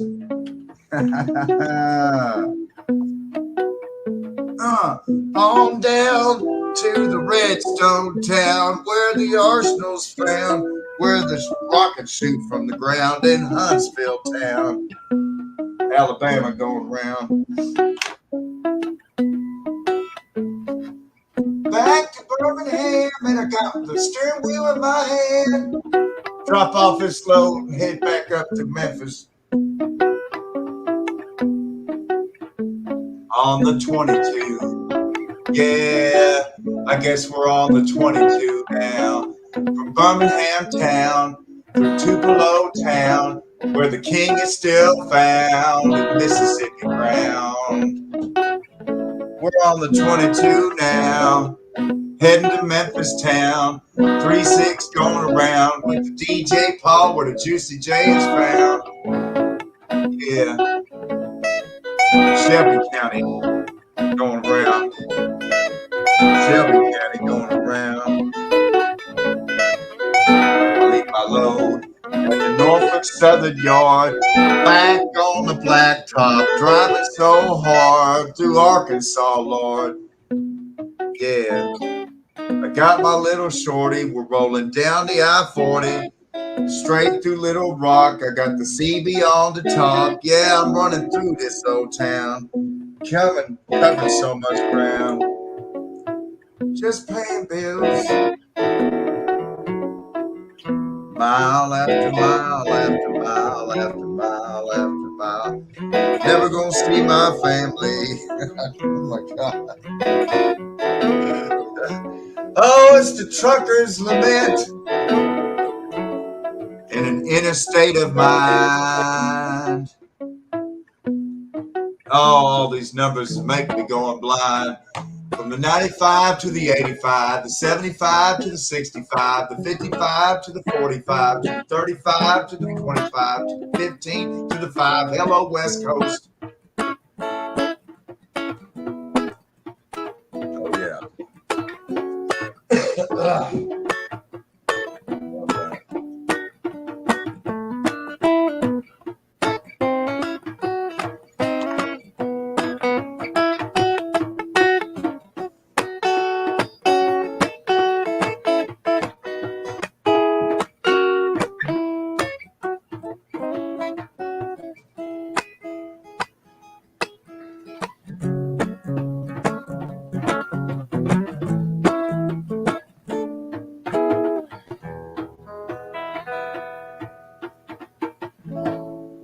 Well, hello, all my forest friends. All you cedar trees bending in the wind.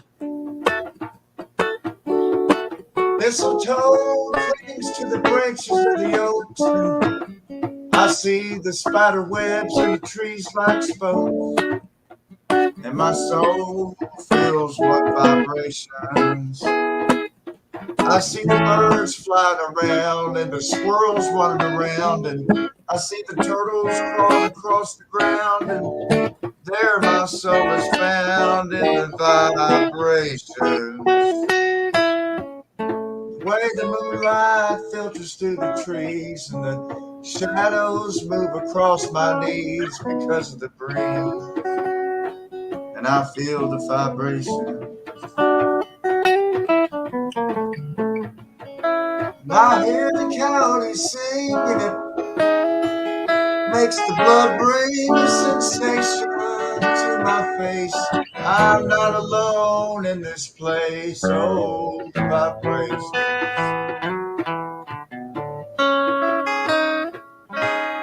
With all my friends to the end, like my day one.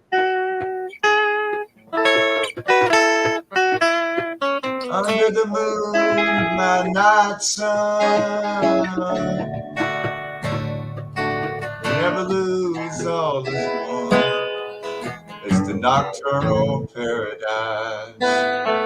Under the canopy, feel the vibrations.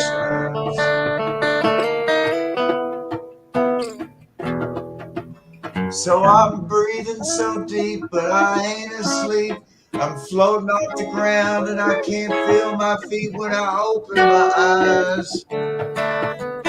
What a beautiful surprise. The deer are just blinking. I guess they're thinking, why am I just sitting here on this tree? They're so close to me, I could scratch their whiskers.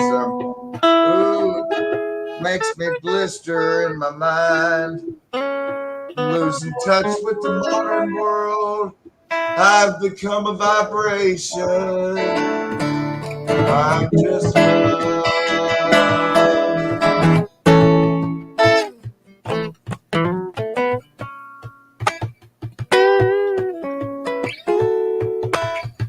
Open my eyes and they sleep right at my feet. All the deer and the animals. We just passed out in the woods, loving life on a vibration. Feeling love. Wow, man. Just go on a journey into the woods in your mind. Space out where there's more space in the outside. Get some space in your face. Space in your face. Lay on your back against the ground, barefoot, and stare into the sky. Feel the Earth's rotation pull you around the cosmos as your view constantly We're changes. streaming to Lake Sabby and everywhere else we gotta. So, and what is there saying? No, we're not gonna go co-stream him right now. That's what I'm saying. We're doing this. This is a different thing. Do you feel the vibration, Lucky? It's a Burtonian vibration.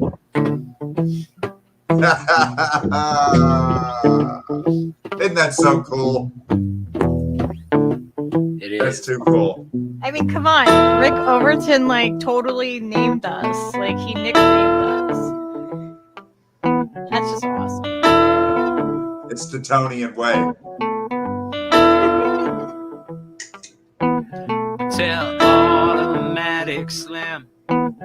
Tell Razor Toting Jim. Tell Butcher Knife Toting Nanny. Tell Fast Talking Fanny. We gonna pitch a ball down to that Union Hall.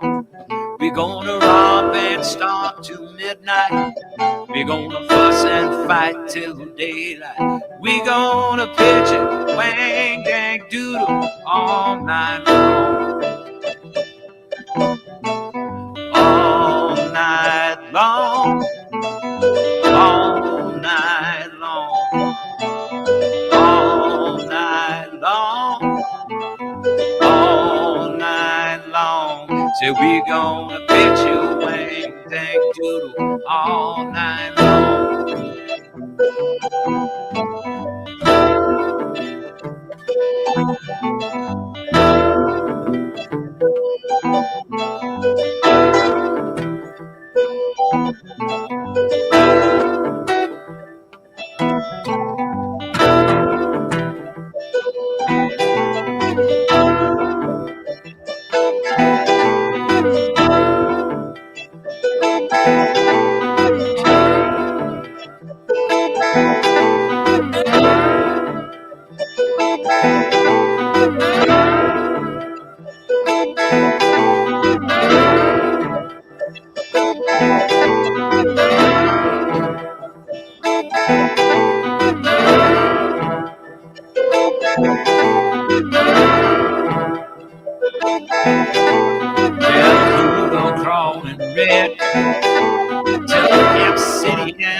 Everybody gonna meet.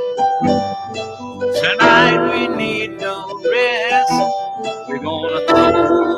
hell of a mess. We're gonna break out all the windows. We're gonna kick down all the doors. We're gonna pitch a ring dang doodle all night long. All night long. All night long. All night long. All night long.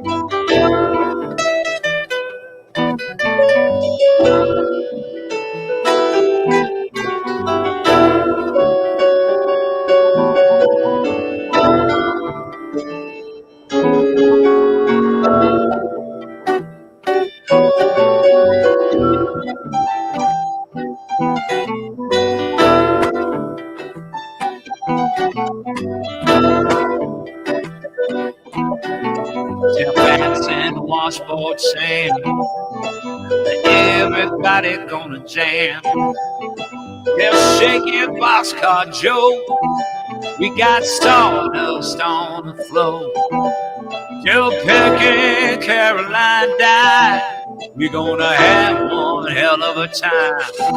We're gonna piss and fill the air. You're gonna be stuck there. We're gonna pitch a bang dang doodle all night long. All night long. All night long. All night long. All night long. We're gonna pitch a bang dang doodle.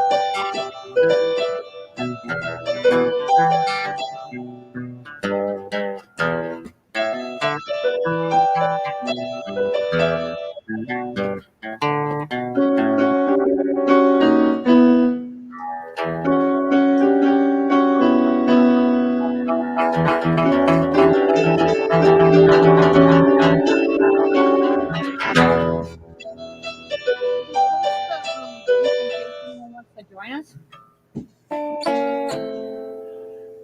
I don't know. We probably should. Wow, though, man. it's a good idea. Yeah. That was fun, dude. Yeah, save the wave because it's wavy like gravy. Wavy like a gravy.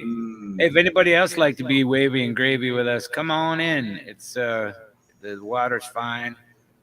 We got the rainbow glow on the Lucky Burrito show. It's fearlessly authentic. Don't you know? And it's gratefully presented. Bam! Bonafide. Bona. Enjoy the ride. 100% unified.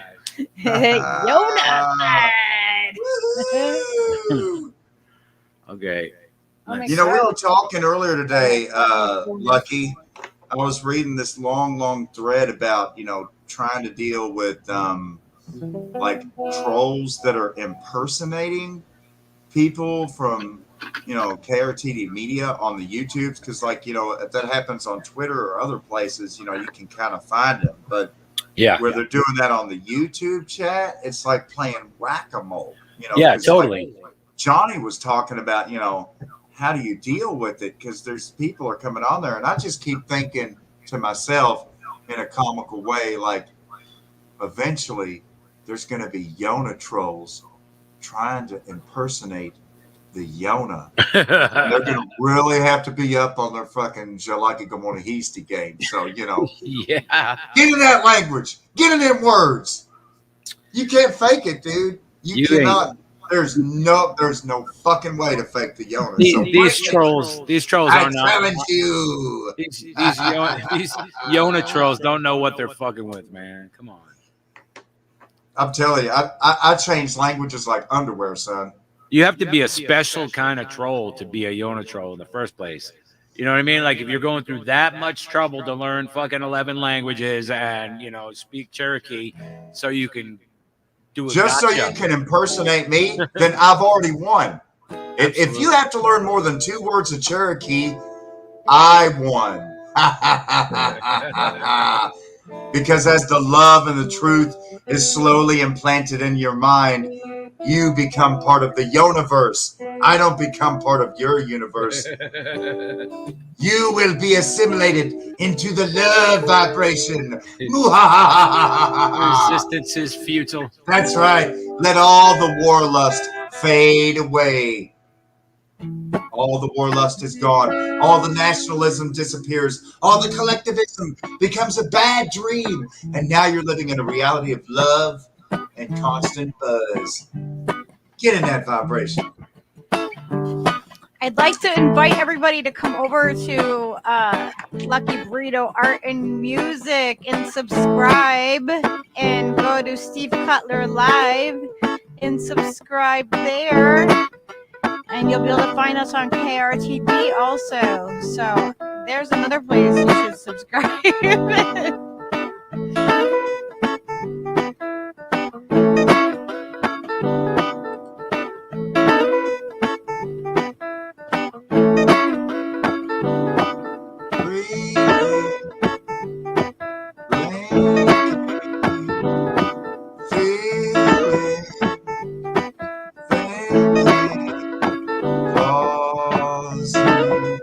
Reflecting, remembering, and thanking. We met, we moved, we survived, we are. We met, we moved, we survived, we are.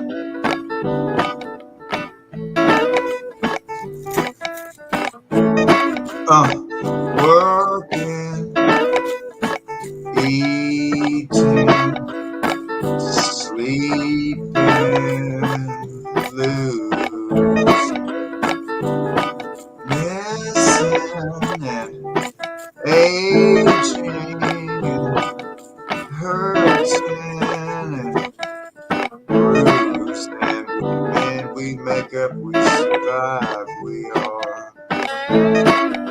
We bend, we make up, we survive, we are. We are.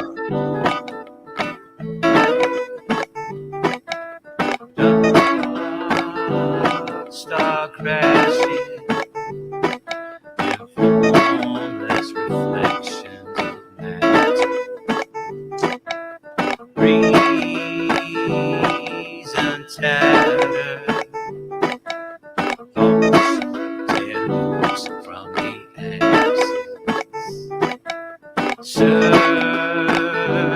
Searchlight casting thoughts in the clouds of delusion. Shall we go? You and I, while we can.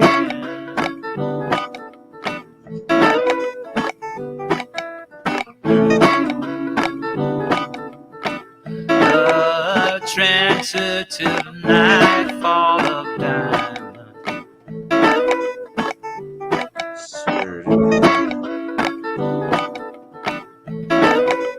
I feel it in my hair.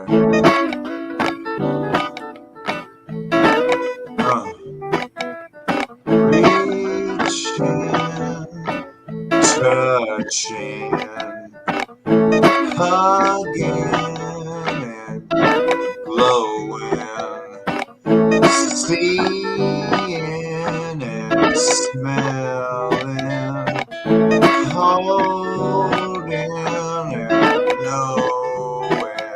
We meet, we melt, we surrender in each other's arms. We are.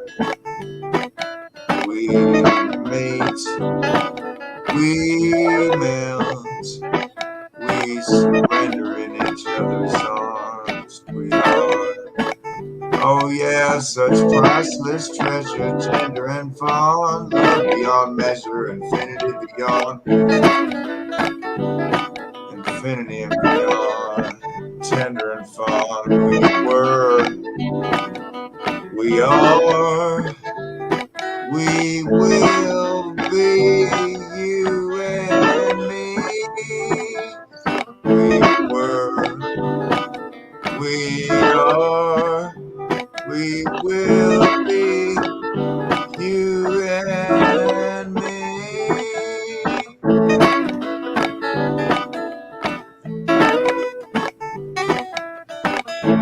We're in the spirit of the sea.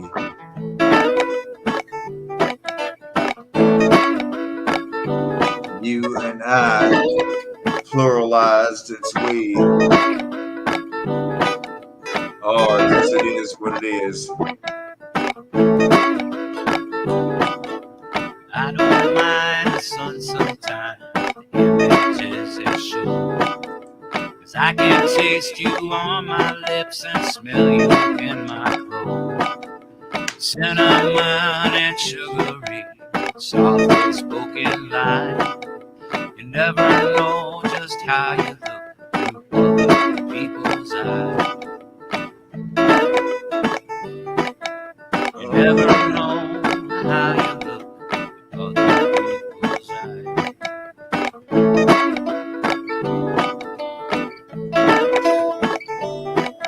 And then we meet, we melt, we surrender in each other's arms. We are. And when we meet, we melt, we surrender in each other's arms. We are. Caught my eyes by surprise. What a lovely prize.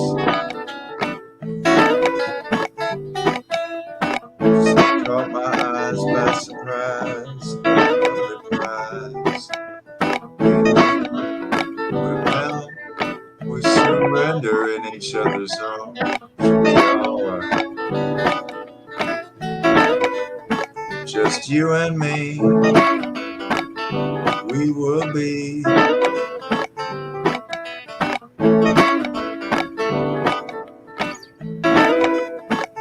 So happy together.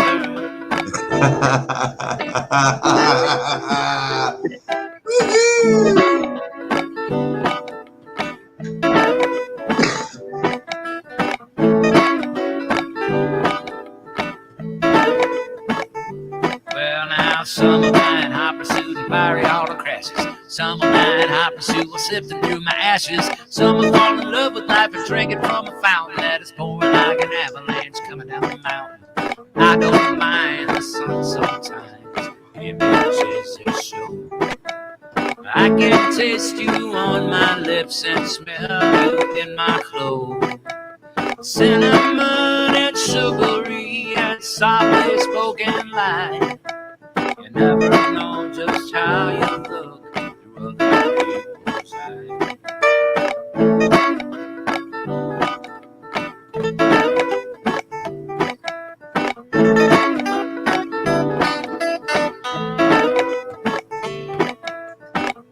Il y a des choses et de temps en fois dont je m'en québécois et derrière de d'ailleurs quand on pleure et quand je veux pas forcer c'est dans rêve et pendant la soirée et aperçu bonne année. I said wish everybody a happy new year in French there.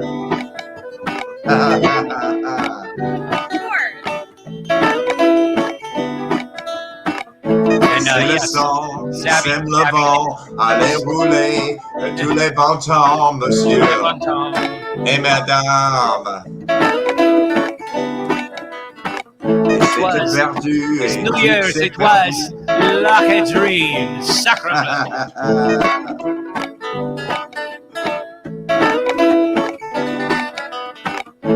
Yeah, man. Sabby's show got all bohemian, bro. Oh yeah. Nobody told you.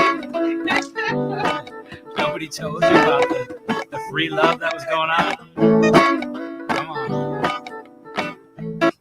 It's New Year's. What the hell, you know? Oh, yeah. Yeah, this is just All right, that was a gas. organic. I think we were in the fun. zone there. Yeah, that was fun. If I'm not Sans mistaken, doute. that felt like the zone. Yeah, Sans doute. we did C'était not practice or incroyable. plan. This is not practiced or planned. That was completely organic. Yona's speaking in French and stuff, so it's like, you know, it had to be at least a certain level of okay. C'est bien cool, monsieur, bien cool. C'est super. Alors on danse.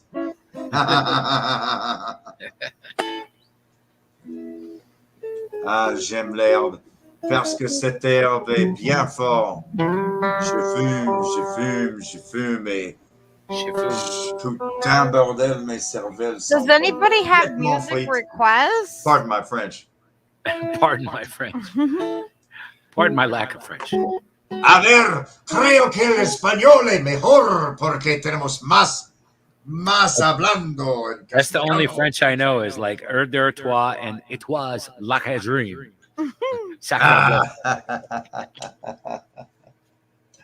Vive la France! Vive la Révolution! Viva la revolution! Exactly.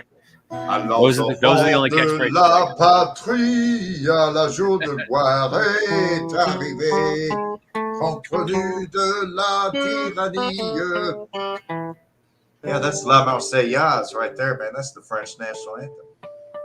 Aux hommes, citoyens, formez vos bataillons, marchons, marchons. Oh, yeah. Vive la France. I like the Mexican song better. Oh my gosh. Right? Ya, ya, ya. Canta y no llores, porque cantando se alegran. Cielito lindo, los corazones.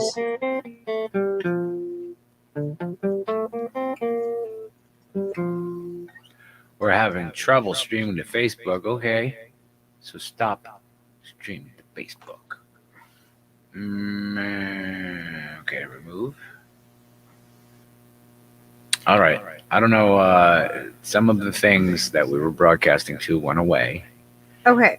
Let's see. I think it was mainly Facebook stuff Probably, and I think you can only stream to certain ones for for a certain amount of time. Yeah, like Facebook might have a cap because we've been doing this is we're on hour 16. Okay. Yeah, it was Shane's Facebook one. But it's working. The rest of them are still working, apparently. Y por supuesto, muchos Yeah, we're besos y still- bendiciones a todos mis compañeros en Nueva York, Connecticut y Nueva Jersey. Mucho amor. Nuevo Chelsea. Okay, we are streaming on we are on KRTD. We are on Sabby Sabs right now. We are on Lucky Burrito Art and Music, and we are on Steve Cutler Live. Is that legal? And Twitter. We on Twitter still? As far as I know, there are some Twitters that seem to be represented here by little purple things. So yeah, at least one Twitch thing, I mean, and one Twitter, like All KTRD's right. Twitter. Well, Feliz hello Año everybody Nuevo. out there. Please come and subscribe and hang out with us. And we threw a link up if you want to join us in our YouTube chat. I think Kiona just said something like, Feliz Año Nuevo, todos mis amigos en la programa del Burrito Fortunada. In the Lucky Burrito Show. El Mundo. El Burrito Fortunada. Bienvenidos y bienvenidas a todos y todas. Buenas noches. That like drama, the diminished scores behind. Not say something Spanish. Dos X. Stay thirsty, my friends. The most interesting man in the world.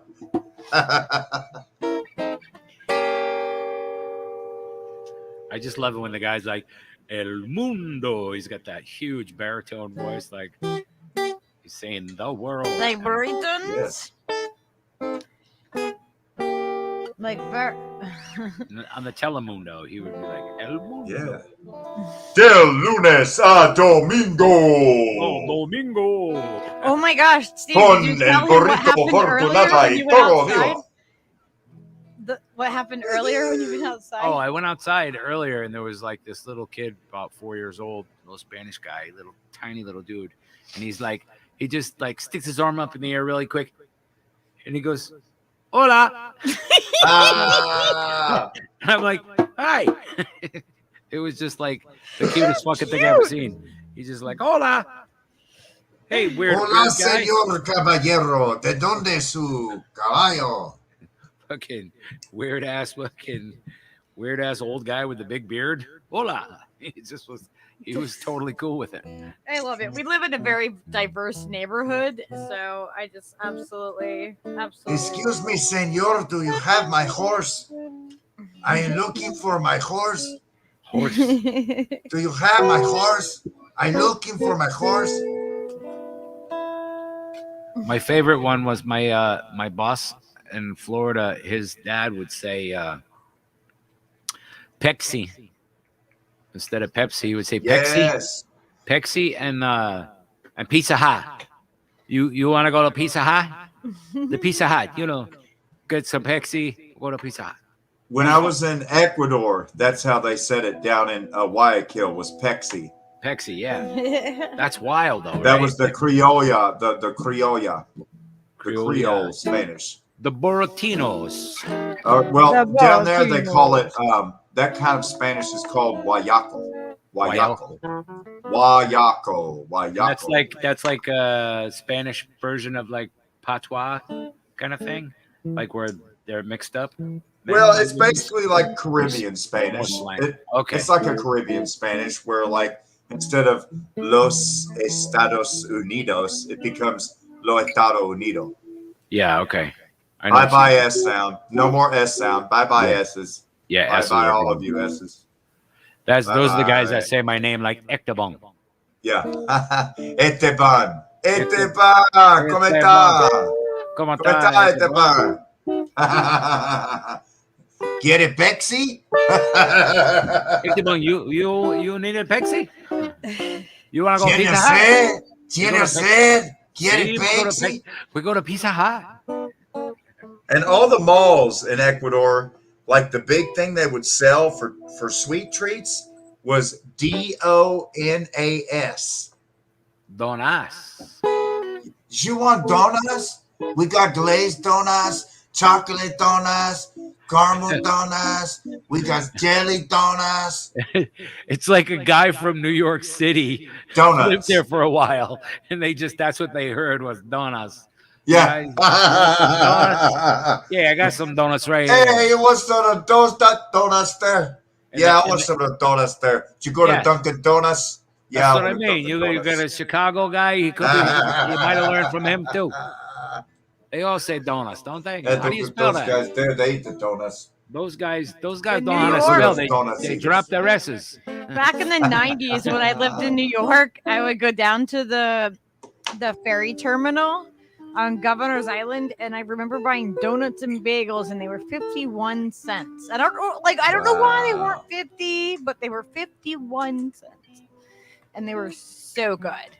Oh my gosh, it was a treat when my mom would give me a couple dollars to go down there and get some.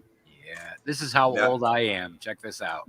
My mom used to give me. I mean, that was $1, expensive too. $1.25. $1.25 would buy 2 packs of Cool Super Longs and a little bag of Doritos, like the little, small little bag of Doritos that they sold for like 18 cents or something. When I got home from That's crazy. the Army back in 1994, and I went to a Walmart to buy a carton of Marlboros, and it was $11.97 for a freaking carton. Now there's places you go where $11.97 won't even buy a single fucking pack. Yeah. We used to smoke. We like used to smoke. $12, $13 a pack. Sorry. Yeah, bro. We used to smoke. I know. I'm hip. Did you? But why do you smoke Marlboros? Why don't you smoke like American Spirit when they have organic tobacco? Yeah, I like that too. I smoked it too. Marlboro has a lot more cigarettes. shit in it. Marlboro is really bad for you. Yeah. I mean, Well, no tobacco is what's- good for you, but I mean, American Spirit, it's only tobacco. What's terrible about most cigarettes, even the American Spirit ones, is they're rolled in a new type of cigarette tube that's called Fire Safe Cigarette. And so they have bands of formaldehyde on it. So every time it gets one of those bands, I just have to puff it like a cigar until it burns off. But yeah, cigarettes are terrible. It's a bad habit I picked up when I was in the Army, and I wish I could quit, but you know. Well, you can also roll your own, and you can use like hemp paper and stuff too. Yeah, I've done that for most of my life. It's just about the last, I don't know, last 3-4 months, I've just been lazy and buying cigarettes instead of rolling my own. Just because I've been doing so much more stuff, and I've just not had time to sit down like I used to for about an hour at a time and just roll up my own cigarettes. Well, you can do it when we're on stream.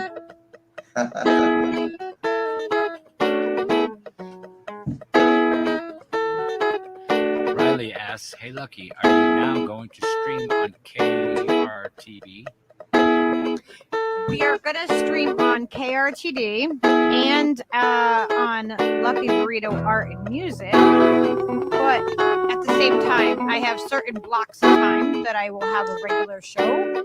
And then we'll also still do like regular pop-up shows and stuff like that, and ones that are on that particular schedule. I just realized that Mickey Adams is in the green room thing, in the little lobby thing, but it says devices are not connected.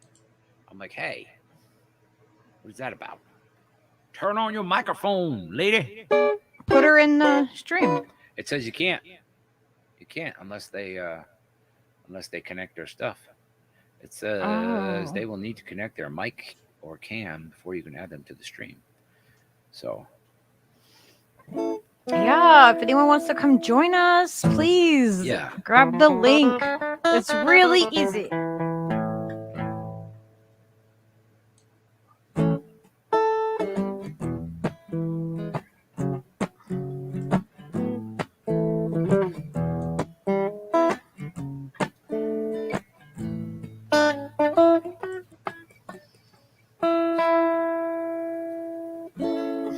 We just got like quiet and shit. Got quiet.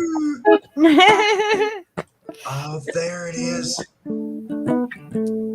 To gather together. Put that thing up. Come on. I have to pee.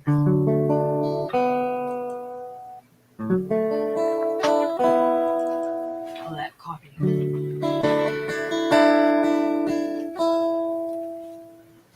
It's gonna work.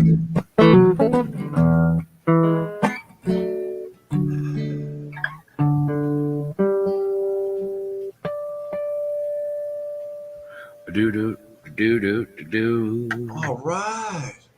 It finally loaded. Woo-hoo! nice.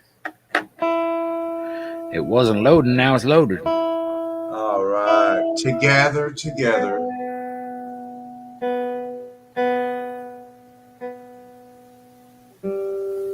Congregation, conjugation, such jubilation. Together, meat, bone, and leather. Procrastination, trepidation, blessed procreation, and we cling. Joy we bring, enjoying weather. Sun and rain, snow and pain, loving and praying. Disambiguation, clarification, true excitation. We lather together, rinsing, drying, and completed. Yeah, you can incubation, maturation, and whole glorification. Us three, so honestly free, never defeated. Moon and fog, cricket and frog, pussycat and puppy dog. Hello, Leo. Yeah, huddled against alarms and cuddled in each other's arms, and together, so special. Our time, how sublime. Only God between, Jesus our King, within family farms. And we sing, feel the hammock swing, happiness and rhyme. You and I sing eye to eye, so happy together we sigh. It's a congregation, conjugation, such jubilation, to gather together, meat, bone, and leather, procrastination and trepidation and blessed procreation, and we cling the joy we bring, enjoying the weather. Sun and rain, snow and pain, we're just loving and praying. Loving and praying.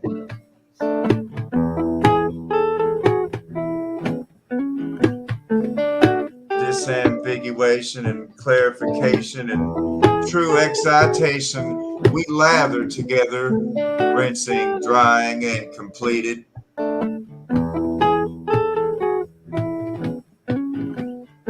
Incubation and maturation and whole glorification, us three, so honestly free, never defeated.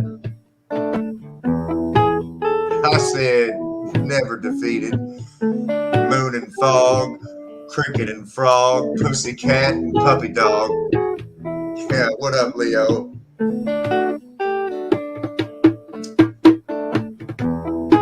And Everett and Peaches, mad love to all within reaches.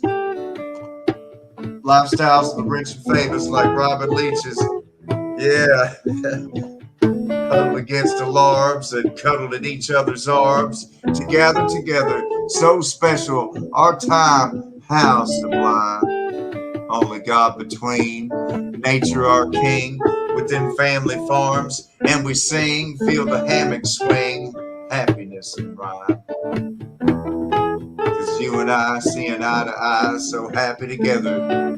We just sigh, staring at the sky.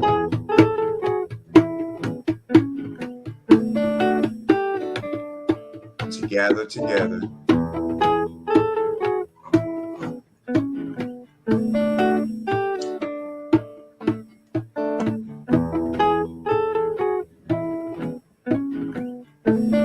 And we cling, the joy we bring, just to enjoy the weather. Together, just meat, bone, and leather. 2 legs and 4 legs and more legs, and got scales and on the ground and in the water and flying all around. So much love and life to be found. It's all a vibration in the Rainbow Nation.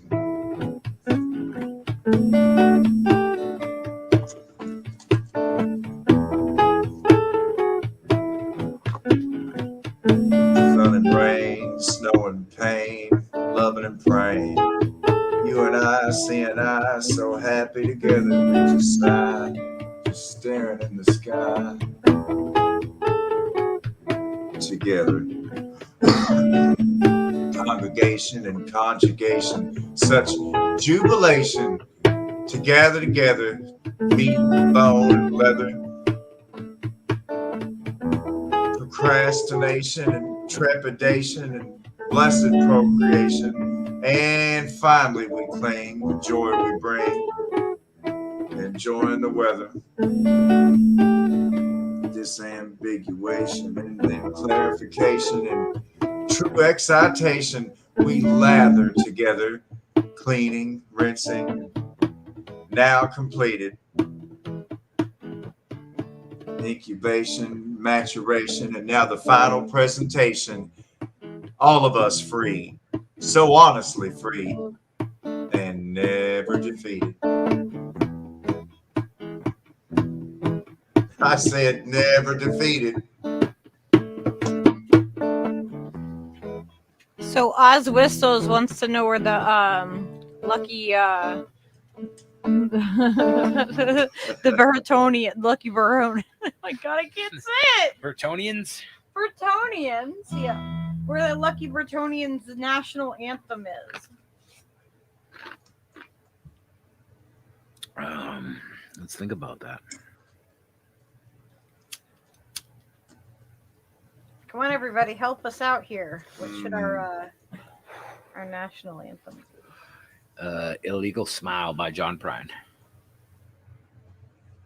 Boy, that's a good one. Illegal Smile. Need our own though. We got to write our own damn song. Yeah. Well, Daddy, won't you take me down to Marion County, down Rolling Fork River, where the dope ranchers lay? I'm sorry, my son, but you're too late in asking. The DEA is done hauling it away. Well, we're all singing the blues 'cause the babies need shoes. Been putting the NPK in the ground every day. That's nitrogen, phosphorus, and potash. Feeds the buds, my friend.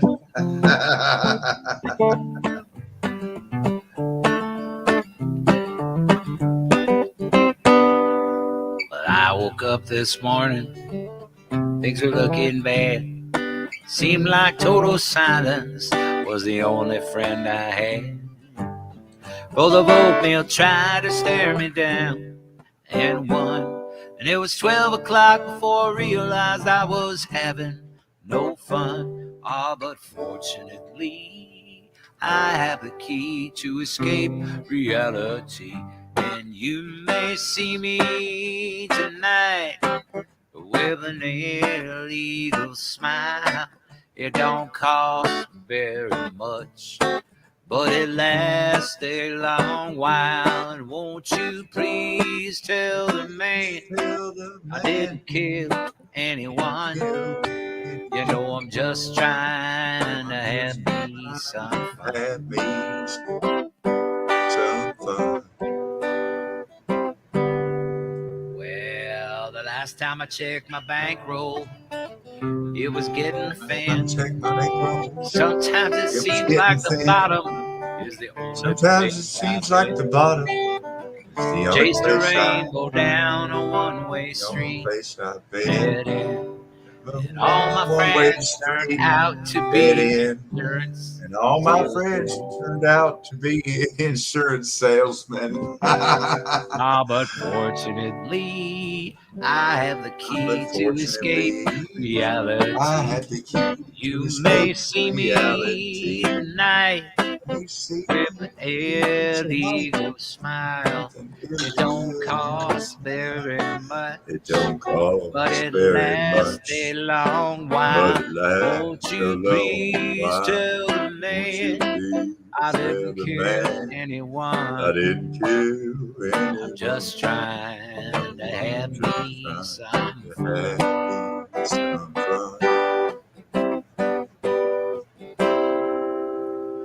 Well, I sat down in my closet. My overalls. Trying to get away from all the ears inside my wall. Dreamed the police heard everything I thought. What then? When I went to court and the judge's name was Hoffman. But fortunately, I have the key to escape reality. And you may see me tonight with an illegal smile. It don't cost very much, but it lasts a long while. Won't you please tell me I didn't kill anyone? I said I'm just trying to have me some fun. Well done, hot dog bun. My sisters and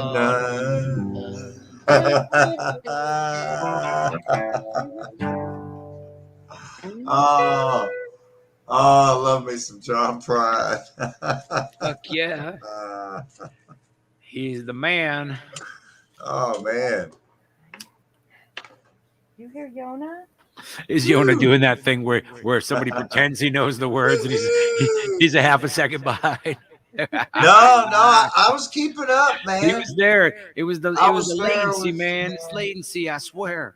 I'm just high, dude. Just high, the weed and the latency, and you mix those things together. And plus you sing it with the Steve or cadence, and I sing it with the Yon or Stone or cadence. Exactly.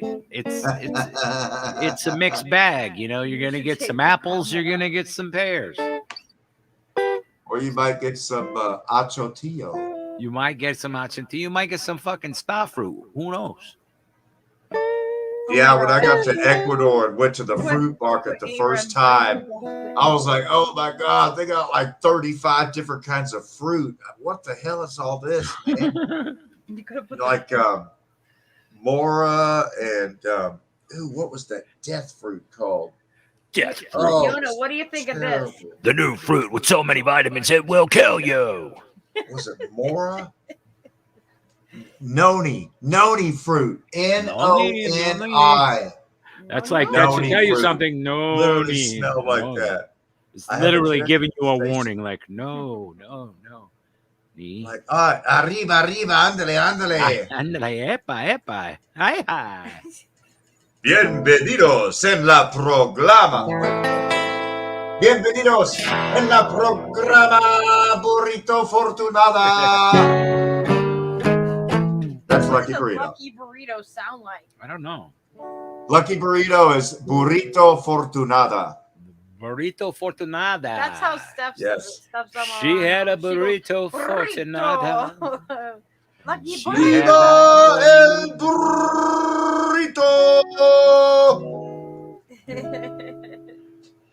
She had that burrito Fortunada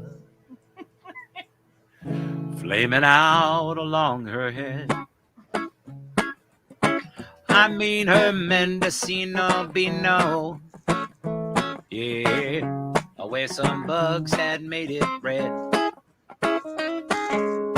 She ruled the toads of the short burrito and every taco in Idaho. Arriba! And every single cricket who had chorus by the bush in Buffalo. She said Ay, la she chingada, que tostada. I don't even know that guy from Chips. I think he said his name was Eric Estrada, but I couldn't see for shit. Ay, la chingada. Órale, güey, vato. Arriba la raza. She had a snake for a pet and an amulet, and she was breeding a dwarf, but she wasn't done yet. She had gray green skin and a doll with a pin. I told her she was alright, but I couldn't come in. Actually, I was very busy making burritos right then, so I wandered through the doorway, just like the shadow from the tomb. She said her burrito was 4-way. Oh, and I just love it up in her room. Yeah, well, I was born to have adventure. Oh, now, so I just followed up the steps, right past the fuming incense stencher, where she hung her castanets. You know she stripped away that rancid burrito. Oh my God, she laid right out naked on the floor. Yeah, we did it till it was Cinco de Mayo, and it was almost useless anymore. She had a snake for a pet and an amulet, and she was breeding a dwarf, but she wasn't done yet. She had gray green skin, died with a pin. I told her she was alright, but I couldn't come in. To a Burritonian, the Burritonian special. The Baratonia. Burritonian Frank. Burrito con frijoles y queso, también salsón y pico de gallo. And tomatoes.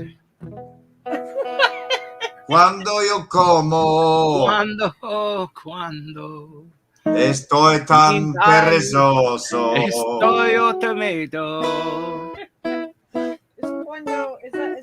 Is that a Jimmy Dore?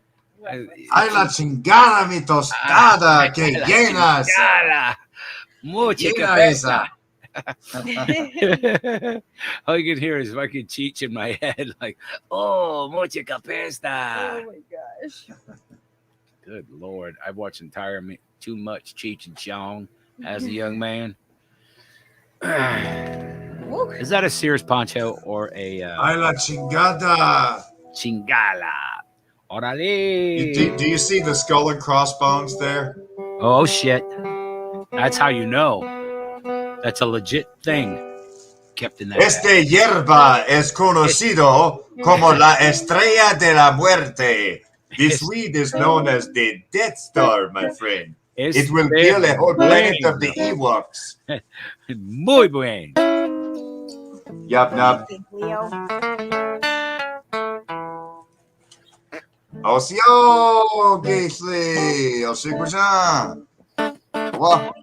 Leo says he wants to go curl somewhere else. Where are you gonna go lay? You want to lay it here?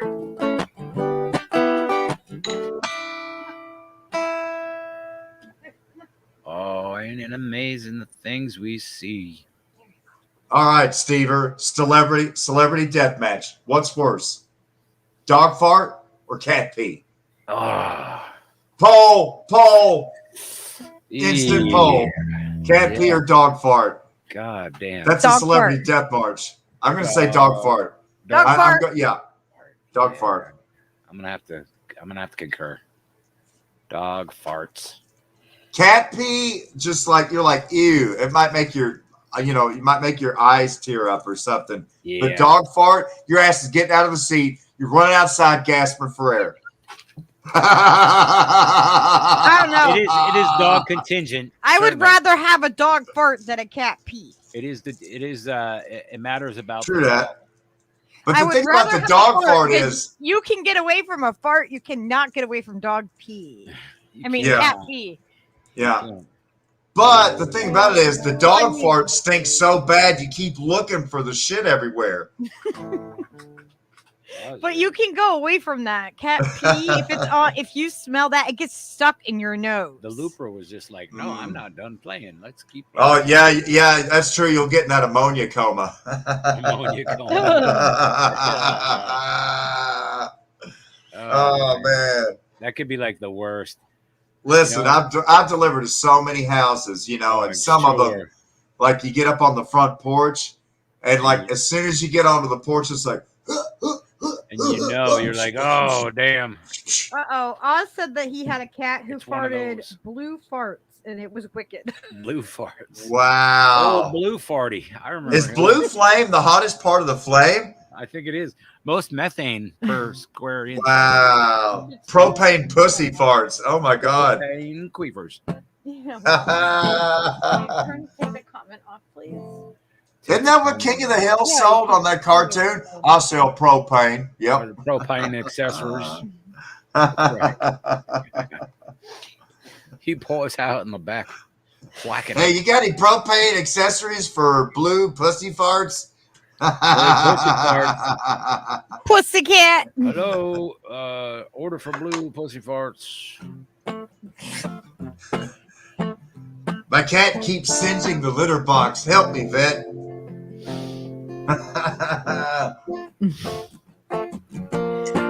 Oh man. I think my cat's Hawaiian because he buried a mouse in the litter box, and then he barbecued him with his farts, and then dug him back out of the rocks and like did a whole fire dance and everything. Damn. He's a Hawaiian cat, definitely. He might be Polynesian. Yeah. He's a Polynesian puss cat. Yeah. It's a little odd. I don't think they cook their food where they ship it. Do they, the people? Well, no, they would. I mean, they cook in rocks, but I Well, mean, he's I a guess he was cat, so- improvising. You know, he's a cat. You know, where He's a else, cat where else from does he have Hawaii. a What do you pile of expect? gravel to, you know, He's a cat to from Hawaii. barbecue a dead Come mouse on. with his own farts? You know, Let's ask Jimmy Young. He'll tell you. He can tell you. this is totally based on a true cat fart story. True.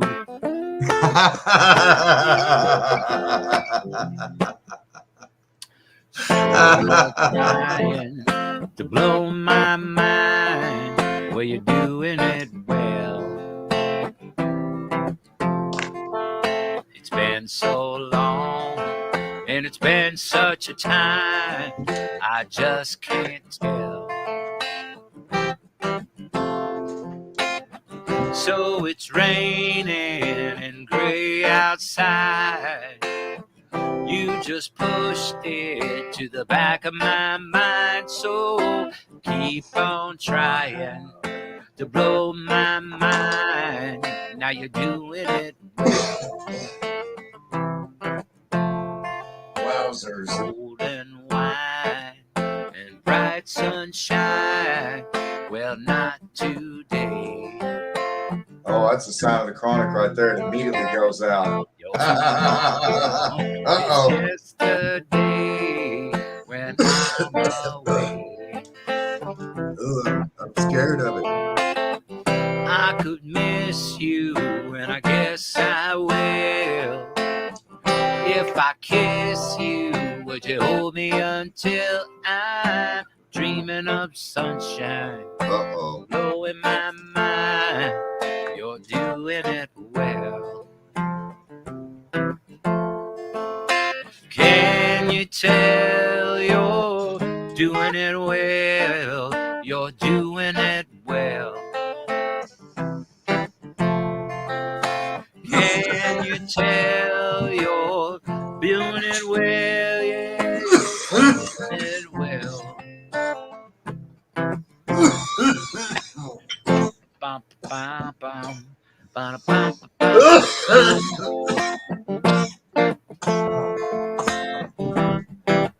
That was the young cough. Oh, damn you, Darth Vader.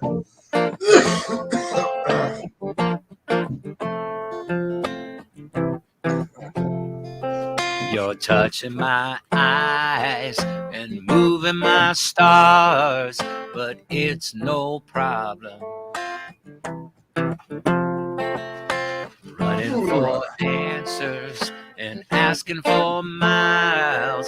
Well, I think I found them. Situation is just as you please.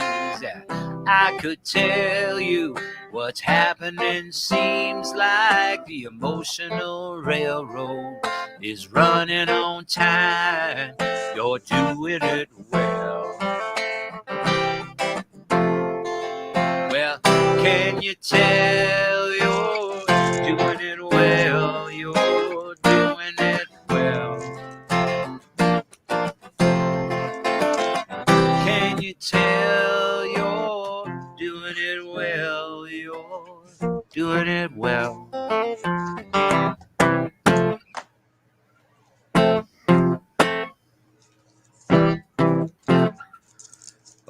Wow, man. So there's a comment I want to read to you guys from Aram. It says hog farmers they refuse to comply with California's anti-animal cruelty law requiring humane conditions in order to sell pork in California. The hog farmers are betting Californians will flinch first. Oh man. Ew. You know what the hog farmers do down in North Carolina, Lucky?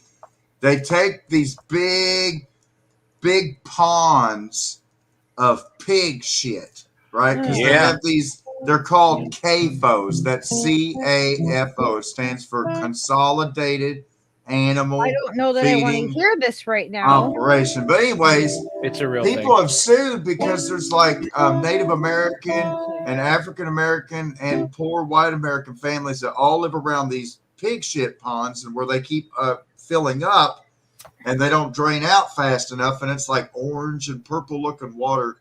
And so they've got what's called these aerosolizers that spray the pig shit into the air, and they wait for whenever it gets windy, and then it makes it rain pig poop water on everybody's roof and stuff. And like you should see the pictures of like their porch and their cars. It looked like they like imagine like 10,000 birds all shitting like chocolate milkshake all over your property. Just fucking horrible. Oh, did I mention the smell? I almost forgot. That must have the been smell of freaking extra fermented special. mixed pig shit that's been in the why is shit like the topic of the night? Because when you said pork producers, I thought of how much they love their neighbors where they make their pork. It just got me thinking about, you know, the gutter pipes and everything, you know, draining the poop juice from your roof. You know, but that's part of how the sausage is made, I suppose. Oh, well, I'm not a meat eater, so. Yeah, who's ready to go vegan after that story? You're welcome. And there's a reason why a lot of cultures don't eat pork, and that may be one reason right there. Although that's an industrial practice, so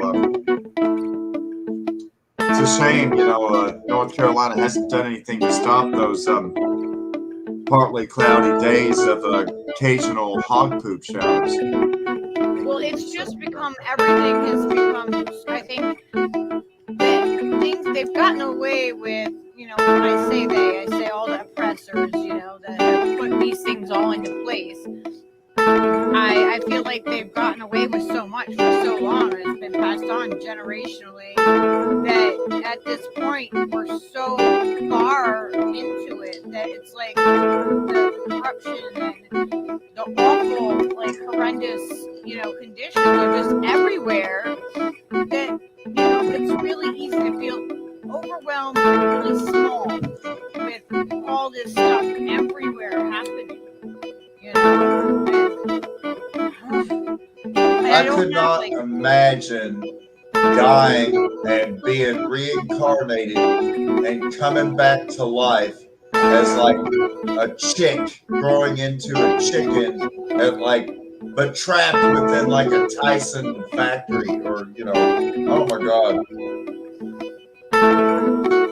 It would just be like, just kill me now. It's so sad how much abuse so many animals are put through, you know. I mean, there are ways to, you know, be you know, whether it's a cow herd or a shepherd and, you know, truly love your herd and care for your animals. And there's no love or care in that operation. It's just an industrialized slaughterhouse system. I mean, there's no dignity or anything. I say that everybody should go watch Food Inc. And then if you can still eat it, then you know, then do it. But it's industrial that I'm against. You know what I mean? I decided that I'm not, you know, I'm vegetarian, but I don't know. It's just so different whenever you eat like a piece of venison jerky, you know, deer meat jerky that's, you know, dried out, seasoned, and you got to think about, you know, that deer lived its entire life eating briars and wild things, you know. It's not like these chickens or hogs or cows that are fed GMO food and antibiotics and stuff. You know, the deer meat is actual medicine. I can't really eat much meat. Teeth are so tore up, but I mean, occasionally, Well, yeah, I don't know twice how a cool week, it is I'll get a outside. little bit. I love it. Usually, I just eat beans and squash, and sweet taters, and corn. So I guess I'm, when I'm not fasting or eating just, I guess, vegetables and stuff.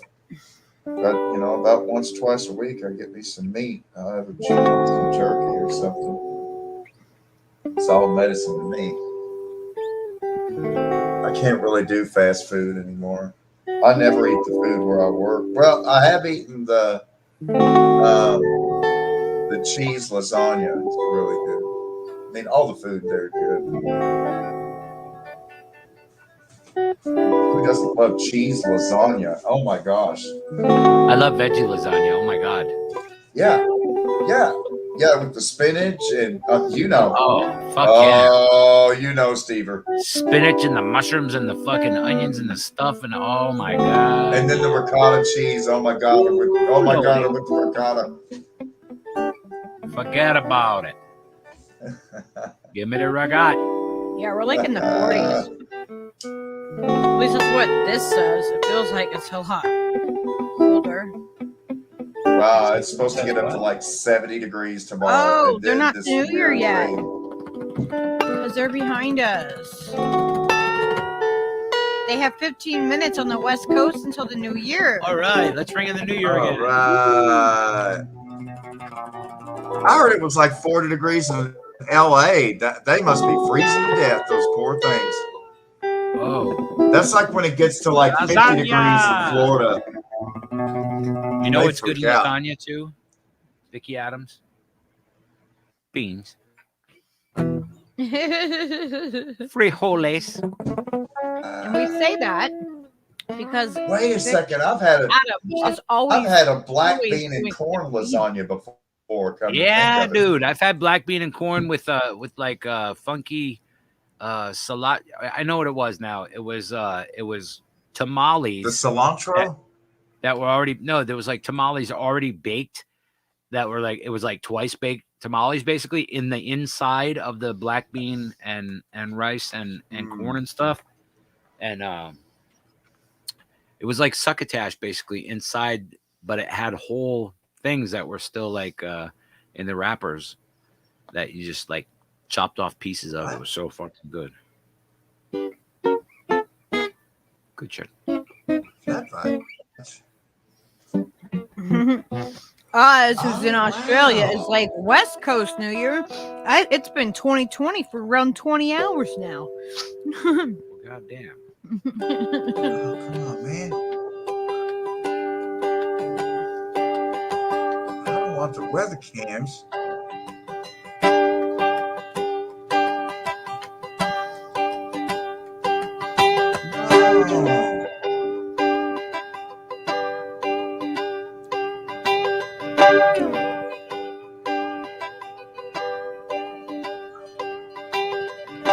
There you go. Give me the radar. Come on, man. We still have some fam hanging out with us over at Sabby Sabs. Good to see you guys. Dual Doppler radar. All you people who don't know who they are, please come and subscribe. Yeah, my Twitter's on the screen too. Lucky Burrito. Yay! Go, internet, go! Go, internet, go! Come on! I like how he roots for his internet. Like, come on, you can do it. He gets all Rob Schneider on it. You can do it all night long. It's not much longer. There it is. Here's 10 minutes for the West Coast. Who else is on the West Coast? Okay.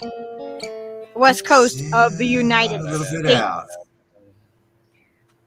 Or where are you guys at in your new year? Have you guys already had your new year? Or is it coming up? Is it coming up? Are you going to get a new year this year? I'm thinking about getting a new year this year. But I don't want to call it 2022. I want to call it 2025. Vicky says, "Fuck you and Just to your." confuse I've been there first, Oz. There's 9 o'clock. Oz, what? Yeah, he was there first in Australia. He But, was. you know, That son of a bitch. How dare you? Time traveling doctors. Yeah, Riley's Los Angeles. How cold is it there? Fucking TARDIS driving son of a bitches.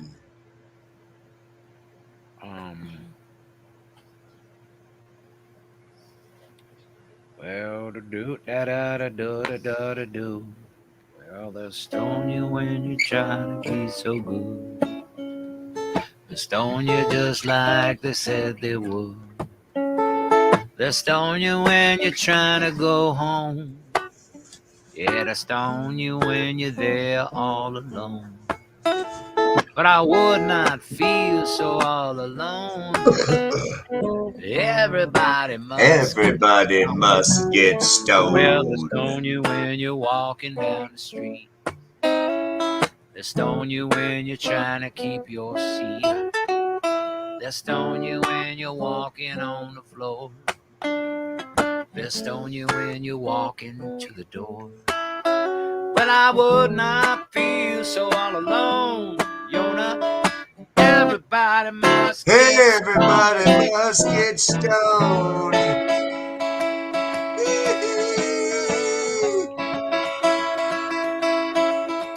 Well, they stone you when you're at the breakfast table. They stone you when you are young and able. Yeah, they stone you when you're trying to make a buck. Yeah, they stone you when they'll say good luck. Yeah, but I would not feel so all alone. Oh no, everybody must get stoned. Well, all right, Death Star. It's the end. Yeah, they'll stone you, then they'll come right back again. Well, they'll stone you when you're riding in your car. They'll stone you when you're playing your guitar. But I would not feel so all alone. Everybody must get stoned.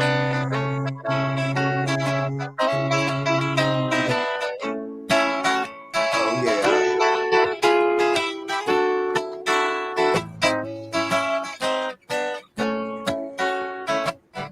I'm feeling so sucker free from the WSAZ. Can't see me in 3D from A to Z. Stoned in the universe. Kicking a free verse. Staying sucker free.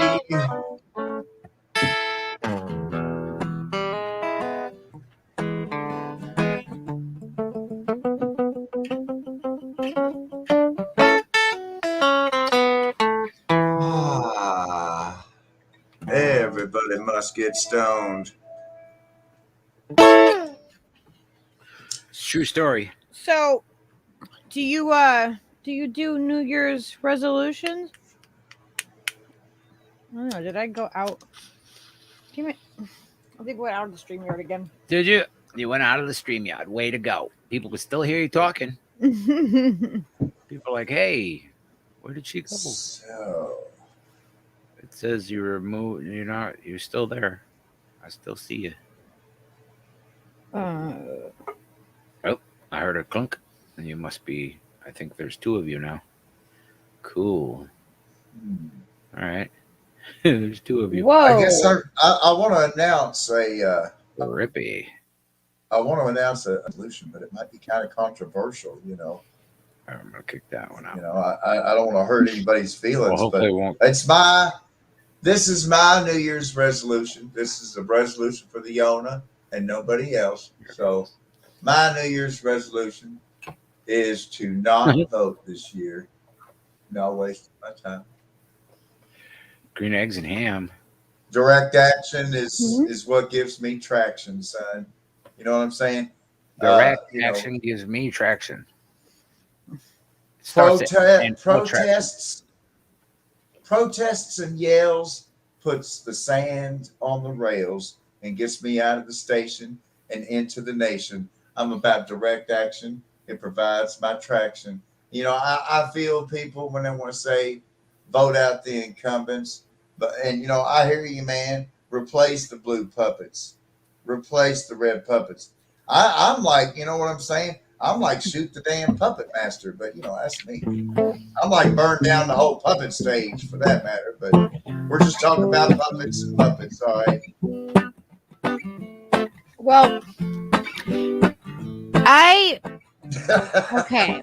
So I don't do New Year's resolutions. I do a resolution every day that I wake up and I say I'm grateful for the day that I was given, because no day is ever promised to you. And I'm grateful that I wake up and I'm breathing. And my resolution is a daily thing, is just to try and be a better person than I was the day before. In whatever way that is, whatever way it is for me, but be gentle with yourself too. But that's my resolution. And to the other comment, we can't vote people out unless we have a safe, clear electoral voting process. Yeah. And that is something that should be done, right? Like let's vote them out, but first we need to do that. But the larger picture of it is what's missing for me. Yeah. And by what I mean by that is, think about like the larger picture is we don't have free and fair elections. So under the umbrella of that is that we need to take money out of politics, is that we do need to vote out the incumbents that, you know what I mean, we need to vote out all of them. None of them are doing anything good. So we need to do first, though, we need to have free and fair elections. And under that entire umbrella is making sure that, our elections are safe, that we have integrity and we believe in them. And because no one else is going to put the freaking time or effort or energy into continuing to get out there and vote. It is like people can't even do it. You're in line for 8 hours to vote. Are you kidding me? You know, the real problem we have also to, seems we have to think about, we have to think about the top of it, which our end result, we want it all to be free and fair elections. We want to but we have to think about all of the process of it and stop picking it apart and saying, well, we can do this, we can vote this way, or, and that's electoral voting, because it's voting. So, we can't say we want this outcome that we're going to be able to vote our way out of it. We haven't been able to vote our way out of it. We can't keep doing the same thing. And we have to look at the larger picture of what is really stopping that from being able to happen. Precisely. It's the freaking electoral college. That's bogus. Our elections are freaking bogus the way that they're done. There's no there's no transparency. We have to get that first before we can vote and do anything, because we can't, what is the point?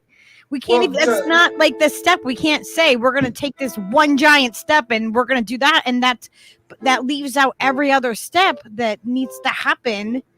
And the fact that nobody's talking about how our elections are completely rigged and we have not had a free and fair election in probably the existence of this country, and we have the ability to do it.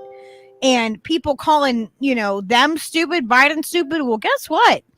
We're the ones that got duped. Not him. He's in that fucking White House. We're the ones that got duped. So every time we're making fun of these politicians, we're making fun of our own idiocy, and that we keep freaking repeating it. And so we need to stop and say, oh, shit. No shit. We are repeating the same thing. This is insanity. And they're not the stupid ones. They're the ones still in power. How are they stupid? Well, here's the thing. You said that the elections are rigged. And what I want to speak to is this. We have good leaders. We have honest people with great ideas. For example, here in the state of West Virginia, there's a great female leader, Paula Jean Swearingen.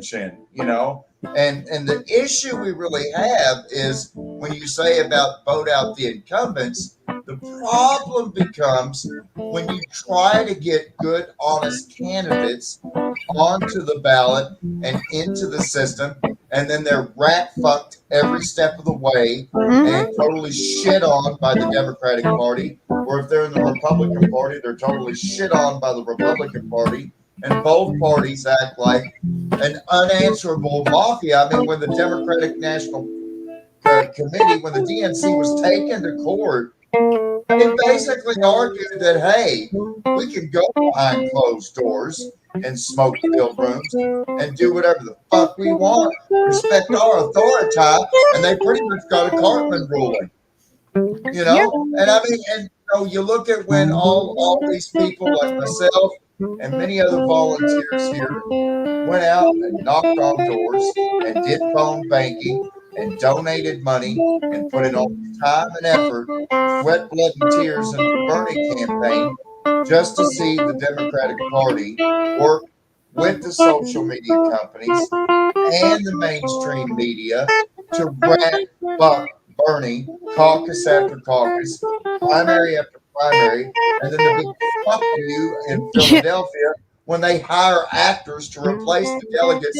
who had already spent thousands of dollars with making travel arrangements, getting hotel rooms. I'm telling you, the Democrats burnt so many bridges, people getting involved with Bernie when they normally didn't get involved with politics, but Bernie gave them hope, and they got into the Democratic Party and saw how crooked them motherfuckers are. That's the whole damn problem. How do you vote out incumbents when you can't get any fucking candidates in through the goddamn system? I mean, I understand how it's your fault if you keep on voting, but at this point, that the entire election system is so unverifiable, you know, without paper ballots, without hard copies, without hand counting of the ballots, without international observers verifying the elections. Instead, with ES&S using secret corporate tabulation software, you just have to trust whatever results they give, which have been so out of whack, they stopped doing exit polls because their cheating is so bad. I mean, you know, because their cheating is so easily seen. The cheating is easily observed. That's why they fucking this don't allow electoral college that she mentions is the most damning thing, because 3 of the last 5 presidents were elected by the electoral college over the actual popular vote. Yeah. You know, you go back to Bush v. Gore, and then it happened again. Yeah. And exactly what I said. Yeah. it's happened 3 times in 5 election cycles. It was Bush v. Gore in 2000, and then Bush v. Kerry in 2004, and then again Trump v. Clinton in 2016. And then the 2020 election is such a laughable shit show. Nobody in their right freaking mind could possibly argue that Joseph Robinette Biden Jr. is the most popular political candidate in all of American history. I don't believe it. Let's go, Brandon. I don't believe it. I don't believe he's more popular than Obama, more popular than Kennedy. I don't believe it. I don't believe it. I don't believe it. All they do is see who can cheat better. Like every election cycle, they're like, let's see which one of us can cheat better and raise more money. Because the failures, the ones that fail, don't actually fail. They make campaign money off of their failure. Both sides. Fail your way up to the top. Just keep failing up. Yeah, the lower your ranking, the less you are liked, the more likely you are to stay into the government longer. Think about this. Pelosi has like a super low fucking rating, right? It's the opposite. The more that the people hate you, the more that they love you. What's the other guy from like Kamala Harris. Perfect like the example. Other guy from Chicago that's the fucking. I mean, lucky Kamala Harris couldn't even win the primary in California. Her own state, she dropped out of that. Rahm Emanuel. Here's a perfect example. Oh, So the more that the people don't like you, the more likely you are to be one that's going to go in there. So think about let's look at the ratings at some point. Let's look at their approval numbers backwards and let's see what we find. I bet you based on that we will see an exact pattern. That's what the polls aren't for us. They're to see. But you're right. You said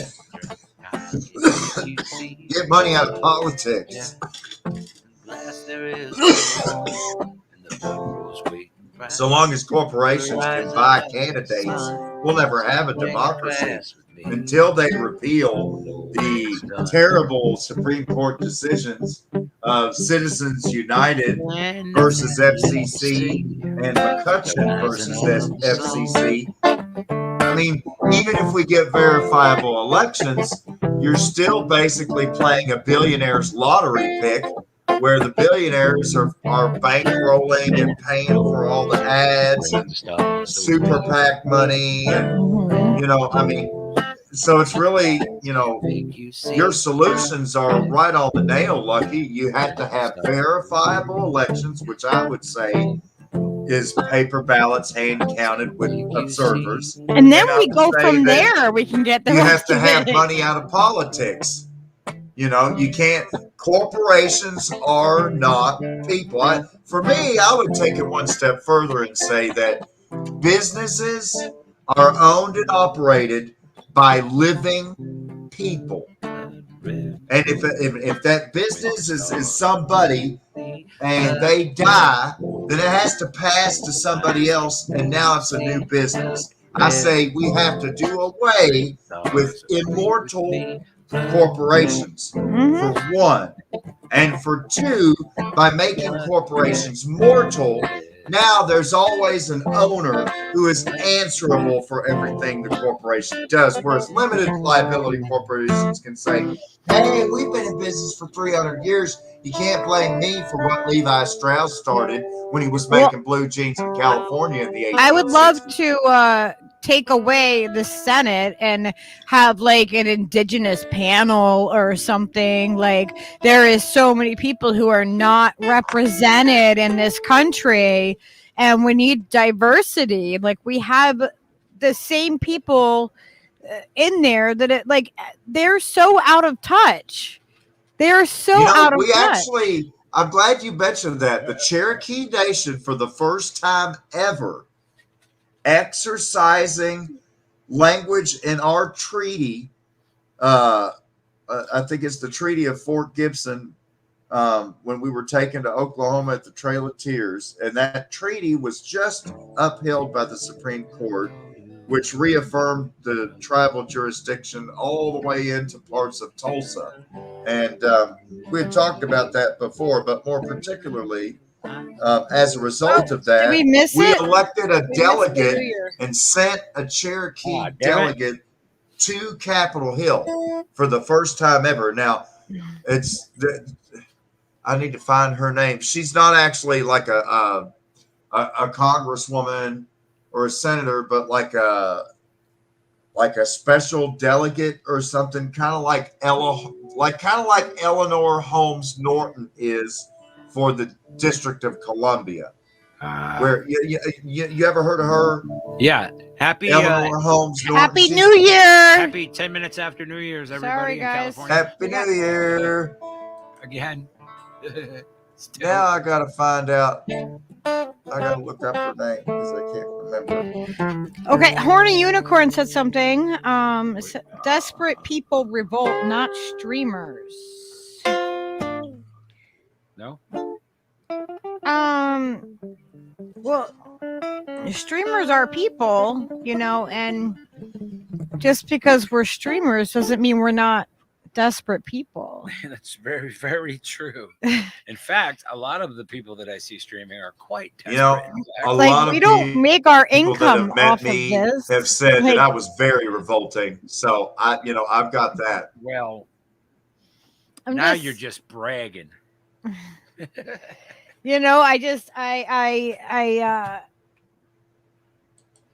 like streamers are just people too.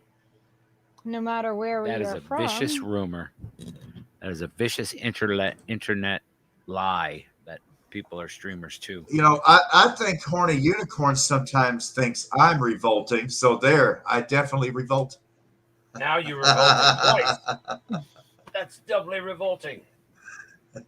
But I'm yeah, so I revolting. think people I'm are tawdry and I think gaudy and people are getting closer and closer to, you know, to getting like, you know, to standing up. I mean, I didn't think it would take this long. You know, what are you doing? But Lucky, our circles Can't keep you getting wait bigger like and 15 bigger, and minutes so we can wrap you know it what I up? mean? Our circle of friends just keeps growing and growing, and we keep making more and more connections, and our circles keep overlapping, and we're all kind of coalescing together. I mean, this is how it happens. How else are we supposed to coalesce together when we're so disparate and scattered across the entire country? But it's good to know that there's all kinds of us, that we are many. We are legion. We have to take the same things that the oppressors, you know, not the elite, because they're not elite. That gives them a status, because I hear that a lot, the elite, but they're not. They're not elite. They are our oppressors. And we need to, like, there's way more of us. We just have to, like, talk to our neighbors and, like, you know, like challenge not only ourselves, but other people to get out there and do it. And, you know, like, so if somebody at the store that you was a stranger that you drop something on, like you plant a seed with them somehow, you know, like there's certain ways that I, you know, we'll have to cover this, you know, in a stream, like dedicated to it, but like how to talk to the strangers and like how to bring things up. Like just quick little things that are, you know, immediate, like little answers that kind of explain thing. I was actually going to start making little videos, like calling it Boil It Down, like, you know, boiling down exactly what it is, so that like if you're saying it to somebody that's like, you know, a stranger or a family member and you don't want to have a big discussion about it, you just boil it, like it all can be boiled down to like a couple sentences. So, all right, check yeah. this out, Lucky. I got my information for you. All right. We have two main treaties with the United States federal government, the 1785 Treaty of Hopewell and the 1835 Treaty of New Echota. And per that, we're supposed to be allowed a delegate in the U.S. Congress to represent the Cherokee Nation and its people. And so for the first time, Chief of the Western Cherokee, Chuck Hoskin, actually nominated and sent a delegate to Congress to represent us. And she's a great young female leader in the nation, Kim Teehee. And she went to D.C., I think it was in 2020. So, I mean, this is maybe it was 2019. I think it was August 2019. Yeah. So it's been a little over a year, or well, 2 years. Mm-hmm. Mm-hmm. Yeah. It'll be 2 years now. It's a little over 2 years now. And so, yeah. And Eleanor Holmes Norton is the delegate to Congress for the United States District of Columbia.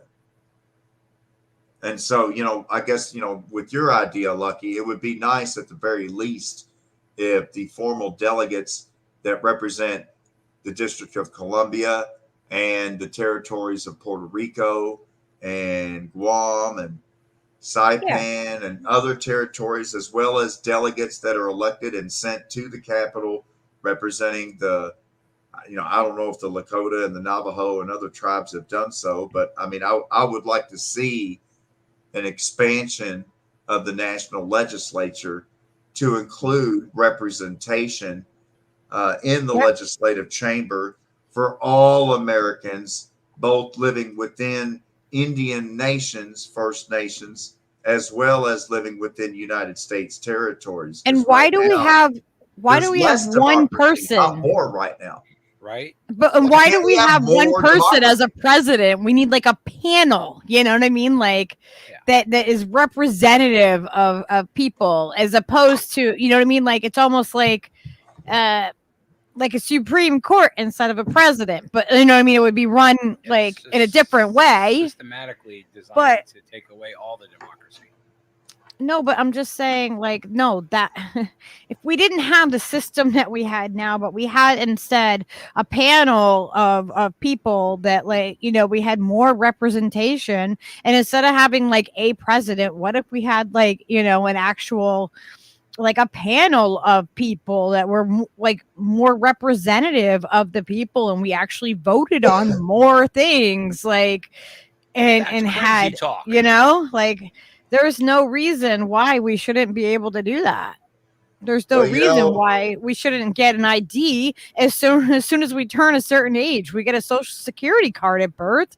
Why shouldn't we automatically be able to vote? You should automatically be voter registered if you're. You know, when the colonists fought against England for independence, beginning in July 4th, 1776, it was not one nation and one people, you see.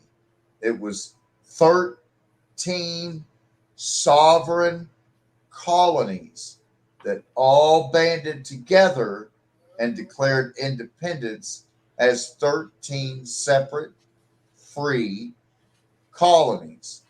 And under the original Articles of Confederation between the 13 colonies, it's like each colony was declaring its independence as an independent country. Right. And you basically have 13 free countries that are united in brotherhood fighting the British. And slowly but surely the Federalists stepped in, and, you know, at this point, the federal government is so contemptuous of the 50 U.S. states that there's all types of organization charts and maps, most notably right now, the Federal Emergency Management Agency maps that have just dissolved state lines altogether to redraw sectors, Sector 1, Sector 2, Sector 3, like we're literally living in the frickin' Hunger Games. And these sectors are for, you know, distribution to humanitarian shielding camps. So, you know, now you live in the New England sector instead of Connecticut or Rhode Island. Or, I mean, wow, you know. And in the beginning, it was basically like the country of Rhode Island, the country of Connecticut, the country of New York. But you could go in and out of these countries, kind of like the way you go to the European Union of States. But, you know, France and Germany, they're still separate. You know, Belgium, Switzerland, they're still separate countries, right? Spain, Italy, you know, that's how the United States was supposed to be. But that's not how the United States is anymore. It's just one super all-powerful federal government for the most part. Although we've seen, even during this rollout of the COVID policies and lockdowns and everything else, it's not been a uniform policy across the nation's school districts. It's not been a uniform policy across the 50 states. You know, most notably comparing, you know, states like Texas and Florida to, like, let's say, New York and California in terms of COVID policies and the, you know, the strict rollouts of, like, you know, vaccine passport systems and requiring tests or show your medical papers, please. You know, it's often lost on people that in Munich and Hamburg and Berlin and elsewhere all across the Third Reich, when people were hauled off to the camps, the townsfolk were told that we're trying to keep you people safe. And in order to stop the spread of typhus, we have to quarantine these gypsies and Jews and whatnots in the factories out of town. We're doing that to keep you safe from the typhus because it's a contagious disease. And these are dirty, dirty Untermensch. And so, we're taking them to showers and we're washing the typhus off of them, and we're going to keep you safe. And then when you travel around within the Third Reich, you have to show your vaccination papers and your travel papers. Mm-hmm. Mm-hmm. That was 38, 39, 40, 41, 42, 43, all the way up till 1945 in Germany and other parts of occupied Europe under the Third Reich. And now they're literally playing from the exact same playbook. I mean, they're doing the exact same things. And now they have the camps. And now they're taking people away. And you're sick until proven healthy and guilty until proven innocent. Mm-hmm. Everything is upside down. But we're almost to the end. People ain't going for this shit, man. We're going to wrap up here in, like, I would say the next 10 minutes or so. Yay.